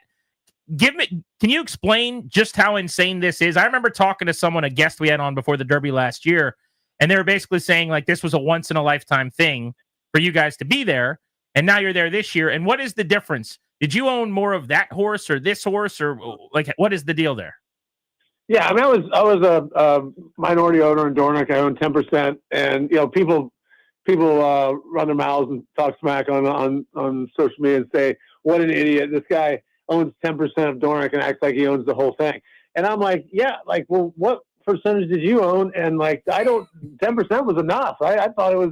I felt like I owned the whole thing. I mean, it doesn't matter what percentage you own. 10% of a horse that's competing in the Derby, you're going to think I own the whole damn thing. Yeah, I'll be obnoxious. I mean, I'm sorry, I'm not sorry, but this year it's a little bit different. I own 50% of Flying Mohawk, so I'm the majority owner. It's kind of my show. I'm getting all the. I've got the limo from Churchill. I've got the all the paddock passes, the pins, and it's pretty much however I want to do it. But I only got 2 other partners in this: Jeff Berry, former baseball CAA agent, and Sean Coletta. So we got a tight group. We all get along well, and the sport is all about who you do it with. And that'll be the cool part on Saturday. We'll all be together in the owner's suite and cheering on Flying Mohawk at a big price, probably 30-1 right now. We'll see what happens after Sean gets done betting him. He'll probably bet him down. him and Scherzer will have some money on him. I'm putting my reliever money on him, and Scherzer's going to move the whole line when he comes in. Yep. Is Max coming to the Derby? No, he's trying to play baseball still at age 50 or whatever. The guy, our poor Maxie, like, yeah, he's not on the mound as much as we'd like. His full legal name has been changed to Max Scherzer IL. Wow. Well, look, if you could trick a team into paying you $15 million, you'd do it too. 100%. I'll do it right now. Trick a team. My guy was nasty when he was healthy. You guys are both being too harsh. He's All in Famer. He's All in Famer, but he's hurt now. No, you can't take it away from him. But hey, man, you're not going to say no. You're not going to say no to $15 million. Like, I'm not blaming him. We're not mad at him. 100%. Here's my question. You guys mentioned this a couple of answers ago, but what do the other owners think of you guys? When you think of a horse owner, I don't think of Jason Worth respectfully. I think of like, only has some cool smile. Which, by the way, that's J-Dub's whole point. And that's kind of the bit, right? He's They're like breaking the wall down. What's the reaction been to you guys? But who cares? That's our whole point. That's why we started Icon Racing. Sean and I, we got a podcast. We're bringing new owners into the sport. We're crowdfunding. We raised $3 million last year, and at a $100,000 clip, anybody can come in, own horses, and compete with the big dogs. I mean, we're up against the sheiks of Dubai and the Micro Pulleys and the billionaires of the world. But, when you get drafted as a first rounder or a 50th rounder, when you get on the field in A-ball, no one cares what level, where you were drafted or what they got paid. You're all the same, same level. And that's how horse racing is. This is your chance to compete against the billionaires of the world. You guys raised $3 million, by the way. And that was before you even asked me and Danny for money. So imagine how much you'll have now. Tens of dollars. We're not that poor, but we may not be for everyone. We're different than we're the poorest people in the room everywhere we go. But they may talk shit about us in private, but I'll tell you what, they all want a little piece of the fun that we have. So hopefully we change that energy up. Sean, you're a Louisville guy. I remember you were a big Lamar Jackson fan back when you won that bet and we sent you those boots right away. You may remember. Literally any day you're getting them. What color are those? Yeah, I don't know what color they are. I haven't got Are them. you wearing those today, by the way? Are you going to wear them to the Derby? You let us know. No, I've got my other ones on. They're all muddy. You got some really nice ones, nice boots on right now. Those are ours. Those are the ones we sent. The ones we sent them to, by the way. I thought they were gorgeous. Brown or tan, depends on how the light hits them. The light. Do the light when it gets there? Yeah. The sun. But you're a Louisville guy. Are they ostrich? Are they the ostrich skins one? What is that? The nicest one, Jason? That's the nicest one, right?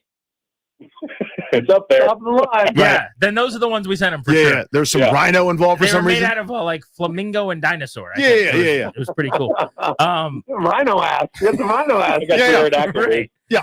Were you always a horse racing guy, or is this just like, your guy Jason's involved and you're going to support his horse? Like, what's your background? Well, look, to be honest, you can't grow up in Louisville and not kind of know what's going on and kind of pay attention more than anybody else. But I wasn't crazy into it. To me, this is all stuff. Even growing up here and playing in the big leagues is just not real. Like, you don't do this unless you're a billionaire. Or you got 1 million horses or born into it. So for me to be able to be on this ride with Jason and be his hype man and make those cameos on Netflix, cheering him on is an unbelievable ride for me as well. It never dawned on me, Danny, but maybe this is all Kelly's fault. He could have built the bridge all these years. He was coming in studio. He's our guy. He's Jason's guy.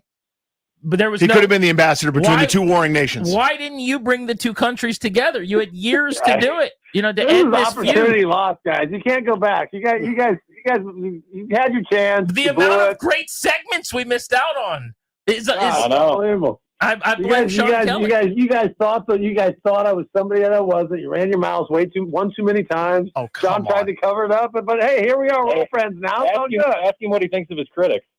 I already know. Where we heard that publicly. Yeah. The only thing that was missing during that was when he said, Grant and Danny can, instead of if you knew our names, you would have. Yeah. Although I would have, let's be honest, that would have been so much better. It would have been the greatest promo of all time for us. Yeah.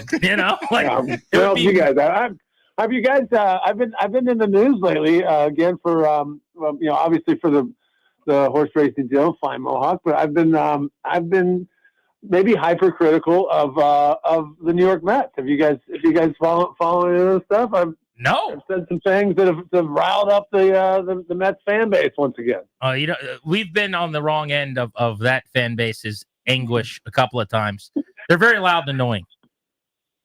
Yeah, I all agree on that. I thought it'd be funny because Mike Rapoli, he's a Mets fan. He's one of the biggest owners of the sport. He's a big rival of mine, obviously, in this sport. He runs the Mets colors. He was on the Netflix documentary. You might have seen it. He's from Mike from Queens. I thought it'd be funny to start taking shots at the Mets just for fun. And then now I'm getting death threats again. Now the death threats. Here come the death threats by the Mets fans. But it's all good. I just figured maybe they could take a joke, because like they kind of are a joke. So it's like maybe you can take jokes. I don't know. But let's be honest. You played for the Nats. You played for the Phillies. You don't buy many drinks in those towns. You don't care what Mets fans think. No. It's just fun that there's not really many rivalries in horse racing. It's fun to ruffle some feathers and get Mike Rapoli all fired up. He hasn't even seen my comments yet. I don't even know if he cares. He's got other things to worry about. I know he's busy drinking vitamin water. I don't know, but we drew the post next to him in the race. So our suite is right next to his, and it's like there's like this little brick wall, and the chairs, the sofas kind of line up next to each other. So your heads are right next to each other. So like we won't be but 3 feet apart all Saturdays. It should make for some good banter and good times. We need to liven the sport up of horse racing. I think it's the greatest sport in the world. It's awesome sport for retired athletes. We started Icon Racing to bridge the gap and bring new owners into the sport, and it can just be an unbelievable experience. I never thought we'd be here, back to back 2 years in a row in the Kentucky Derby, but here we are. And moving forward, we got Icon Racing and iconracing.com. Check us out. All right, so I got a dumb horse racing question before we let you go. Then I've heard you guys talk on the pod about like the post position, and there are certain ones I feel like that either you can't win from or that are really bad. So what did you guys draw? I guess it sounds like that's already happened. And what's good and bad there? Like what did you draw?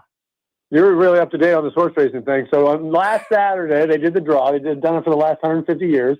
And we drew post 11. Okay. And kind of going into it, we didn't want to be too close to the rail. We didn't want to be too far outside. So 7 to I think 14 is what my trainer said. But since we're doing this Club SI ambassador deal, I think it's 1 through 13 have access in the SI club, and then 14 through 20 have access into the paddock club. So if we would have drawn 14 to 20, all of our people would have been on another side of the track, pretty much, not the track, but the paddock.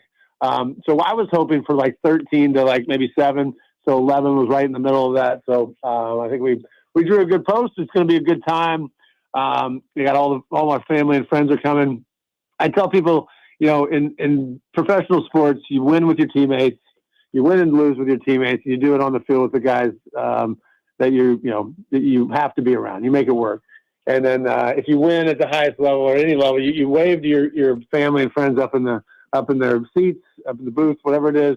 And then later, you meet them in the tunnel for a moment, and you try to recreate, that moment of winning and just the joys of all that. But the moment's lost, right? It's 15, 20 minutes go by. In horse racing, you win and lose with your favorite people, your friends, your family, your kids, your parents, and it creates a bond, everlasting experience. It's unlike any other sport, and that's what's cool about horse racing. That's what we're offering with Icon Racing. Well, it's going to be cool. Awesome, we're man. going to be rooting for you, Flying Mohawk. I'm sure there will be. It's going to be a heck of a party. I hope it's a lot of Nats showing up and hanging out. I'm sure you'll have the VIP list. I saw you had Matt Williams on it, so he'll be there. He'll be there. He's going to be front and center, and then CB Buckner's on the list, which I didn't see coming either. So it's quite a list you put together, J-Dub. Yeah.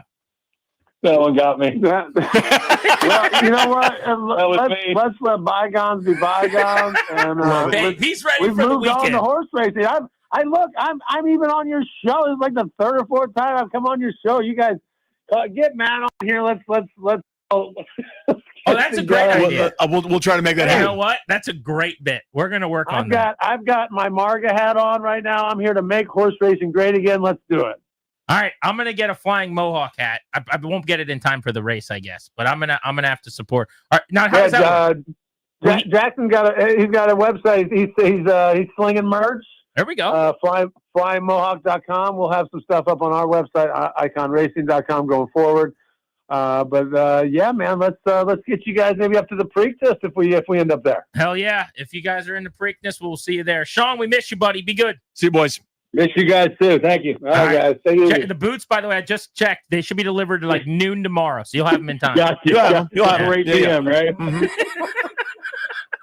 Our guy Sean Kelly From those tan ostriches. and our guy Jason Worth, a Kentucky Derby. How about that? Flying Mohawk, 2 days away. Man, first of all, what a ride we just went on. That was a lot of things happened. Didn't see Sean Kelly joining us. We didn't have that in the office pool. No. We know the dump button works, so we're good there. Good. That was a good test Yeah, of we only everything. had 2 bad words. Yeah, in which 25 was nice. minutes with the lads. That's not bad. Grant and Danny with you. We're blitzing at 4:00 on the Fan.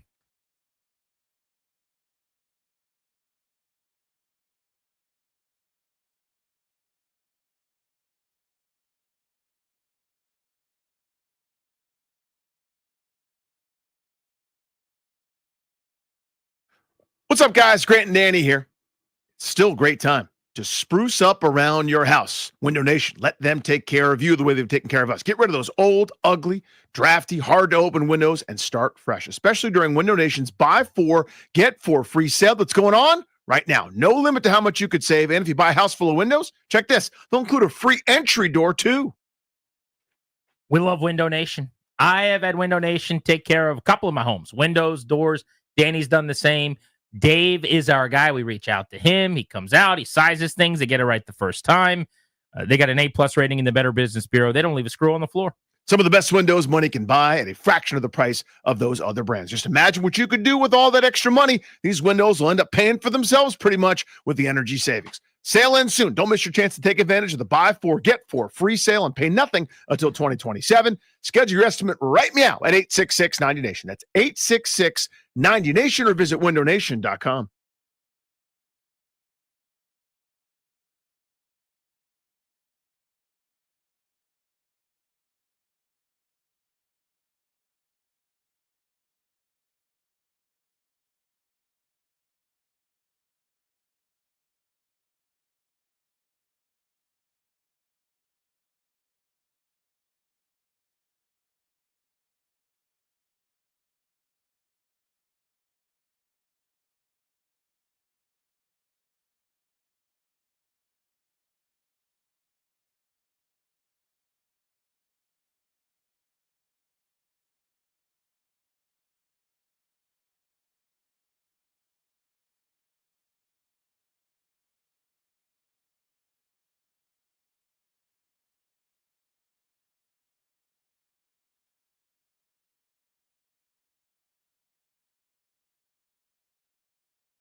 I'm Toby Altizer with your sports update on the Fan. This update is brought to you by Coach Wooten's basketball camp. CoachWooten.com, that's 2 O's and 2 T's. In baseball, the Nationals taking on the Phillies tonight, 6:45 first pitch. Can do the game right here on the Fan. Looking to salvage one game in the 3-game series. Brad Lord takes the hill for the Nationals. He'll take on Taijuan Walker of the Phillies, 6:45 right here on the Fan. In hockey, the Capitals finished off the Canadiens last night 4-1. They win the series 4-1 as well. Second round matchup, they'll take on the Hurricanes. And in basketball tonight, 2 games. Knicks and Pistons, Game 6 at 7:30. New York up 3-2 in that series. And the Nuggets and the Clippers, Game 6 of that series, 10 p.m. tip-off. Denver leads that series 3-2. Coach Wooten's basketball camp, they instill a love of the game by teaching kids how to play, the values of the game, and having fun. Join the rite of passage for beginners all the way up to the rising high school star and experience the legacy of the Wooten basketball camp's Coach Wooten. From the Crop Metcalf 5-Star Sports Desk, I'm Toby Altizer on the Fan.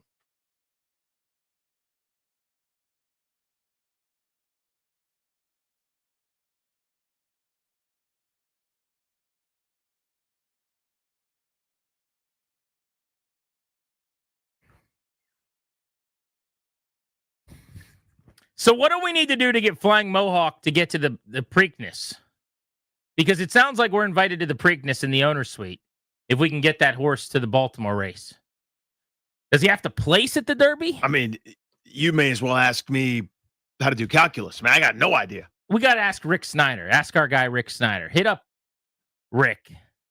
Don't tell him I'm asking, just one of you guys. Well, I'll ask him. Yeah, there you go.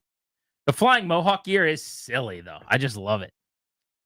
It's like a black hat with basically just a super green, like neon horse with a mohawk. I'm in. 30-1. Can I get you to hop on FanDuel this weekend, Danny, and support a pal and put a couple shekels down on Flying Mohawk? Does that help? I don't know if it helps. But that certainly doesn't help. Yeah, it doesn't help the horse go faster. But it makes you have a little more fun, and you're rallying behind J-Dub's horse. This might be the first Kentucky Derby I watch or have watched in decades. Oh, are you out on the Derby? I forgot this. Total waste of time. So you're doing the Masters thing. What would you rather do? Watch the Derby or watch the Masters? That's hard. Is your animus toward horse racing the same as similar golf? Yeah, similar. But the things that I don't like about the golf coverage are ramped up. It's 77 trillion hours of pageantry.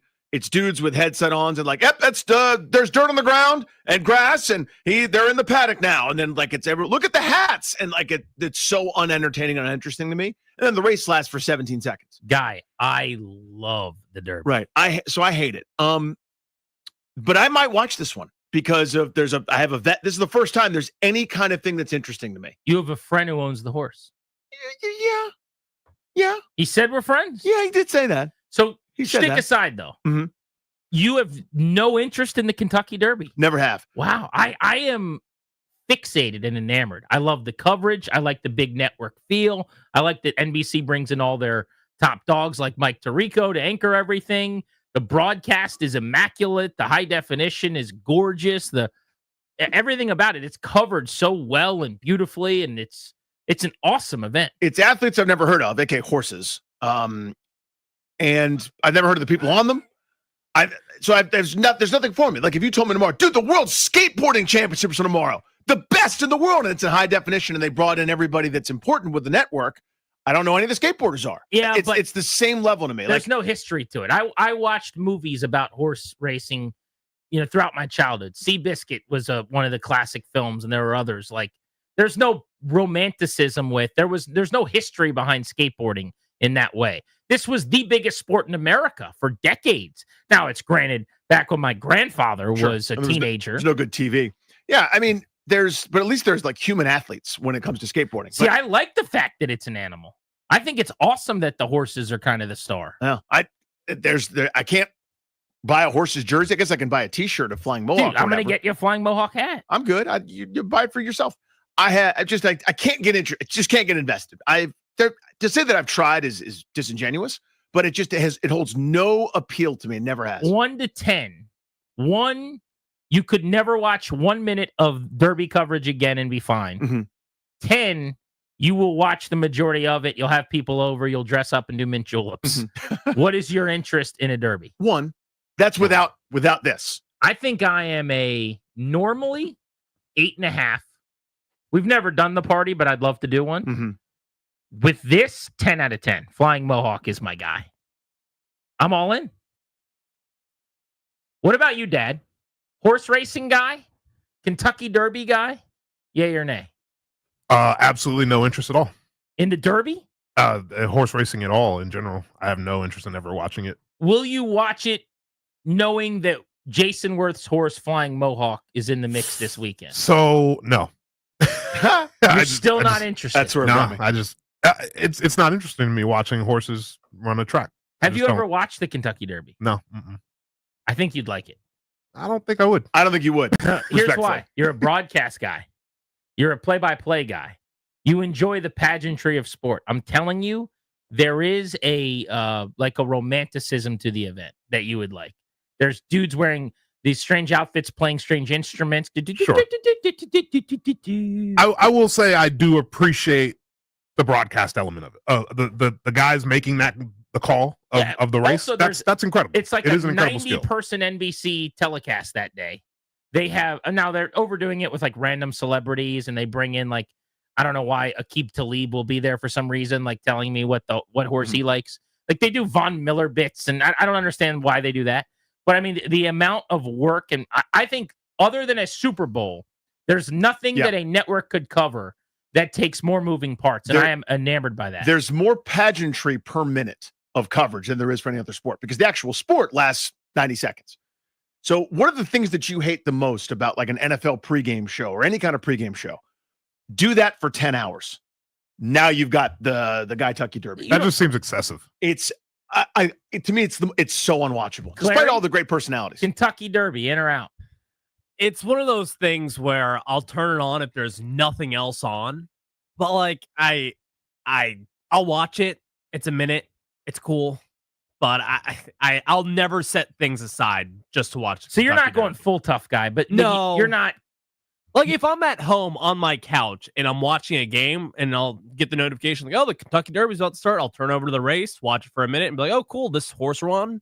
Turn it back over and watch whatever I was doing. You guys are not appreciative of like the history of the event. No, nah, not at all. Like a horse won before and a different horse won before 17 million people watched last year. I can't find one guy in the studio right now that watches this thing.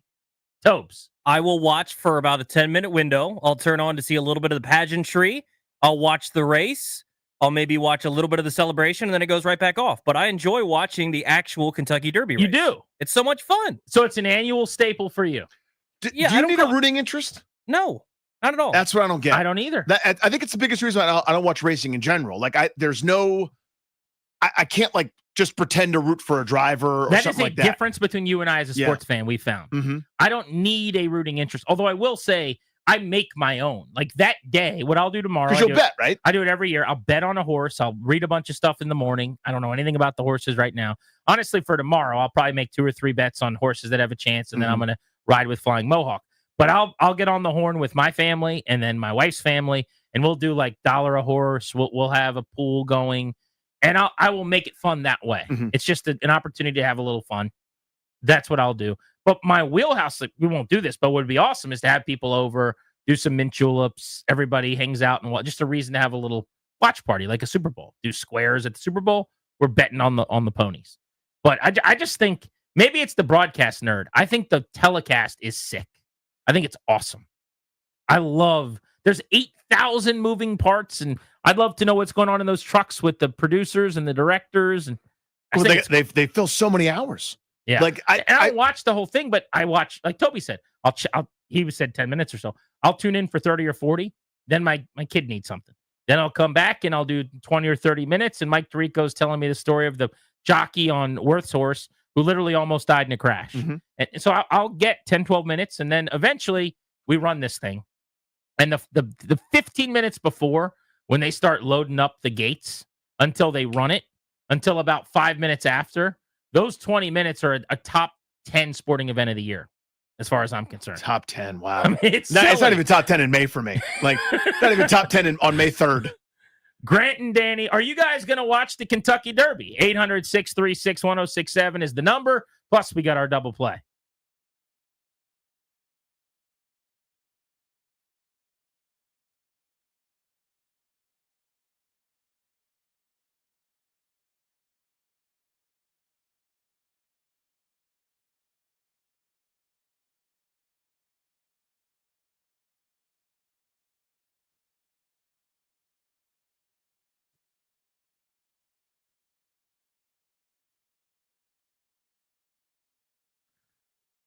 We were just talking about the Derby with Jason Worth. His horse Flying Mohawk is going to compete on Saturday. Pretty amazing. You know, FanDuel is the first sportsbook app where you can bet the Kentucky Derby. Right now, all customers are going to get a no-sweat Derby bet. So use that on Flying Mohawk if you want to support the Nats Greats horse. That means you're going to get racing bonus back if your bet doesn't win. The app is easy to use, and you don't have to be a horse racing expert. I'm certainly not. To get in on the Derby action, bet America's #1 race with America's #1 sportsbook. Even Danny Rouillet is jacked up about the Derby. He just said so, or something like that. FanDuel.com/GP. That's FanDuel.com/GP. Promo code GP for your chance to get a no-sweat bet at the Derby. That's FanDuel.com/GP. Got to be 21 in Virginia. Opt-in required. Verified FanDuel racing account required. Refund issued. Non-withdrawable racing site credit. Expires 9 days after receipt. Max refund $10 unless specified. Restrictions apply. Terms at racing.fanduel.com. Gambling problem. Call 1-800-GAMBLER.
Grant and Danny on the Fan. Each and every day, we give you a double play. What's going on in our lives? Nothing to do with sports. Driven to you by your local Washington area Honda dealers. Now's the time for a great deal in the new Honda. Visit your local Washington area Honda dealers today. Is it, though? So good. It's time for the double play? We'll play it 3 times. So we've been putting this off, Jeeps. My 7-year-old has wanted to go on a Ferris wheel. That's like a thing that he is super excited to do. And his dad is terrified of heights. And that's pretty much nightmare type fuel, right? Just a slow moving car where you're just super high off the ground and oops, this one slowed down to a grinding halt and you're just up there. We'll get some maintenance on it after a while. Or every movie, like, Spider-Man, No Way to Homecoming, Home, Coming Home, No Way Home. There's always like some sort of incident and there's no superhero to save you. So I'm terrified of it. I don't really want to do it, but we got to do it because it's what the kid wants for his birthday. So at one point, the wife and I were going to go like to some amusement park or somewhere in Pennsylvania and like leave the other kids with like my mother-in-law. We're going to figure out what we're going to do. Yes, that, no. But now it looks like at some point in the not too distant future, when there are no sporting events, we're just going to go to National Brendan Darber and we'll go to that Ferris wheel there. I was going to say, there's one right there. I know, but across the river. So it went from I want to go to a full amusement park, and it's like, well, there's not many rides you can ride. As like kind of a little fella. There's also not Ferris wheels at many amusement parks, are there? Yeah, but the ones that there were, we were looking to take these long road trips, and it was going to be a big Robert hassle. But it looks like that's just what we're going to do. So I think we're going to do like an overnight hotel with him, kind of like a staycation type deal, and get up and go to the Ferris wheel, and that'll be our big to do, and then we'll head home. And that's for the birthday? That's that's one of the things he wanted for his birthday. Was to go on a Ferris wheel because it went from amusement park with a bunch of rides. Yeah. And we tried to gently tell him, like, hey, bud, we had debating him. Hey, bud. When is his birthday? I mean, it already happened. So it's just a random thing. It's not a birthday. No, it's for his birthday. This was the present we're going to get you because it was listed as go to an amusement park. And then it morphed to I got really just want a Ferris wheel. So we're doing a hotel and a Ferris wheel. That is a wacky bit, you can acknowledge. Yeah, it's 100% wacky. Everything about it's wacky. What do you want? I want a hotel and a Ferris wheel. Yeah. So man, is it all of you guys or just you? Just so it's like we're trying to do a thing where because there's so many kids now, there's too many. But this is your special thing, buddy. So you get full attention, mom and dad, whatever you want to do, and this is what we're going to do. But again, I keep trying to explain to him. The amusement park's not really going to be an amusement park for you because you can't go on any of the rides because you're too small. You're trying to gently say that to him, but the Ferris wheel's got no requirements, and we're going to sit in one of these terrifying swing cars. But do you have to do it? Yeah, it's part of the present. Is that you have to do it? Yes, that me. I don't know, man. That's not for me. It's not for me. That's one of those. Well, but that's not your philosophy generally. I'll take a picture of you from the ground. Right, exactly. I mean, the Santa Claus thing would be for him, not for you. We're not doing that. That's not for him. No. That's for you're wrong. Unequivocally wrong. That's for the parents to get some sort of mythical picture that may or may not take place. For him, would be to cry. That's not for him. No. It's for him to go tell Santa what he wants for Christmas to sit on the big fella's lap. Yeah, so a parent can get a picture of that. So you remember this? You remember this?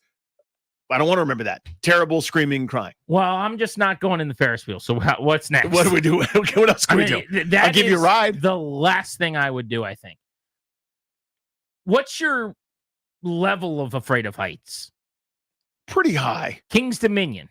Did you ever go up on top of the Eiffel Tower? No, because the Eiffel Tower was after I kind of stopped going to King's Dominion.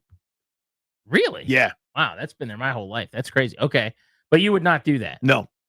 You wouldn't go up to the Empire State Building and like walk outside. I've done it, and just to say that I did. Yeah. I climbed to the top of whatever for a charity event. I can't remember what the name of the stupid tall building was in New York. Not the Empire State Building, but one of the other ones.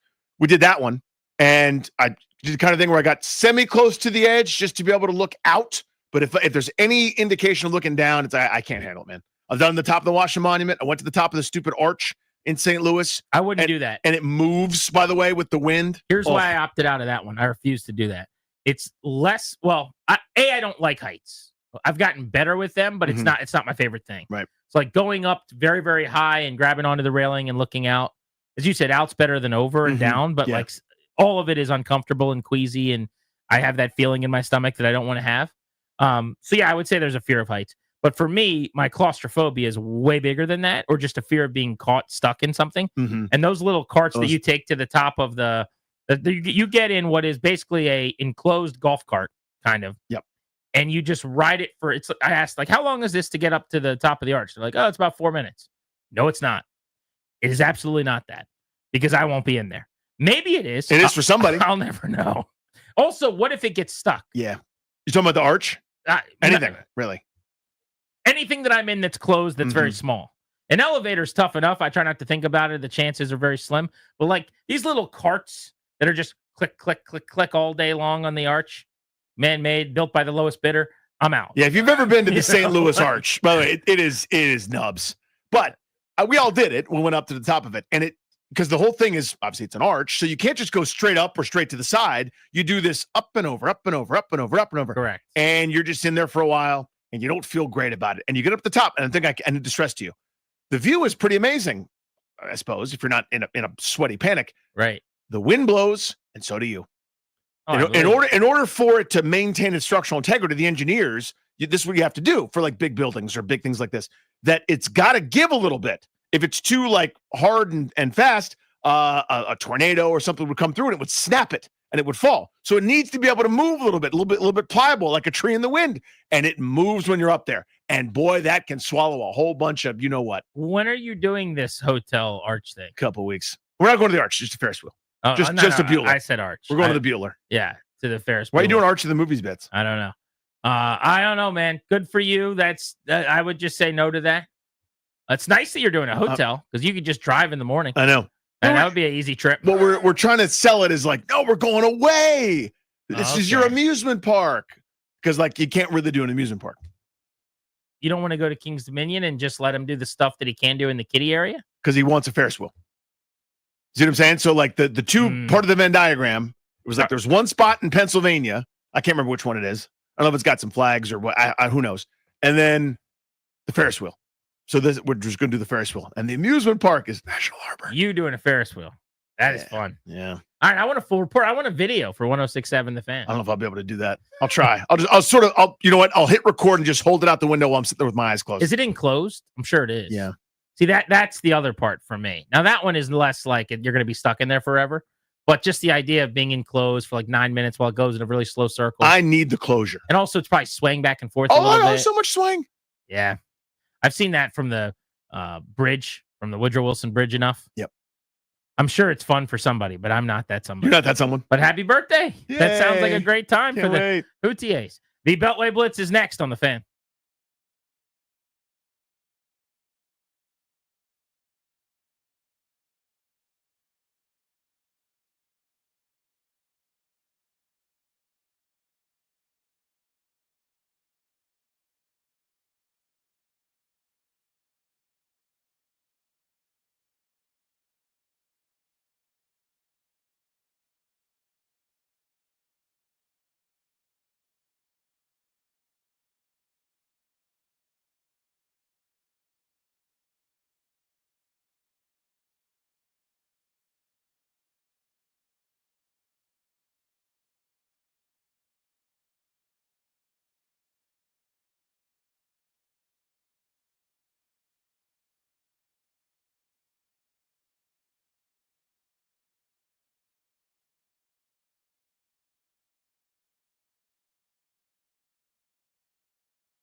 I'm Toby Altizer with your sports update on the Fan. This update is brought to you by Coach Wooten's basketball camp, CoachWooten.com. That's 2 O's and 2 T's.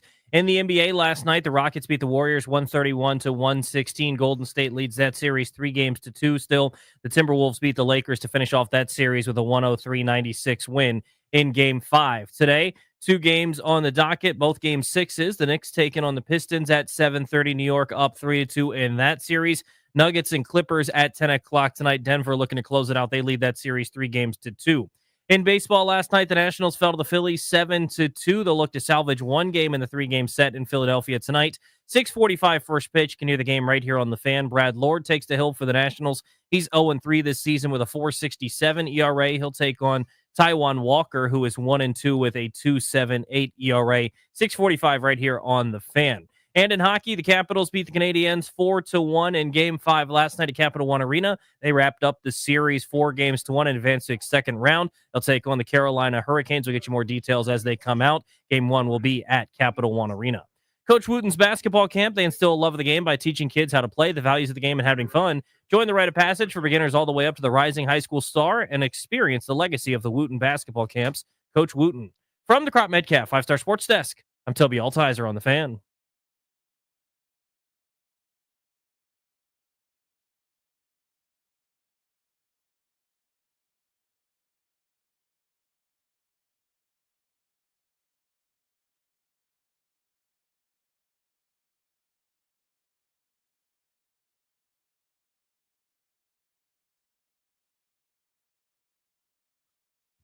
Beltway Blitz coming up in just a couple here on Grant and Danny.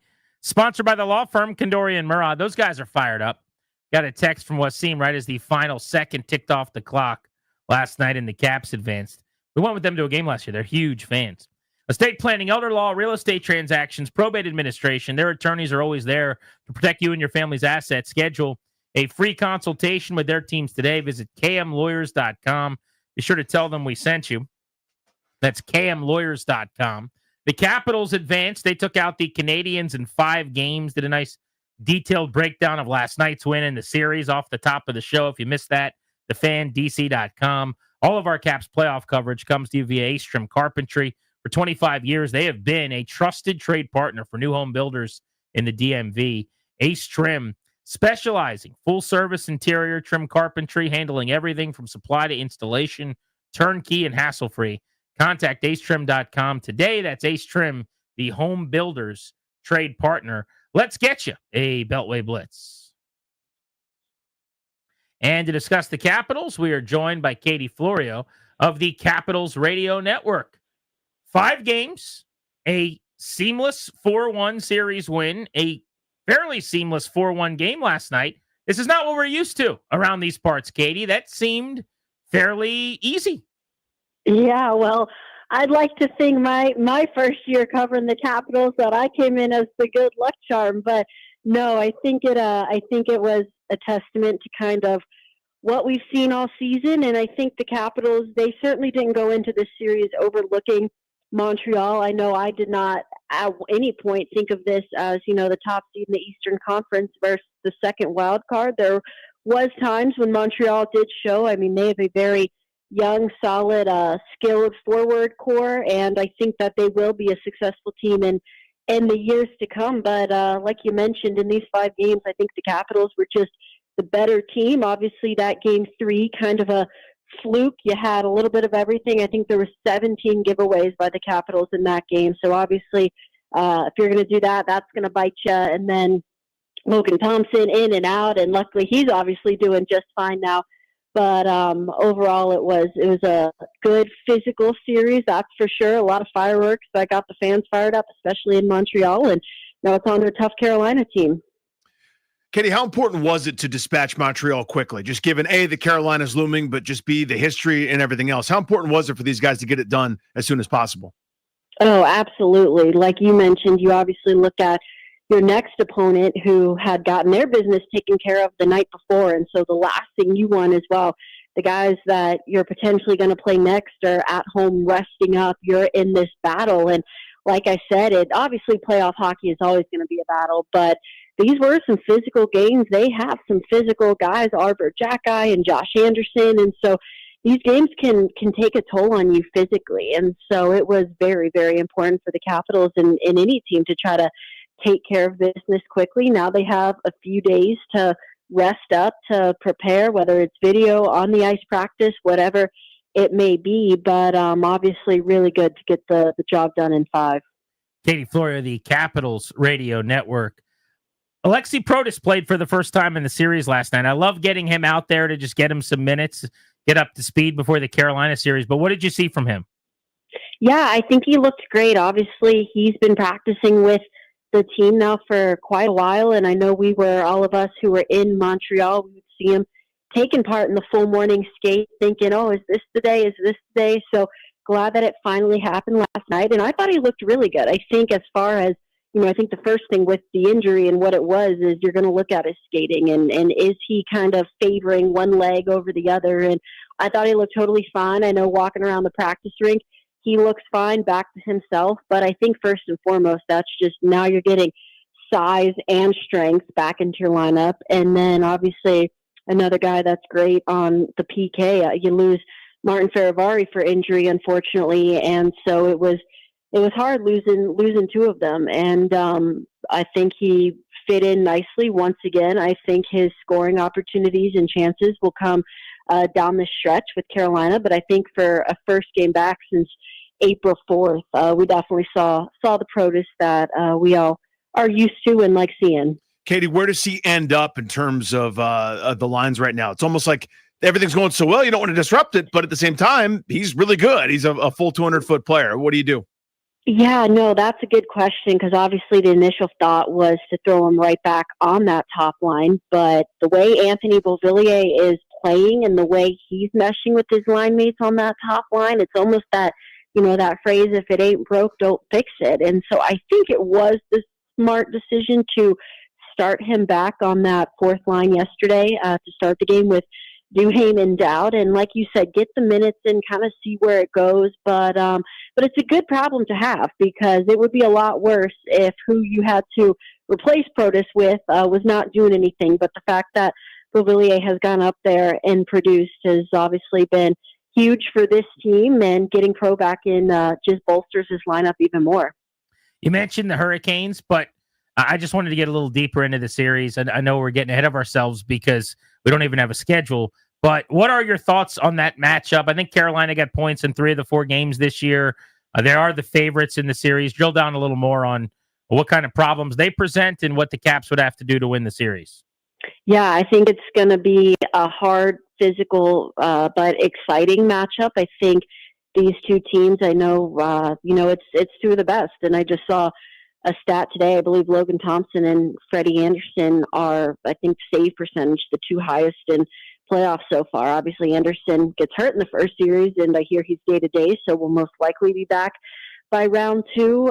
But yeah, we all saw the fireworks in Carolina at the beginning of April, and obviously in a playoff game, I don't think you're going to get as much as that, but they're a gritty team. They have a lot of guys that can score, Aho, Svechnikov, and they're a skilled team as well. And you pair that with the strength and the physicality that they have and the goaltending, it's going to be a hard matchup. But you know what? The Capitals have the same thing. They have really strong goaltending right now. We saw depth. I think that's something Brandon Duhaime to get 3 goals. Granted, 2 of them were obviously empty netters in this series, but to come up big when he did and score that game-tying goal in Game 4, and Andrew Mangiapane as well. I think this was a series where the Capitals were not just relying on the top 6. We really saw that depth breakthrough, Anthony Beauvillier as well, and that's something that is definitely going to have to continue if the Capitals want to get out of round 2. It's not going to be an easy task by any means, but I think that this is a team that is capable of doing that. Katie, thank you as always. Glad to be talking more hockey because the Caps won. Talk soon. Thank you. Let's talk about the Nationals.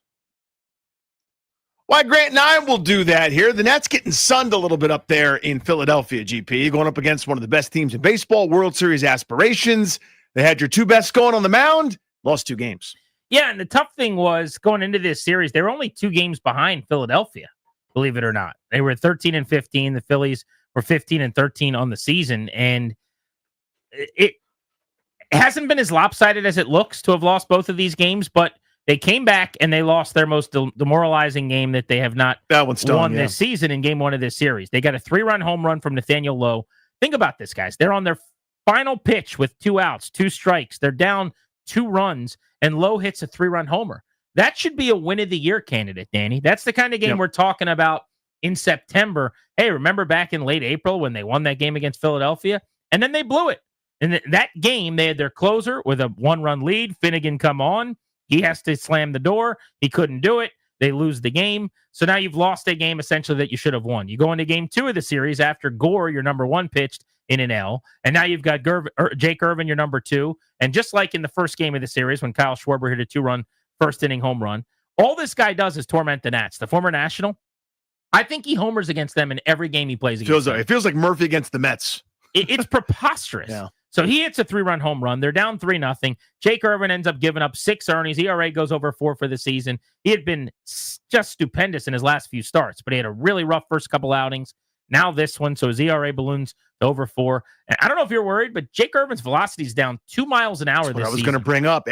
Stuff didn't look as sharp yesterday, and overall this year hadn't thrown as hard. Now, it's not all about velocity with him, obviously, because his breaking ball is so good, and we've lost context or lost. That's not the right word. It's now anybody that's not throwing 100, we go, how's this guy ever going to get out? Well, there was generations of pitchers who would locate and change speeds and rely on movement and, throwing precise strikes and the like, but that's kind of unusual now. So you could still do pretty well with that as he has, over the last couple of seasons, but velo down that big. I mean, last night he was throwing 88, 89, kind of the later part of his start. Doesn't look quite right. I mean, they're saying it's mechanics, but my alarm bells go off when there's that big of a dip. Average fastball velocity last year, 94. This year, 92. That's pretty revealing. But hopefully, as the weather warms up and we get deeper into this thing, his arm continues to charge up, so to speak. When they don't hit home runs, they don't score runs. Yeah. That's another little bit of an issue with this team. They made a big emphasis this offseason about driving the ball more, and they did bring in a little more power. Lowe's giving them some pop. Josh Bell's been mostly ineffective and not helpful, but he has hit a few home runs this year. James Wood obviously is on pace for 40 home runs. But yesterday they were kept in the ball yard. They only managed 5 hits and 2 runs. So when they don't hit the ball over the fence, typically they only score a couple of runs, and it's just not enough. But Brad Lord is going today in the finale. They need a good 5 or so innings out of him. That's generally about what he gives you on the high end. Means a lot of innings for the bullpen against the Phillies lineup, which is not ideal. But you got to kind of steal one that doesn't look good on paper here. Maybe get to the Phillies pitching staff, try to get into their bullpen after their deep rotation, but you worked your way through the front part of the rotation in this series. You're going to have to score 6 or 7 maybe to win this thing. I think that is probably the plan. That's better wake up. Let's talk about the local football team, please. About Mitch Tischler, who talks about the football team all the darn time. That's why he's doing it here on the Beltway Blitz. Mitch, do we agree that they still need to go shopping for a defensive end, and the guy that's going to get the most sacks on the team may not be on the roster yet? Certainly possible. I mean, yes, they definitely need help getting after the quarterback, but I think that we saw what happened when you have a guy who goes out and gets double-digit sacks but isn't able to set an edge against the run, what can happen to a defense. And while the guys that they have right now are looking like you're starting defensive ends, edge rusher type guys, aren't the most exciting as when it comes to rushing the passer. You're hoping that, front four that's able to contain the run is going to be able to help out this defense a lot. Mitch, what other areas, and if you were going to rank them right now, like where on paper do you not love the way they're constructed, where maybe they could use a little more help? Corner. I mean, I've been saying it for a while. Even after taking Amos, you're still worried? There's a lot of hope that Marshawn Lattimore is going to be good again. And, he was at times last year when he came over to Washington, but there are also times that he was very bad. What happens if Lattimore is the very bad version of himself, and you're sitting there and Amos and Mikey Sainristil, I guess, are your 2 outside corners? Who's your slot corner? Who are your guys? There's very, very little depth there, and I feel like there's a lot of hope that Trey Amos is going to step in and be able to help right away, which ultimately I think will be the case. But that Marshawn Lattimore is going to magically return to the player, that we saw be an all-pro type guy or Pro Bowl type guy when he was in New Orleans. What role is Jalen White going to have in this offense? Maybe at the start of the year and then down the line? I don't know exactly how he's going to fit into this offense a ton. I like the player. I just don't love the fit necessarily, unless they really think Deebo Samuel's kind of a one-year player for this team, and then Jaylen Lane's going to be able to step in and kind of take over that role. But they seem to be semi-similar in that both he and Deebo like to get the ball around the line of scrimmage, and then maybe use that speed to get downfield. He's not exactly a take the top off the defense type guy. Granted, he played at Virginia Tech. There wasn't a lot in that offense, so maybe ultimately that's what this coaching staff sees him to be. But to me, I think he's a guy that's got to threaten defenses downfield. I think you got to try and use that speed, use that elusiveness to open up things underneath for Deebo, and also not allow teams to just double Terry the way they've seen him do the past few seasons. Mitch, I appreciate you speaking Danny. You understood my translation there. I don't know who the hell Jaylen White is. You clearly said Jaylen Lane. So thank you. Did I get the right one? Yeah. So I don't know if I was thinking about Jaleel White from Full Family Matters. I have no idea what that was. But you speak Danny, and that's always important. So thank you, buddy. Of course, I wasn't gonna leave you hanging there. What have you made of the Nick Chubb rumors? I think the rumors come from a team that needs running back help, and I think I've talked about it here before, but certainly on our Beltway Football podcast and others, I think you can get a really good running back. If you don't get one of the top tier guys in the draft, one of the top 2 or 3 guys, you can find running backs that can help you out from all over the place in a lot of different ways. And certainly drafting the Ja'Cory Merritt kid in the 7th round is interesting and I think helps, but ultimately I think you need a lot of competition in there at running back, and we've seen what Nick Chubb can do, particularly between the tackles, and granted we've seen a lot of it the past season and a half, 2 seasons, but I'd be willing to kick the tires and see what comes on the other side. By the way, Ja'Cory Merritt's nickname is Bill, which I just think is really funny. I'm like, Bill, short for Ja'Cory. It's like a lot of syllables and a hyphen name. It's just Bill. People call him Bill. I think that's funny. I don't know why. I like it. I have a nickname for folks that I don't necessarily know at work. I'll just call them Walt, and that's just my default. If I'm not exactly sure your name is, you're either Walt or Walt S. I'll take that. It's better than Hoss or Big Guy. Mitch, NFL.com had Washington 6th on their power rankings, ahead of Tampa, ahead of Minnesota, who had a 14-win season last year, Green Bay, a couple other teams. Does that feel about right to you? A little too high, maybe a little low? Where are you at? I think it probably feels about right. I mean, I don't know that there's any team, particularly in the NFC, that you can say is definitely better than the Commanders. I think last year you could have obviously said the Eagles. I think they lost a lot of guys on that defense. I think there's going to be a lot of questions there. But so maybe the Eagles are definitively better, but not by a whole lot. After that, I think the Commanders are right up there, and they can play with and beat anybody. And they're going to have a lot of opportunities next year with a pretty tough schedule. But I think you're going to see a team that is, the best defense is a good offense, and the additions they made along the offensive line there, combined with what they can do, in the backfield with Jaden and all the different things that we like to see out of Cliff Kingsbury, this offense could be the best offense in the NFL next season. It's certainly going to be, top couple, and I'm excited to see it. Mitch, we appreciate you, buddy. Be good. Thank you. Thank you, guys. You got it. Mitch Tischler, Monumental Sports, with us on Grant and Danny talking about the Commanders. We have not asked one of the most basic questions that should probably be asked to our listeners about the stadium this week since the news broke. Do you think it happens? I want to pose that question to people next at 800-636-1067. The Virginia thing didn't, right? I think this is different, and I'll explain why next. But do you guys think this actually happens? You've heard 3 different Congress people already come on our show in the last couple of days to discuss this. And also, do you have any major issues with the plan? Is there anything to you that you'd consider a real, maybe it's not a deal breaker, but something you don't like at all about the plan?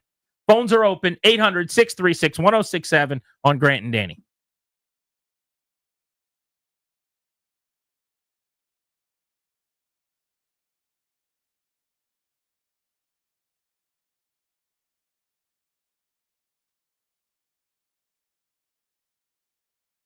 What's up, guys? Danny Ruya here from my friends and my realtors. That's Debbie and Sarah Reynolds and Power Home Team with Keller Williams.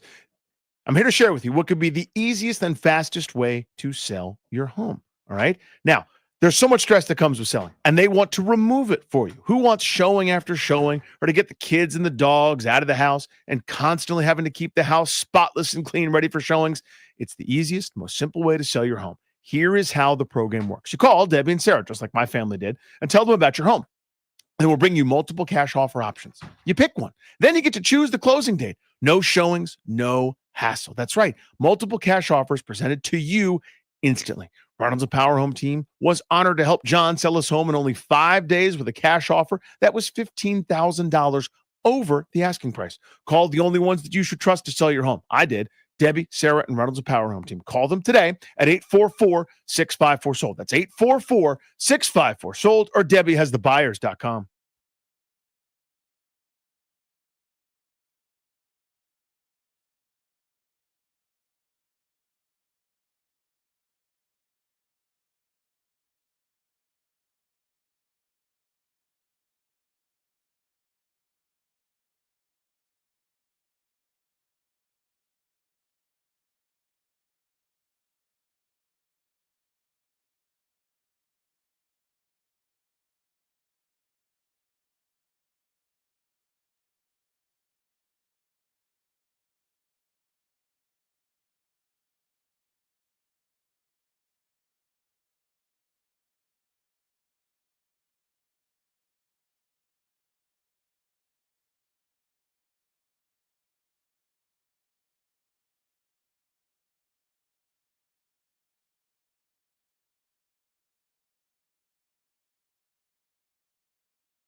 I'm Toby Altizer with your sports update on the Fan. In hockey, the Capitals finished off the Canadiens last night 4-1, and they win the series 4-1.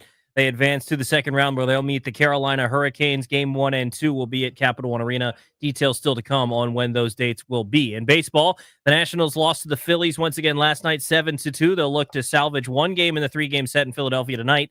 6:45 first pitch. Near the game right here on the Fan. Brad Lord takes the hill for the Nationals. He's 0-3 with a 4.67 ERA. He'll take on Taijuan Walker, who is 1-2 with a 2.78 ERA. In basketball last night, the Rockets beat the Warriors 131-116 to stay alive in the series. Golden State still up 3-2 in that one. The Timberwolves finished the Lakers with a Game 5 win, 103-96. They win the series 4-1. Tonight, 2 Game 6s on the docket. New York Knicks and Detroit Pistons at 7:30. New York up 3-2 in that series. And the Nuggets and the Clippers at 10 o'clock tonight. Denver leads that series 3-2. From the Crop Metcalf 5-Star Sports Desk, I'm Toby Altizer on the Fan.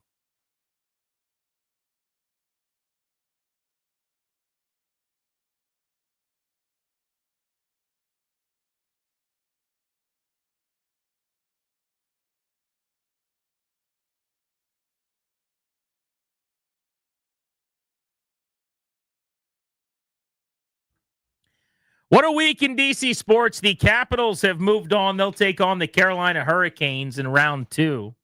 The Commanders polished off their draft class over the weekend and helped themselves. The Nationals had a nice homestand. Took 2 out of 3 from the Mets to start a 4-game set. Took 2 out of 3 from the Baltimore Orioles. And it hasn't quite been as fun as they've hit the road now to get to Philadelphia. But maybe the biggest story, the future of the RFK site and the deal that was struck with the press conference on Monday.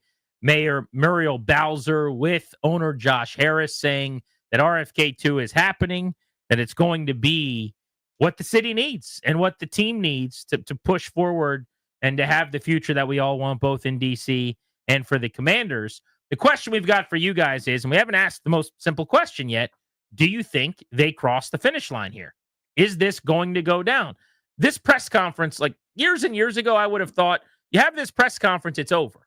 And someone would have said, yeah, but way back when Jack Kent Cooke sat at National Landing in Potomac Yards, he almost, had crossed the goal line at that point, and then it didn't happen. I'd say, yeah, but that was years ago. It wouldn't happen now.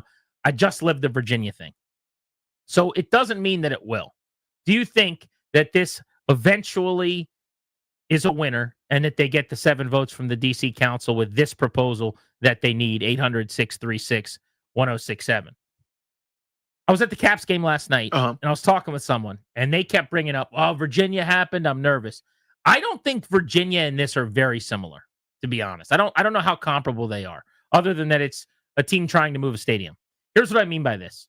Virginia was Ted Leonsis wanting to go across the river for what he perceived to be was a better deal than the deal he could not get from DC, number one. He ended up getting the deal he wanted in DC. Still, I would imagine from a business standpoint, he would prefer the Virginia deal over the one he got in DC. But they didn't have to move. They wanted to move. There is a big, big difference. Capital One Arena is still a tremendous home.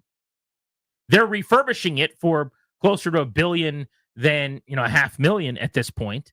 And by doing that, they're going to have a state-of-the-art, better version of the facility that they have. But you can also make the case that you always wanted to be in D.C. if you could have your druthers anyway, if you're Ted Leonsis. The location in Virginia on the water there is not better than being downtown at 7th and F Streets. You couldn't get the deal you wanted, so you were going to go to Virginia to get a better deal, a real estate deal. You could put your finger in a lot of the pies with a lot of the restaurants and bars and all that stuff. And as an owner, it would have been really, really good because the money now is in the real estate deals, so to speak. But that was a want, not a need. The Commanders don't want to be in Maryland. The location they're in currently, unlike Capital One Arena, is not a good location.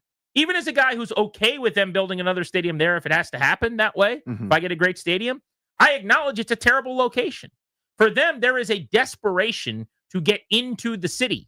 That's where they feel like they are best, where they have the best business opportunity, where the aerial shots on Monday Night Football of the mall are going to help them.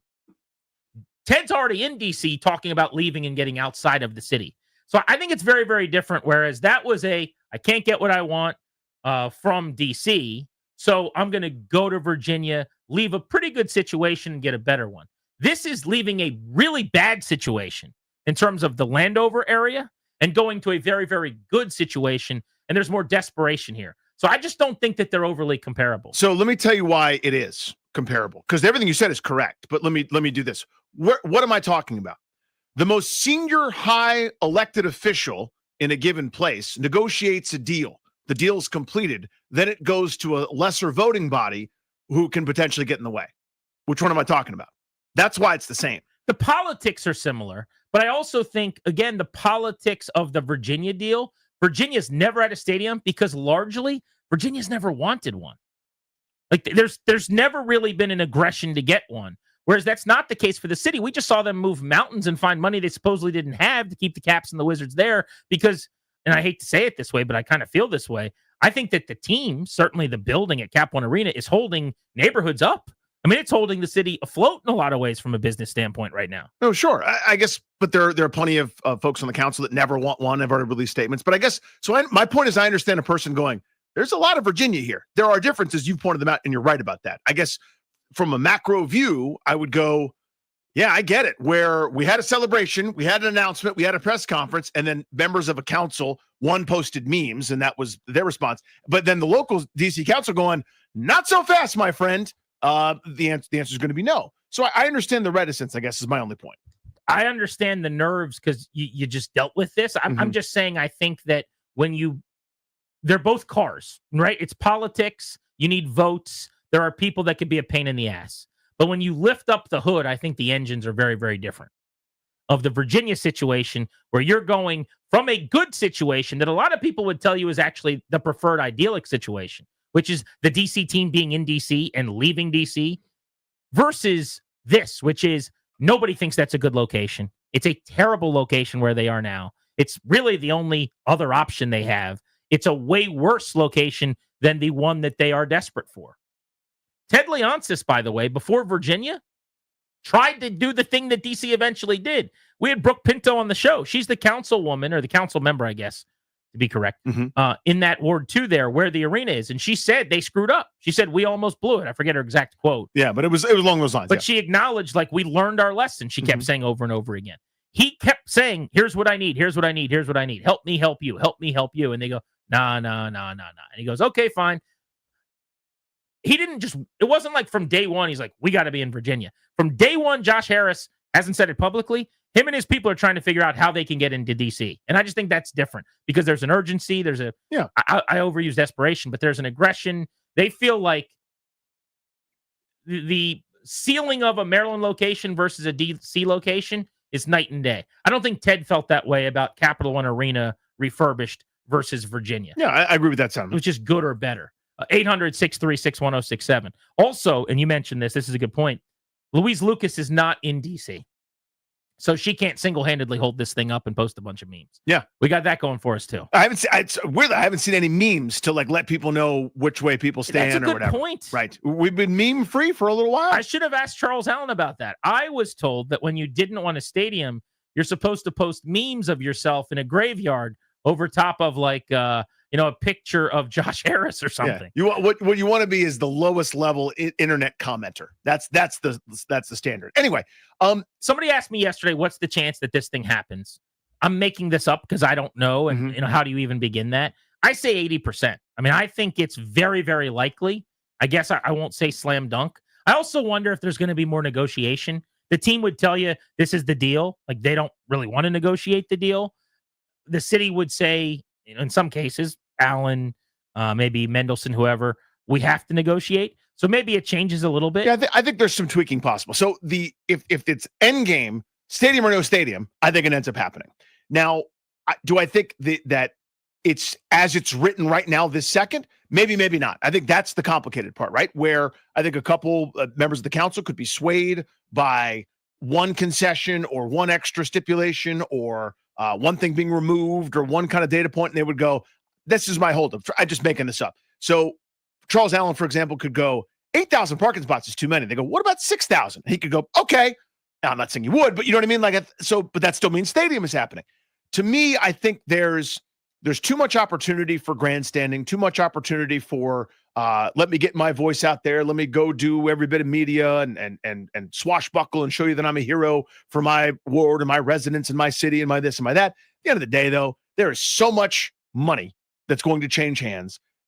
What politicians love more than anything else is that golden shovel in the ground, standing in front of someplace with a big old pair of novelty scissors to cut that ribbon. It's the thing. It's what you're known for. It's your your legacy piece or whatever. So, I think you're going to see a lot of the puffing of chest and tell me how fiscally important it is. You got to watch out for every dollar from the taxpayer. And that sounds great in theory. If there was follow through over the years, I might be more inclined to believe you, quite frankly. Let's go to Neil in Arlington. Neil, do you think it happens? Do you have any major issues with the plan as it's drawn up now? Hey, yeah, so I do think it happens. And I think, the points you brought up about the differences between this and Virginia are significant. I think, the key difference there was, the governor in Virginia having kind of an open antagonism to his legislature. And then I think, the perception of an open antagonism to the area in which, Northern Virginia, that they sort of just don't seem to get along so well. I think, as it relates to the stadium, sure, there's probably going to be some horse trading and, trying to get some concessions out of for specific wards and constituencies. But the fact that the team has been so willing to pay for the stadium and the costs that are associated with the infrastructure around the area are going to be footed by the bill of the taxpayers, that seems more workable to me than what you see with a lot of these publicly funded stadium deals where the taxpayer has the burden for the entirety of the whole thing, Yeah. I mean, the way that the deals are typically being structured now, cities have to pay more up front, but the point that, Allen and Mendelson both said, that sounds well and good, but there's still a huge upfront cost from DC. You either understand that that's money well spent, understand is the wrong word. You either feel that's money well spent or you're going, nope, that's too big and we may or may not make it back. Reasonable minds can disagree on that, I think. But you're right in terms of the balance of the deal right now. It's still a huge percentage outlined for the team and that ownership group. Yeah, and when I look at the deal, the money the city's paying is almost all not going to the actual stadium. The actual stadium cost is being footed by the team. Mm-hmm. They've got plenty of skin in the game. The money, the $1 billion the city's spending is building up that area around it. First of all, cleaning up and then building horizontally, around the stadium. But the Virginia deal, I guess at its core, what is different? The Virginia deal was based on Leontis not getting what he needed from DC and saying, okay, well, this doesn't work, so I'm going to Virginia. That's how it started, was basically animus toward the city. Yeah. This is an owner going, where's the one idyllic great location I'd like to be most? DC. Yeah, this isn't a Maryland problem where they weren't living up to their end of the bargain or something. Exactly. Yeah. I just think it's very, very different from the start. Is this thing going to happen, yes or no? And do you have any major issues with the plans that you've seen? That's the question on Grant and Danny.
the last several years, what I have heard is when I've spoken to communities about this all across the city, I've said, what if we could build a stadium, but also build housing and retail and hotels and green space? And you know what so many people said to me? That would be ideal, but that's not possible. You'll never make that happen.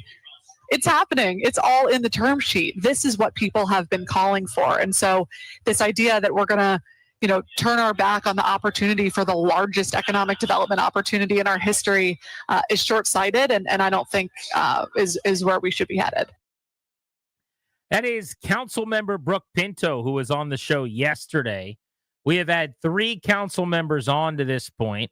Phil Mendelson, who's the chair, who I'm filing into the maybe pile, but I would say he's a no for the moment. He just said he hasn't slammed the gavel yet. He wants to work on the proposal.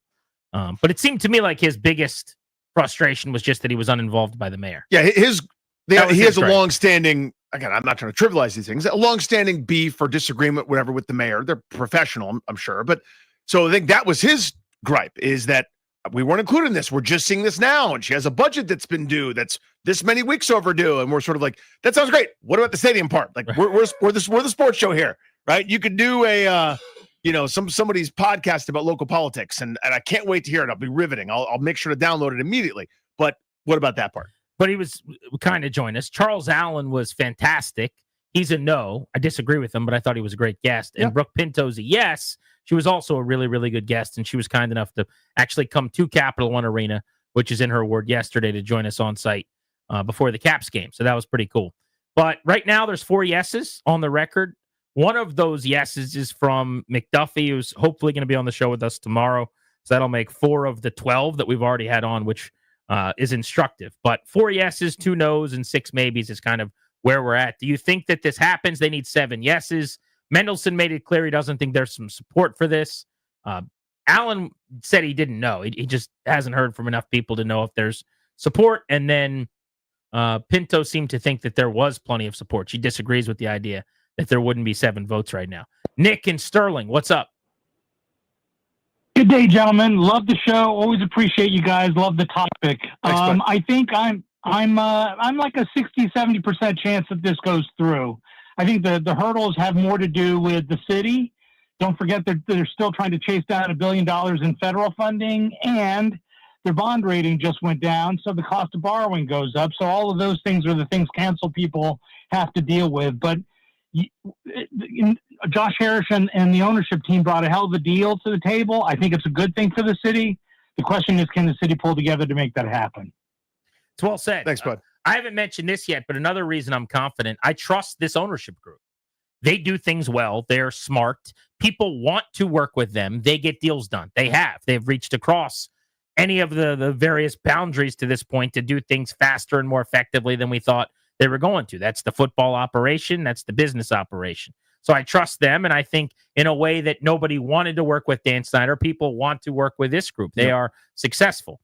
So that's number one. The other thing is, he said it's a good deal. The deal's really good. Like, I think that is irrefutable. That's the part where Charles Allen says it's a bad deal. He doesn't like the parking or some element of it. I don't expect you to like every part of it. But what I do need you to acknowledge, whether you're Charles Allen or anybody that doesn't like the deal, is what has been the norm in the NFL for a long, long time is that somewhere between 50 and 70% of the money is publicly funded for these stadiums. And this ownership group is saying, we'll handle 76% of it. You handle 24% of it. Now, Mendelson says, who cares about the percentages? It's over $1 billion. That's more than any public amount for an NFL stadium to this point, and that's what he cares about. That's fine. The percentage is the deal. That's how a deal works. How much are you compromising? Right. How much am I compromising? And there isn't a precedent in these recent deals for an ownership group, short of the couple of examples where an owner has just paid for the entire thing, which I don't think is an option here. We have not seen the 3/4 split private to public. There's also that you got to spend $200 million to clean up the land and do something with it anyway, no matter what you're going to do, which gets deducted from the $1.1 billion. There's also that this money isn't going directly to the stadium, oh, by the way. And then it still comes back to, and I'm all ears for any listener to answer this for me or any council person that wants to, what are you putting there that will generate more tax revenue and more jobs and be more of a positive influence on the city than the stadium and everything that's going to come along with it. When I hear that answer, I'm open to changing my mind. I haven't yet. I think there's a better chance that that's blight sits vacant for years on and years and years. Oh, by the way, they wouldn't have the land without the football team. They could not get the land without the team getting them the land via Hail Mary. Minor factor that matters to me. So I thought one of the best points that Councilmember Pinto made with this yesterday was that the idyllic version of this is what could happen, this is what could happen, this is what we maybe could do. All those things sound great. They do. They sound awesome. Like this perfect utopia that you can build with this 180 acres of all the different things that people want, with the merry-go-rounds and everyone holding hands singing Kumbaya and a rainbow shooter and everything's perfect. Where's that plan? If somebody has that plan, let's compare the plans. But they don't have that. No. If you want in fairness, they've only had 30 years to have the plan. Let's go to Mo in Largo. Hey, Mo, how are you? Good afternoon, gentlemen. Thank you for Here's a taking my good one. call. People, this is a deep cut. They have the concepts of a plan. Do you remember that one? That was fun. Mo, what's up? Good afternoon. Thank you for taking my call. Hey, buddy. I mean, I'm kind of on both sides of this. Ultimately, yes, I would like to see our team have a new stadium. But given that what it will cost people, I just don't think it's a good deal. I mean, personally, I'll go to a couple games, but is it worth the tax that it's going to put on the people that really won't go to the games, that really can't afford the adjustment, that aren't for it? But those people benefit from stores that they can't go to right now and restaurants that they don't have right now and all of the things around it, and an $89 million athletic facility that the cheerleaders that have to leave D.C. or the athletes You're that don't... assuming that these people want these things. You're assuming that. Well, you know what I'm saying? I've Because talked think to a about what couple it's of gonna people cost. from that area who have told me they do want them, but I guess that's true. I haven't talked to all of them. couple of people. But, so you don't think that families there want an $89 million sports facility for their young athletes to participate in so they don't have to drive 30 minutes to do that? You don't think they want stores that they don't have or restaurants that aren't available to them? It depends on how much it's going to cost them. Because from what I understand, and I have a pretty good circle of friends that live in the city that are pretty well off and educated about these types of scenarios. And from what I understand, they're going to take a significant tax increase all across the city. Not to mention all the programs and so forth that are going to be cut because they need these resources to push this deal through. So I just feel like so many more people will be hurt by this than helped. That's just my personal feeling. But they're going to, if they're turning that into the Wharf 2, and I mean 2.0, not as well, but I guess both work, then they're still getting taxed more. Those things all still go up.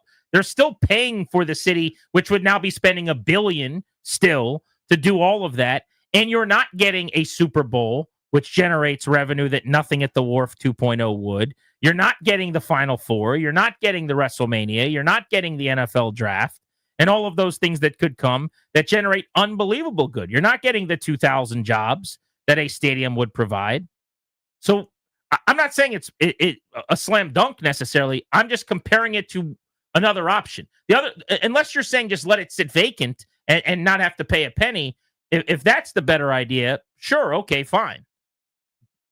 I don't happen to think that that's better. Right. So Mo, I understand your point, and there is a burden that's going to be placed on somebody, right? And the somebody's not the council members or whoever's voting for this. You're right. There'll be taxes. The same way to pay for Nats Park, my friends who run businesses in DC, they pay a stadium tax that comes right out of their bottom line for something they may or may not use. They may or may not have the benefit of. They may or may not ever go down to the Navy Yard. So that I totally understand what you're saying. But Grant's point, I don't want to speak for you, I think is the most important one here. Let's say there's no stadium, and let's say they just build up as a number of the neighborhoods have. Another Noma neighborhood or another wharf. Exactly. The new taxes are coming. Like the cost of everything is coming. DC is whether it's losing revenue from people not going back to work, whether it's losing revenue from layoffs, whether it's losing revenue for people leaving the city, whatever, they need to make up ground somehow. So I understand exactly what you're saying, and I don't love that, but there is a trade-off. If you would like a new thing, it's going to have to be paid for. And you're right. There are people that probably won't get much out of it, won't really use it. that are going to have to pay for it. And that's the cost of doing business. But I'd love to double click on, and we could do this next, this idea. And if anybody's from that ward over there and listening, I want to hear from you. You can move to the front of the line at 800-636-1067. But the idea that, the folks over there that don't have some of these things right now wouldn't want them. You're saying, I'm assuming, and you're right, I'm basing it on a few conversations. There are tens of thousands of people over there. I'd imagine they would. I didn't grow up in a community in King George where we had a $90 million sports facility where we could go train and do things. But a lot of people, like you, Danny, probably in Northern Virginia or DC, got to be in facilities like that. I think that the people in that neighborhood deserve that too, that those cheerleaders would benefit from that too. But maybe they wouldn't want it. Grant and Danny on the Fan.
I'm Toby Altizer with your sports update on The Fan, and this update is brought to you by Reynolds and Power Home Team, Keller Williams Realty.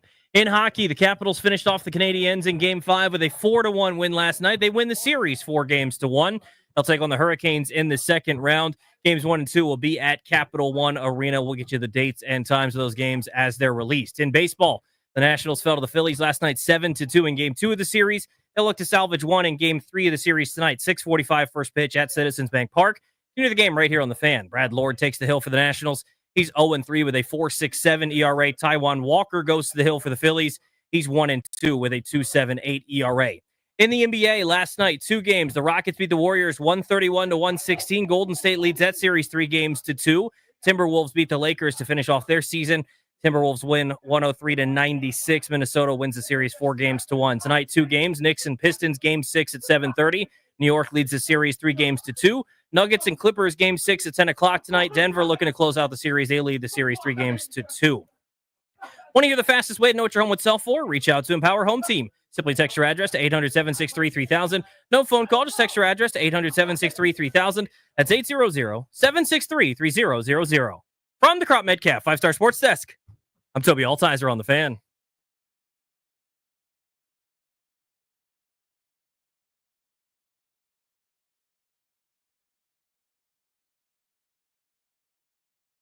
With many of my colleagues, I've shared this with the chairman as well. I think he shared it with you yesterday. A majority of the council does not support this proposal as is. It's too much of on the public taxpayer dollar right now.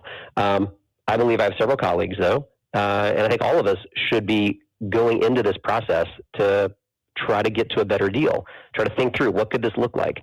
I think that there is certainly room to see changes to the deal that might garner the full support of the council. But as of right now, that majority is not there. That's Charles Allen, who was on the show a couple of days back. He's a no, in case you couldn't tell. Grant and Danny on The Fan. Is this stadium deal in D.C. at RFK 2.0 going to happen? Gabe's in Kensington. What's up, Gabe? How are you? Gabe, you're on the radio. What's up? Let's go to Aaron in Suitland on The Fan. Aaron, what's good? Yeah, I got a different idea about it. I think that since everything is so touchy and you got a couple people on the fence about it, how about starting some of the other projects like the shopping center and the shops and restaurants and all that stuff?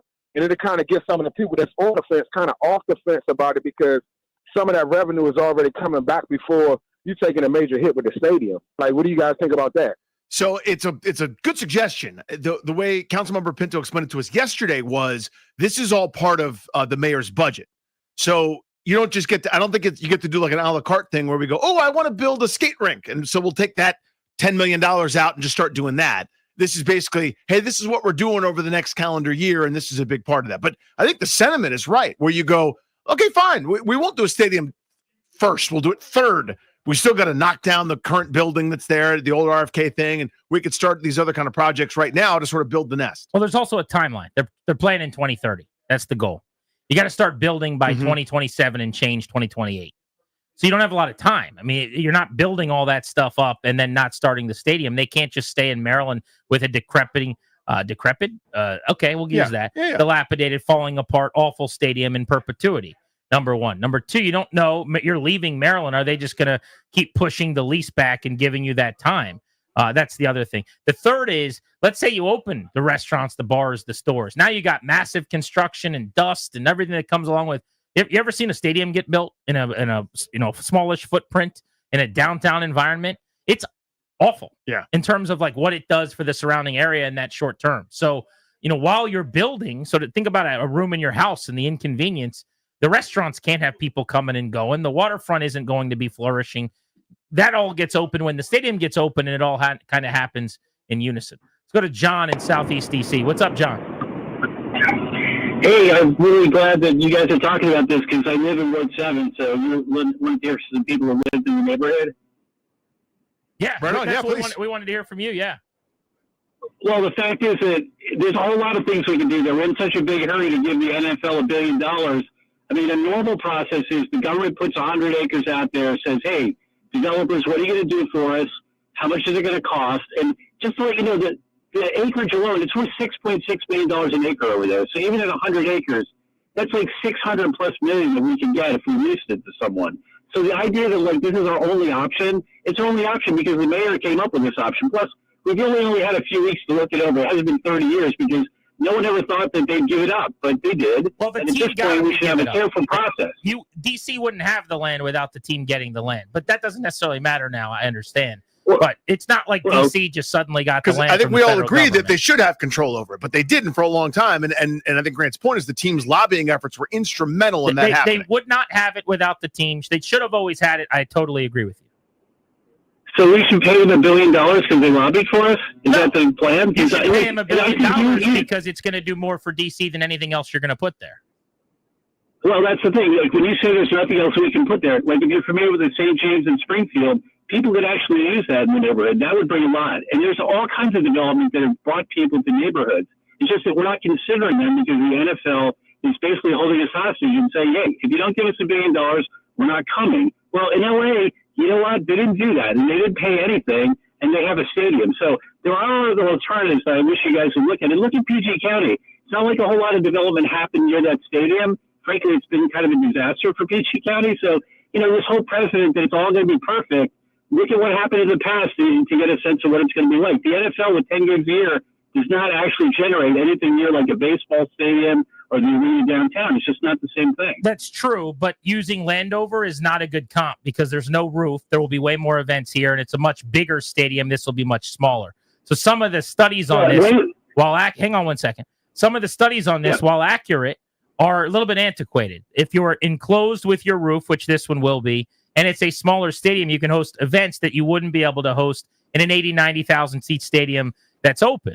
But go ahead. All right, well, I'll accept what you're saying. And so for 300 and some dates a year, it's going to be empty, and the other dates there'll be something there. Well, that's not exactly a really thing. Plus, this whole cost of it, it costs $5 billion in LA. The idea that it's only 3.7, it's easy to start with the number, but at the end, it's like, hey, you know what? We're a little bit short. We need another $500 million, and the city's going to cough that up. That's the kind of thing that happens to be. That's not how the deal would work. You would sign on before they get billed. If they have to add to it, then they add their money to it. I would say the same to you, and I appreciate the call. I want to hear from people over there. You're one of the folks that doesn't want it, and that's fine. Without a new stadium, I'm wondering, you do something else there. What are you going to do in that location that will generate the growth, jobs, and tax revenues? You think you have an idea? I'd love to hear it. I'll bet you it doesn't. That's kind of my point. Let's go to Josh in Upper Marlboro. Hello, Josh. How are you? Yeah, man, this feels like Bizarro World. I'm like, what? Everyone that actually lives in that neighborhood, and I spend a ton of time over there. I live in Upper Marlboro, but my best friend owns a barbershop at the far end of the 8th Street corridor near Bladensburg. They are thrilled for this, man. These are hardcore Redskins / Commanders fans. This was, with my text chains were blowing up. And admittedly, this is mostly African-American residents of that community. They are so excited for this. And so it just seems so disconnected. Can I ask you a question? This is almost an uncomfortable question, but I get the sense when I talk to my buddies, like that guy who live over there, they don't want anything to do with it. But the few people who I know that are minorities that live over there, and I know I'm generalizing, 100%. They're way more excited about it. And neither of us are generalizing. We know there's a lot of different opinions, but you're 100% right. If you talk to Robbie Mason from Mason's Barbershop, if you talk to all the folks on that corridor, there is no debate here. And I tell you, like this cohort, and I'm not going to get political at all, but this cohort of kind of liberal council members, this is what they do. They don't like the mayor, and so they kind of try to get concessions out of her on stuff in ways that are not aligned with the actual interests of the residents of these neighborhoods. And that's exactly what's happening here. This is nuts. This is thousands of permanent jobs and even more construction jobs at a time when the city needs jobs. This is redeveloping a blighted part of the waterfront that would have never been redeveloped before and that all of the residents over there want. This is redeveloping the Stadium Armory Metro. That's a busted up metro that needs a lot of work. And his cultural and historical significance of coming back to freaking RFK, the height of Redskins dominance. This is a home run. That's why if you actually look at the polling, it's 70%, 80%. Yes, the folks that are motivated, they're organizing to like agitate and get stuff out of the mayor. Those are the vocal ones, but the vast silent majority of this city wants the stadium, and I'm convinced of that. What do you make? A couple callers ago, I think Mo in Largo was saying, a lot of the people over there wouldn't want, they don't need the $89 million facility for athletics or some of the stores or what have you. But you know what they need, Grant? They need those 14,000 construction jobs right now. They need hourly jobs that are paying $35, $40 an hour at a time where jobs are unfortunately leaving the city. And by the way, you cannot, I know it's just sports, blah, blah, blah. I've spent that is my second home over there. I promise you, if you come by Mason's on a Friday, you will find me with a red cup in my hand. Don't tell my wife that I'm drinking over there. But all of those people we live and die for the Washington Commanders / Redskins. This is a massive win. Big O, Otis Gamble, my 84-year-old friend who's been there since the 60s, was celebrating when the announcement happened this week. I promise you that. And so, yes, with all respect to Mo and Largo, the people on 8th Street Northeast in D.C., on Bladensburg and Ward 7 and 8 are excited for this stadium. Appreciate you, dude. Always informative. Listen, it's not like I've gone up and down Bladensburg Road or East Capitol Street or gone door to door and polled the neighborhood. So, I'm just trying to offer various perspectives. Charles Allen said he used his Lamborghini analogy, where if you told people, hey, I'll get you a Lamborghini. Oh, I want that. Now you have to pay for it. Maybe I don't anymore. I don't know. I think everybody in theory would like the state. I don't want to say everybody. Many people would like the stadium. Many people would like all the different things. But when now it's budget time, hey, your taxes will go up by X, or this sales tax or this parking revenue is going to this person. Or, hey, the team's only going to pay $1 an acre when it's worth millions for X number of years. You still okay with it? Then it may be a different answer or not. I don't know. Taxes are going up for whatever project goes there. I think this is the central point that I would have. The idea that their taxes are just going to stay the same when they build the wharf is not correct. And I don't know. I don't want to generalize, but you're probably not going to use the wharf as much as the sports facility and the fields and all the other stuff that they're going to be doing over there, I would imagine. Yeah. I mean, maybe you just go out and eat dinner on the wharf all the time. I guess that's possible. But it would be true, I think, if you could say, this is what you're paying X more dollars than you would to have a stadium. I just think that the math is not correct because you're paying X more dollars anyway because something's going there. Yes, and that's the response I was going to offer to, I guess, the argument that I was making up from the hypothetical person that disagrees. It is, there's always going to be a trade-off. If you would like a new thing, you're going to pay for it to have an incentive. I'm just making up a company. Let's say you want to put a Walmart there. Totally fine. To attract Walmart to that location where it's pretty expensive land, as the couple callers ago pointed out, you need to give Walmart some incentives. Some of those incentives might look like tax incentives, but that money doesn't just disappear. That's going somewhere. This costs blank to make up the budget shortfall. You know who's filling in the blank? You, resident Randy. And you may not notice it's probably 3.5 cents or 4.5 cents or 17 cents on your W-2 at the end of the year, but everybody's going to do it. So my point is, and I think you just addressed this very well, anything new is going to cost you. Anything new is going to cost you. And if you want the new thing to specifically not be a football stadium, I totally understand that. But my point is, no matter what they do over there, the cost is being passed on to you, the citizen. And there are a lot of people, by the way, that are just of the opinion that you cannot give 1 cent to a billionaire or just 1 cent to a team. And that, to me, that could be your prerogative. Mm-hmm. It's certainly not mine because you're going to get a benefit. I believe the mayor is on the line right now. Oh, Mayor Bowser is listening and calling us. Is this actually Muriel Bowser? This is Muriel Bowser. How are you guys doing? Madam Mayor, hello. Very well. Thank you for calling us.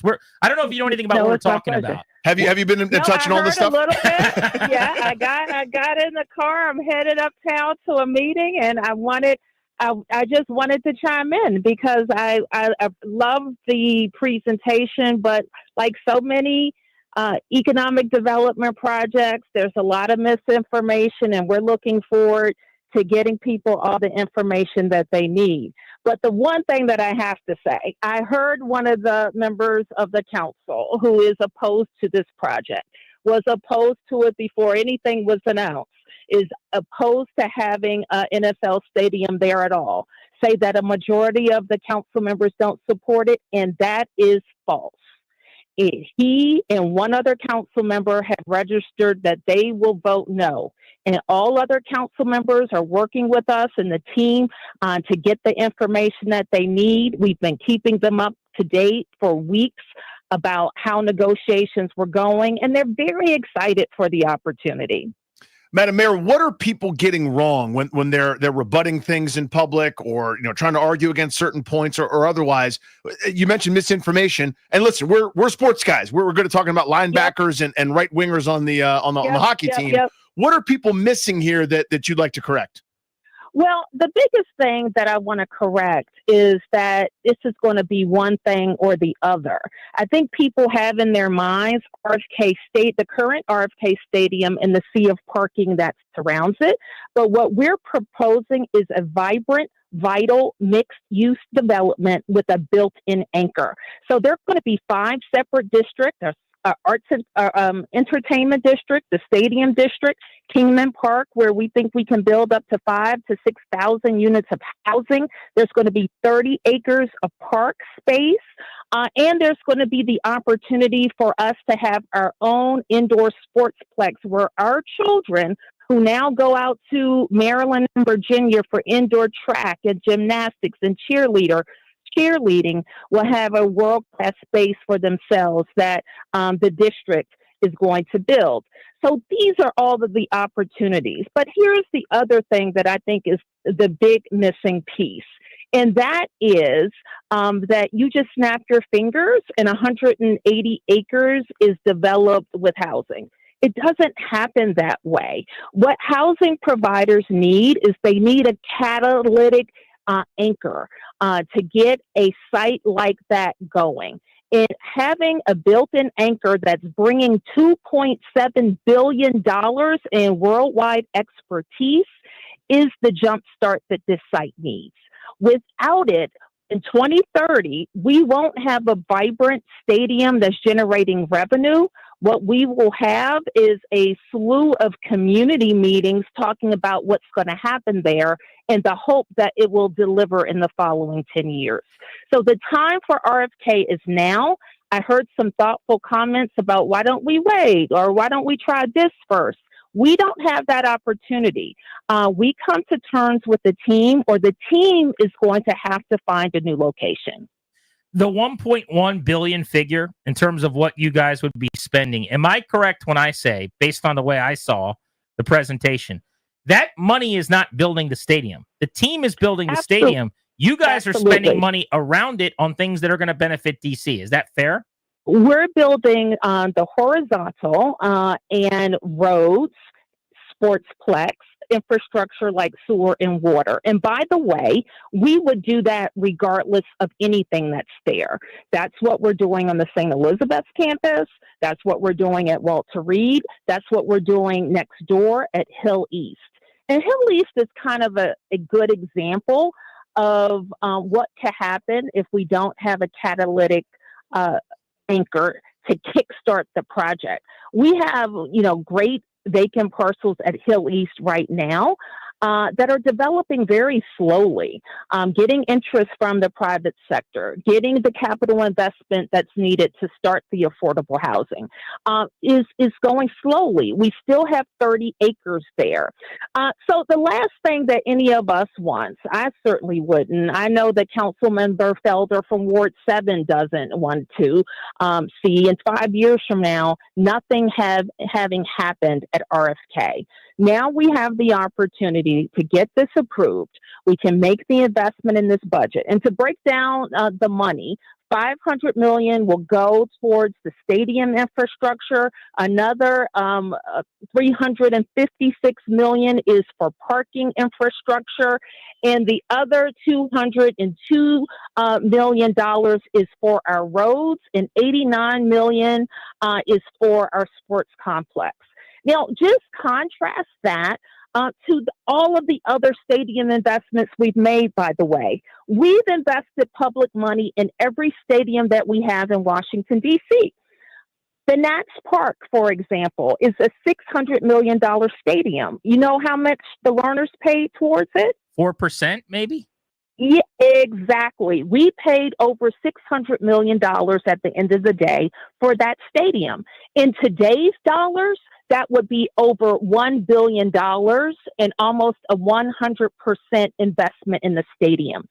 That stadium has helped kick off development around it, create a new neighborhood, and pay off its bonds in less than 10 years.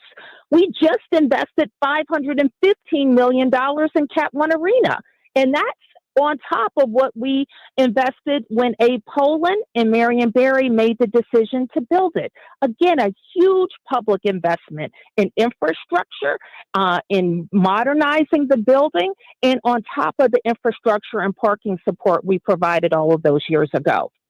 So we have a great track record of this city in putting our public dollars to use and turning around great jobs. Mayor Bowser, I want to ask you yeah. a question about something you mentioned. You talked about parking. I believe the figure you quoted was $356 million.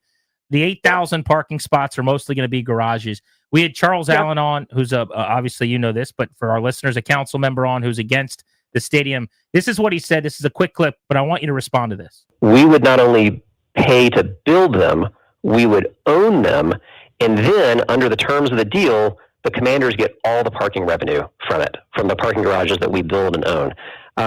That's what I mean when I say this is a bad deal. It's a bad deal for the city right now. There's a lot of elements. If this is something that's going to happen, a lot of this has to change. So he said the parking is this non-starter based on the terms of the deal. What's your reaction to that? That he doesn't understand complicated municipal finance and infrastructure finance. That's all that says to me. What it says is that that revenue wouldn't exist but for the stadium. And so we use revenue that wouldn't exist but for projects all the time to finance those projects. It's a very common tool. And so what else would he have us do than use the money generated on the project to make the project financially feasible? Madam Mayor, another concern that was addressed, or I've seen a bunch in tweets, and whether it was various council members that we've had on, have said there's nothing included right now in the upfront about metro expansion that's probably needed there to accommodate folks that would be coming to such events. Just A, what can you how would you respond to that, and B, what's in the plans there to accommodate the flow of traffic? Well, let me remind you that the Washington football team played there for 35 years with the existing transportation network, highways, metro. The difference is now people have many more options to get to the RFK site: biking, bus, walking, scooting, you name it. We have it in Washington, D.C. So we certainly are analyzing the flows, but we think that the station at Stadium Armory can accommodate it. Now, I also think, and this has been talked about for more than 20 years, when the site is fully built out and has the full number of housing units, the AWC, our Anacostia Waterfront Initiative, AWI, I should say, envisions that we have to take a close look at that metro. But that's not a day one issue. That's a full build out issue. So I kept asking, and the two folks we've had on that were, I don't want to say no in the case of Mendelson, but he certainly was a maybe leaning no. And then Alan, who said it's a no for him for now. Both of them I asked, I said, hey, what could you put there that does more to generate revenue, taxes, jobs, those things? And I'm still kind of wanting that answer. But I guess my question to you would be, one of the things Alan said is, we've proven we don't need a stadium as an anchor. He points to NOMA. He points to the Wharf. What do you say to that? I was at a meeting yesterday with that Charles was also attending in NOMA, and I pointed out to him and everybody gathered there that the district government has been a huge investor in NOMA. We put the first $50 million in the NOMA infield station. We have money in our budget right now to add another entrance to NOMA. We have government leases throughout NOMA. We put $60 million just to create parks in NOMA. We acquired and fixed the Dave Thomas Circle in NOMA. Adjacent to it at Union Market, we used $175 million of public money to finance parking. It's just not true that the government doesn't kickstart projects with public investment.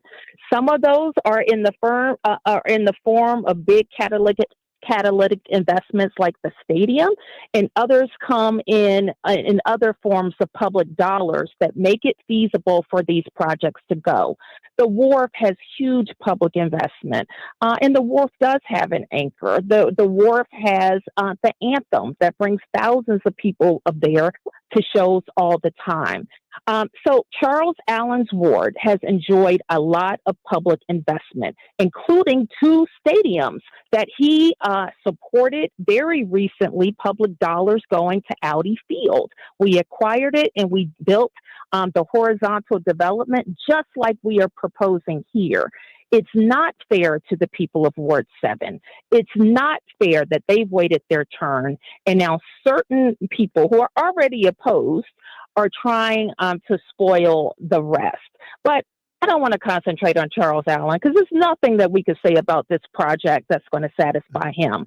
I want to concentrate on the benefits to DC residents and the future that we want.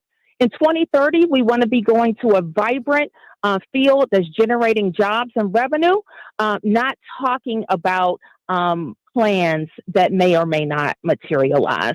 I've taken up a lot of your time. Thank you for having me. Keep the conversation going, and we'll be out in the community answering all these questions. Well, we appreciate Thank you, the Madam call. Mayor. You know where to find Thank us. you. Thank you for hopping You on. bet. There's Mayor Bye-bye. Bowser, kind enough to call in. So that was very nice. How about that? It's funny. We're sitting here debating what's going to happen over at the site.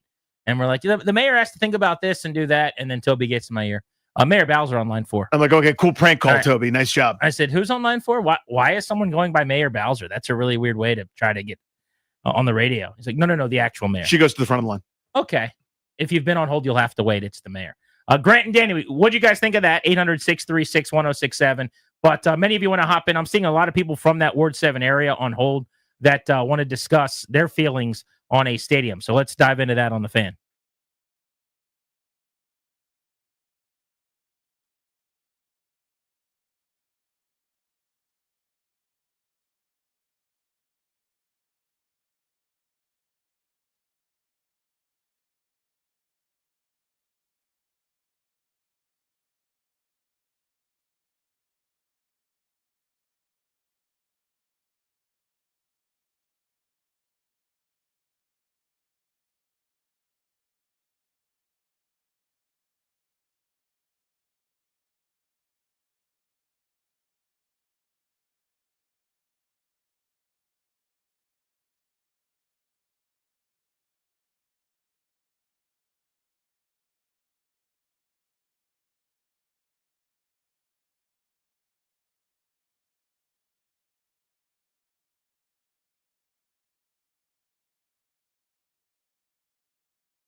I'm Toby Altizer with your sports update on the Fan. In hockey, the Capitals beat the Canadiens last night 4-1. They wrapped up the series with a 4-1 win. Round 2, they're going to take on the Carolina Hurricanes.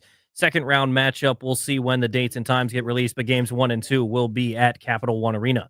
In baseball, the Nationals taking on the Phillies. Game 3 of the series tonight in Philadelphia. 6:45 first pitch. You hear the game right here on the Fan. Brad Lord takes the hill for the Nationals. He's 0-3 with a 4.67 ERA. He'll take on righty Taijuan Walker tonight, who is 1-2 with a 2.78 ERA on the season.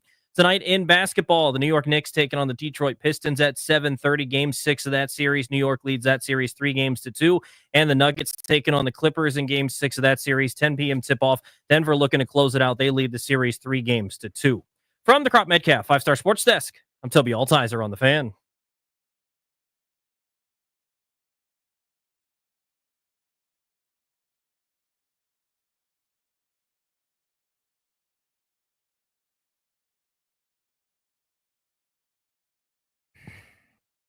Thanks to Mayor Muriel Bowser for calling in. Grant and Danny on the Fan. Next time I relive this life, if I plan on getting into sports talk radio, I'm going to try to have a little bit more of a background in local politics. You didn't think you'd need it when you signed up. It would have helped me over the last few years. I feel like between Virginia, Maryland, D.C., Leonsis, and now this, just you can't get away from it. So at the beginning, when everyone's just spouting off, you're like, actually, procedurally for the council, it's part of it's a line item in the budget. What needs to happen is the executive committee at the like, man, that's not what we do. We're so close to a stadium in D.C. I know this is not the correct way to argue this. Washington, D.C., nation's capital.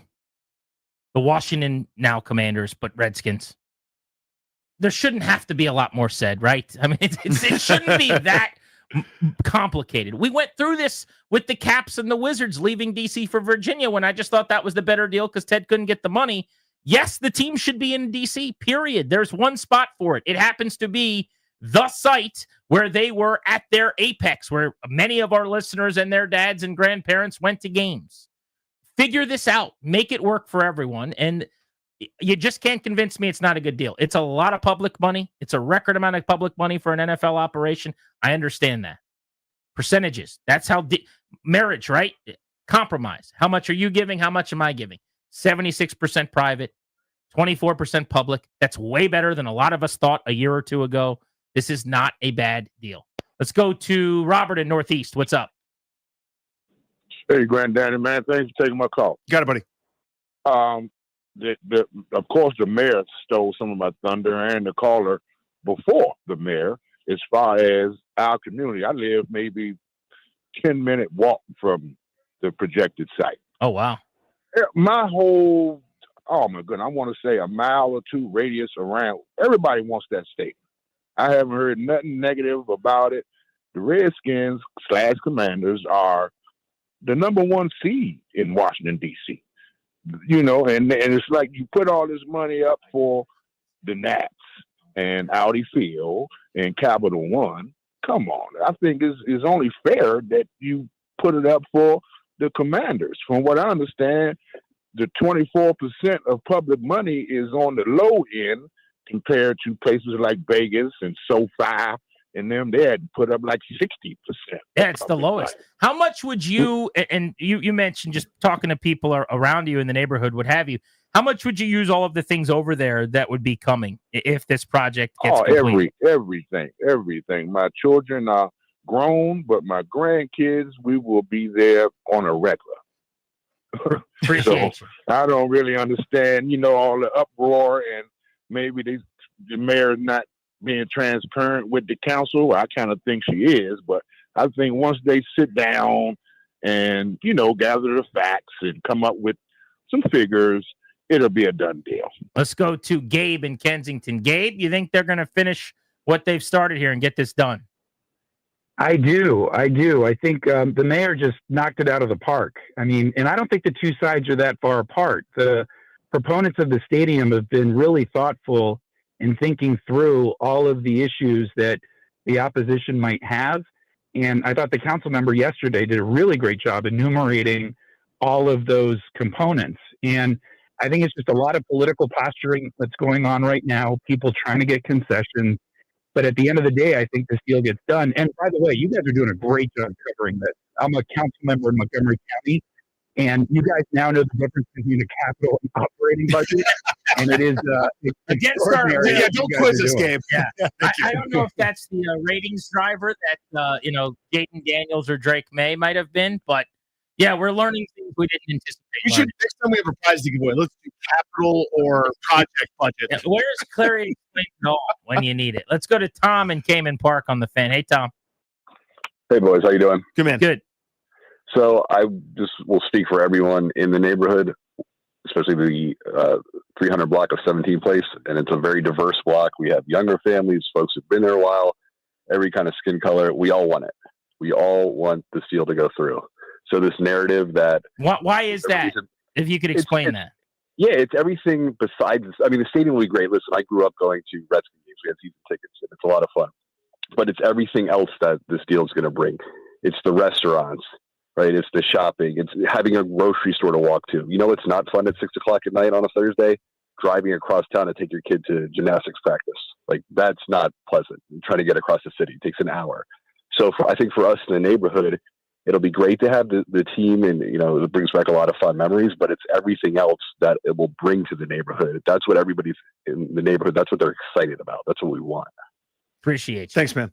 Yeah, I mean, the only thing I could think of for total detractors of it is the value of the land is so crazy, and DC got it for nothing, that if you just somehow built this magical whatever it is and just collected rent, you might do better financially because it doesn't cost you anything. But the point that the mayor's making, and the point that a lot of folks are making, is that catalyst thing that brings everyone there. If it's not a stadium, it's a Walmart or it's something like, so there's no free lunch here, right? That's the thing I kind of keep coming back to. And that's not enough to convince you. I totally understand that, but I think that's the central point for me. I can understand not liking parts of the plan when Charles Allen talks about parking and not generating revenue because the team gets it or whatever. I understand frustrations with elements of it. But as you hear from some of the people like that caller, I can't wrap my head around not thinking this would be a win for DC at a time where jobs are leaving, people are not returning to the city for work, financials are not what they were 10 and 15 years ago. How could this not be a victory for the city? 800-636-1067. We're taking thoughts from both sides. If you got them, G&D on the Fan.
We'll take you up to 6:15 on Grant and Danny. Nats baseball tonight on the Fan. 6:45 for the Nationals and the Phillies. The Caps are on to round 2. They beat Montreal in Game 5, 4-1 series, 4-1 game. Great atmosphere last night downtown in D.C. Thousands of people went into the city from Virginia and Maryland, ate at restaurants, hung out at bars, patrons in the community. Now, Grant from Virginia was there. I was spending money in the city yesterday. I think I'm allowed to do that, right? That's okay. Fine with me. Grant from Virginia to come across the river, and I work here. I pay some taxes here, so I don't know if that means I get to have an opinion or not. But give me a football stadium. I would like one of those in the nation's capital. Danny, do you think this gets done? I'm saying 80% chance it happens. I do think it does, and I think it's almost procedural as much as it is anything else, right? Where it, from what, again, council member told us yesterday, and the mayor told us she's more confident that she's got the votes already than Mendelson and Charles Allen were, but also that it's more line item in a budget as opposed to individual proposal that we're going to vote yay or nay on.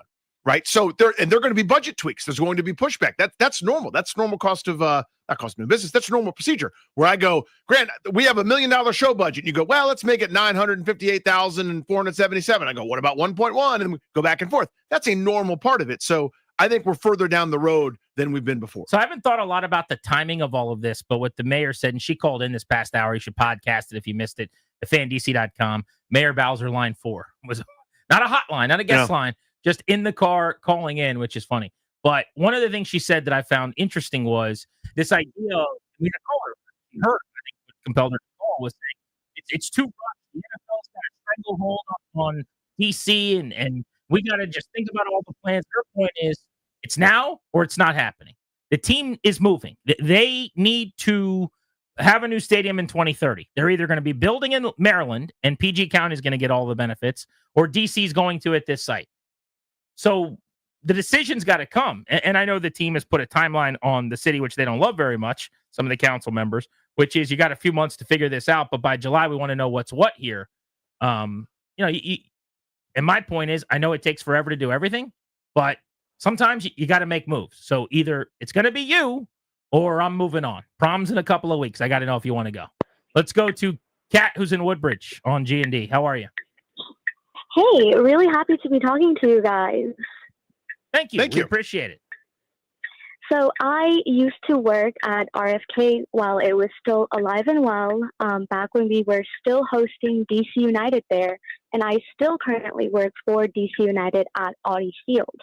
So I think anyone who is against this new stadium, I would like them to take a look at that area of Nats Park and Audi Field and see all of the housing that has been built ever since, that new stadium was built there, as well as some of the new businesses that have come through.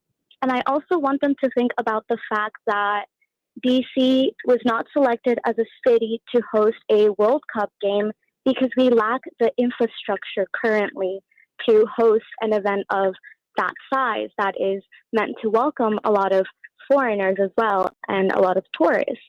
Not only that, but aside from the construction jobs, we also have to think about having this stadium is going to generate a lot of game day jobs. So, people fresh out of high school, they can work as guest experience as their first job here, and that's already helping the community a lot. So what would you say real quick to those that would say, hey, there's no way to get that many events? Like I see the big argument comparing, like you're saying Nats Park and Audi to the NFL stadium, right? At Nats Park, they have 81 games. At Audi, you've got the Defenders, you've got the Spirit, you've got DC United and whatever else is there. So there's all purpose between the two. Let's say there's 150, 200 events. Here, there might be 25 to 50 events that have major scope. What would you say to that? I would say look at some of the other NFL stadiums and the kind of events that they've been able to host. I mean, SoFi had Taylor Swift, right? So I think when we have grand stadiums like these that could potentially be built to have concerts, to hold, big names, that's already really good for business. Totally. And not only that, we also, at Audi Field, it's a pretty small stadium. We can only sit maybe 20,000 people as it currently stands, and we still host a lot of international teams. We have a lot of not only, the FIFA Club World Cup is coming through, and we're hosting some events at Audi. And sometimes we get some of these international teams like Arsenal, Juventus, Bayern Munich, all of these teams that have big fan bases here in DC and the DMV area, but could also draw fans from other areas to come through. Arsenal has played a few games in other states, and my brother and I, we are big fans. So we travel out of state just for a chance to go see this foreign team that we may never get the chance to see ever again. Yeah, that may not be coming here. It's a great phone call. We appreciate you making it. I think that argument to me is one of the best that she made, which is that it is inexcusable that we couldn't get a World Cup here, right? And in 2031, the Women's World Cup would almost certainly be here at this stadium in its second year if this thing gets built. But the World Cup said no to DC because that Northwest Stadium's not good enough, essentially. Yeah. Come on. Yeah. Really? The nation's capital? Like the amount of soccer they could have, I think, could be significant. This is always the number one market for television ratings for the World Cup. It's such a good point. It is. Yeah, for whatever reason, I mean, it's here. Richmond's always on the list when we talk about per capita, but this is one of those, people might be coming here anyway, but then you add in, you compound, like if it's an international event like that, the Juventus fan, the Bayern Munich fan, as she was kind of pointing out. I mean, we went to an event. I'd never heard of this team beforehand, but we went to a DC United versus Celtic game because this is the only time you're going to see Celtic on these shores, and it was a must-do thing. So those kind of things happen, and they could happen there at that facility potentially. I would love to know what the actual number of events would end up looking like, because it's 100% not going to be the 200 that was in that. Yeah, I think PR that's packet. ludicrous, frankly. Like, that's crazy. But it's not that much more crazy than saying it'll only be 10 times that people are going to that stadium. It's going to be closer to 10 than 200. But if there's 40 or 50, again, it's 65,000. There's on average, I go to Nats games when they announce 12,000 people. You know what I mean? I go to Defenders games when there's 7,000 people there. 65 times 10 is still 650,000 people. So if you're looking at the number of people pouring into the neighborhoods, I'm not saying it's apples to apples, but like that's got to be part of the dialogue as well. Grant and Danny with you, taking you up to 6:15 on the Fan.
I'm Toby Altizer with your sports update on the Fan, and this update is brought to you by I-66 Express Lanes. In baseball, the Nationals taking on the Phillies. Game 3 of the series, looking to salvage one tonight.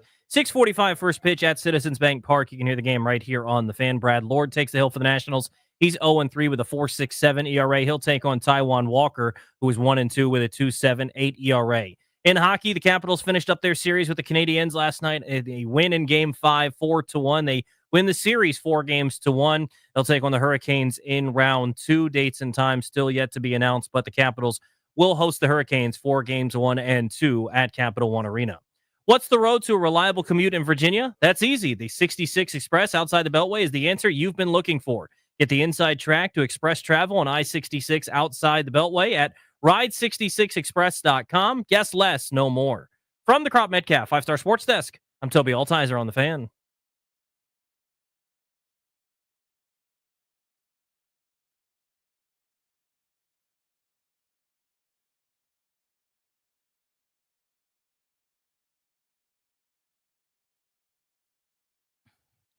Carolina Hurricanes injury news. Their goaltender, Fred Anderson. Old Frederick's been banged up. Undisclosed injury. But the news today out of their practice was that he was expected to skate and be on the ice with his teammates tomorrow. So that bodes well for him being ready for their series when it starts with the Capitals. That'll be round 2. You'll hear every game right here on 106.7 The Fan, where all of our Caps coverage is brought to you by Ace Trim Carpentry. For over 25 years, Ace Trim's been a trusted trade partner for new home builders in the DMV, specializing in full-service interior trim carpentry. They handle everything from supply to installation, turnkey and hassle-free. Contact acetrim.com today. Ace Trim, the home builders trade partner. Alexi Protas was finally back, first time in a few weeks. They did the right thing, by the way. We'd heard from a couple of our guests yesterday that maybe Protas would skate on the top line and they'd move Beauvillier down. Who'd been terrific in the marvelous, series. yeah. I was glad they didn't. Protas was on the 4th line with Dowd and Duhaime. His size was an immediate impact. He's just so big. So even if he doesn't have his sea legs under him and he's not skating the exact same way and he's not handling the puck at his peak or the puck's not sticking to the stick or whatever, like just his size on the ice on the penalty kill, I thought he immediately helped them in that area. 6-on-5, his length and his size was huge. He was noticeable late in the game as they were trying to put the game away defensively, I think, more than even offensively. And he did have one great moment behind the net where he threw a pass out in front and Duhaime couldn't get a shot off. But it was not like one of his better games by any means. I didn't expect it to be. I think it's going to be invaluable to get him those minutes on ice before this. So you missed series. this because you're at the game, but Locker said as much on the telecast where Joe B was asking him in a brief moment of pause, how did you assess Protas? And he said, not great, Joe. But not to the point where it's like, oh my God, what a catastrophe it was. But that's the point. He's got to get his feet wet. He's got to get his legs underneath him. He's got to go through all this. But there was one moment that was innocuous and it wouldn't even register on anybody's mind, except you kind of see it. So because he's so tall and has that unbelievable reach, that stick is like 15 feet long, it feels like. There's a puck that might start to go ricochet back and forth close to the neutral zone where I almost called him Carolina, where Montreal has a chance maybe for a break. He reaches back, grabs it, and it would have been offsides had he carried it into the zone, so he just dumps it back in, and everyone gets a line change. There's nothing sexy about that. There's nothing great about that, but it nipped it in the bud. It stopped it before it started, and he's the only guy on the team that could have done that because his arms are condor-like. I almost forgot about this, but do any of you guys wear headbands? Toby, I definitely feel like I've seen wear a headband before, like to play basketball. Headband guy. Oh, you know me. You wore one when you came in studio, but I thought it was just as a joke so I could make fun of you. No, when I play hoops or run around when it's hot When out? you play hoops, you wear a headband. A lot of times I do, yeah. That's the funniest thing I've ever heard. Yeah. But good news. I've got bands. I'll make y'all dance. Headbands to make her dance? Yeah. You remember when Tarek came to our setup yesterday and he was wearing that red headband? I do. The Caps hit me up after the show. And they said, hey, we were going to bring these by for you guys, but we didn't make it. Are you still here? And I said, of course, I'm going to the game. They gave me a handful of headbands for the whole show. So I got Caps playoff headbands for you guys. I want that. What I have, Danny, is bands make her dance. Headbands, make her dance. And I ask you again, Danny, before round 2, can we get you to get a little dancing going for bands to make her dance? Not at all on that. That's a no from me, dog. But I'm grateful for the headband. If it comes my way, I'll be very happy about it. I need them. The Caps need an anthem. I guess it's kind of this, But in the past, we've had Talladega, which I loved. I just like cranking that and singing it. Something that's a good sing-along song. This one was fun to blare in my car speakers going home last night. But you got to listen to an edited version, and half the words aren't allowed to be on the radio. We might need like a G-rated sing-along song for the Capitals during their playoff run. What was the thing the Phillies fans always sing that is awful and annoying? They have that song that they play for every game, that became synonymous with their playoff run last year. You know what I'm talking about? Yeah, but I can't pull it. Clary, you always is it the Stotts song that they exactly. That's it. It's the Bryson Stott song. Yeah. We need something like that, but that's less annoying and terrible. That's what I'm looking for. Yeah, you want it to be good. Maybe it's just bands. Let's go to Chris in Hyattsville. What's up, Chris? What's up? Hey, is this Kojo Nandi and NPR or Grant and Danny? It feels like it, dude. That's a bit good. That's well done. Well played.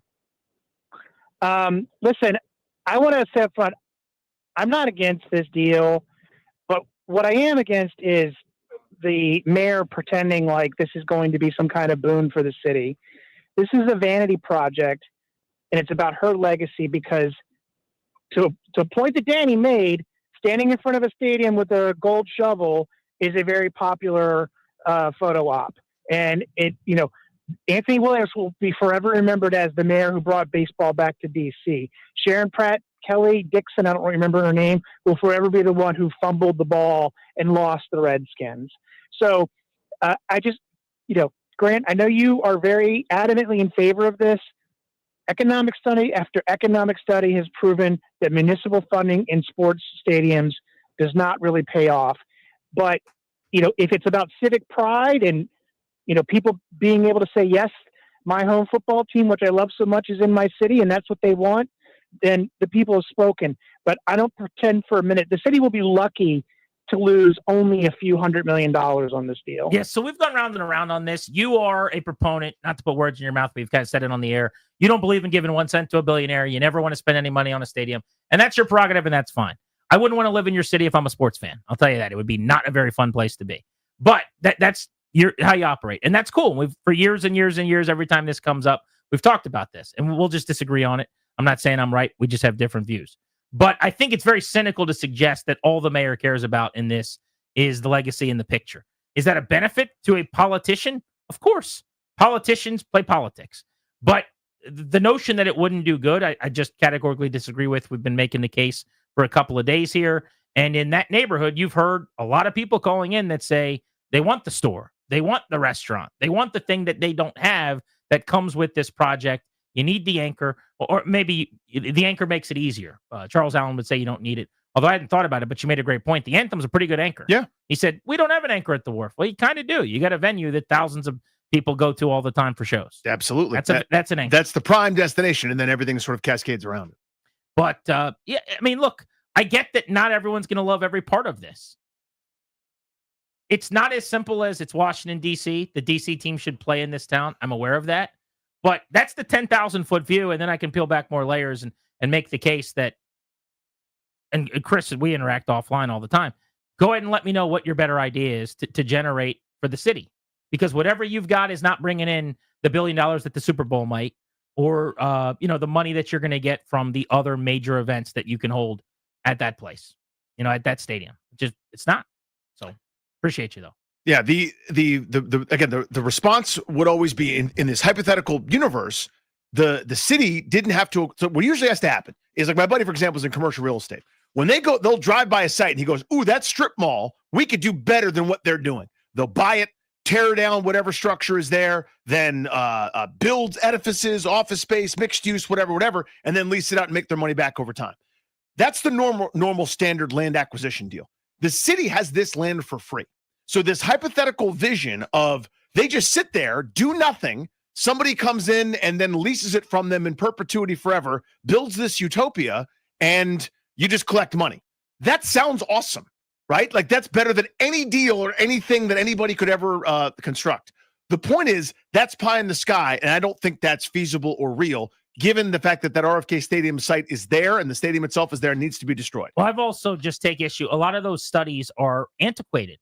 Those are unroofed stadiums, outdoors, fewer events. with tons of seats. There are now fewer seats in NFL stadiums for good reason. You can hold more events, fill them up for NFL games. You don't need 90,000 seats. So I bet you some of those numbers are going to look different, in addition to the fact that if it's not perfect, maybe that's fine. You're still generating more income than whatever would be there otherwise. That's not part of those studies. The Nats leadoff is brought to you by The Window Man. Since 1989, The Window Man's been the educational window company. Get your free in-home estimate or visit thewindowman.com's all-new Fairfax showroom. Instead of a lineup, we got Nats news today. They have made a change in their bullpen. Colin Poche designated for assignment, and Andrew Chafin, a longtime Diamondback, was signed to a minor league deal, so he may be the eventual left-handed specialist replacement. It's a good picture. He's got like a mustache and a mullet, and he kind of looks like Eastbound and Down, or like he just ate at a Cracker Barrel or something. Looks like Rod Beck. Exactly. He looks like a 1986 reliever. But he's a fun guy. We should get him on the show because he's a great interview. Andrew Chafin in, Poche out. Grant and Danny also out. Thank you for coming.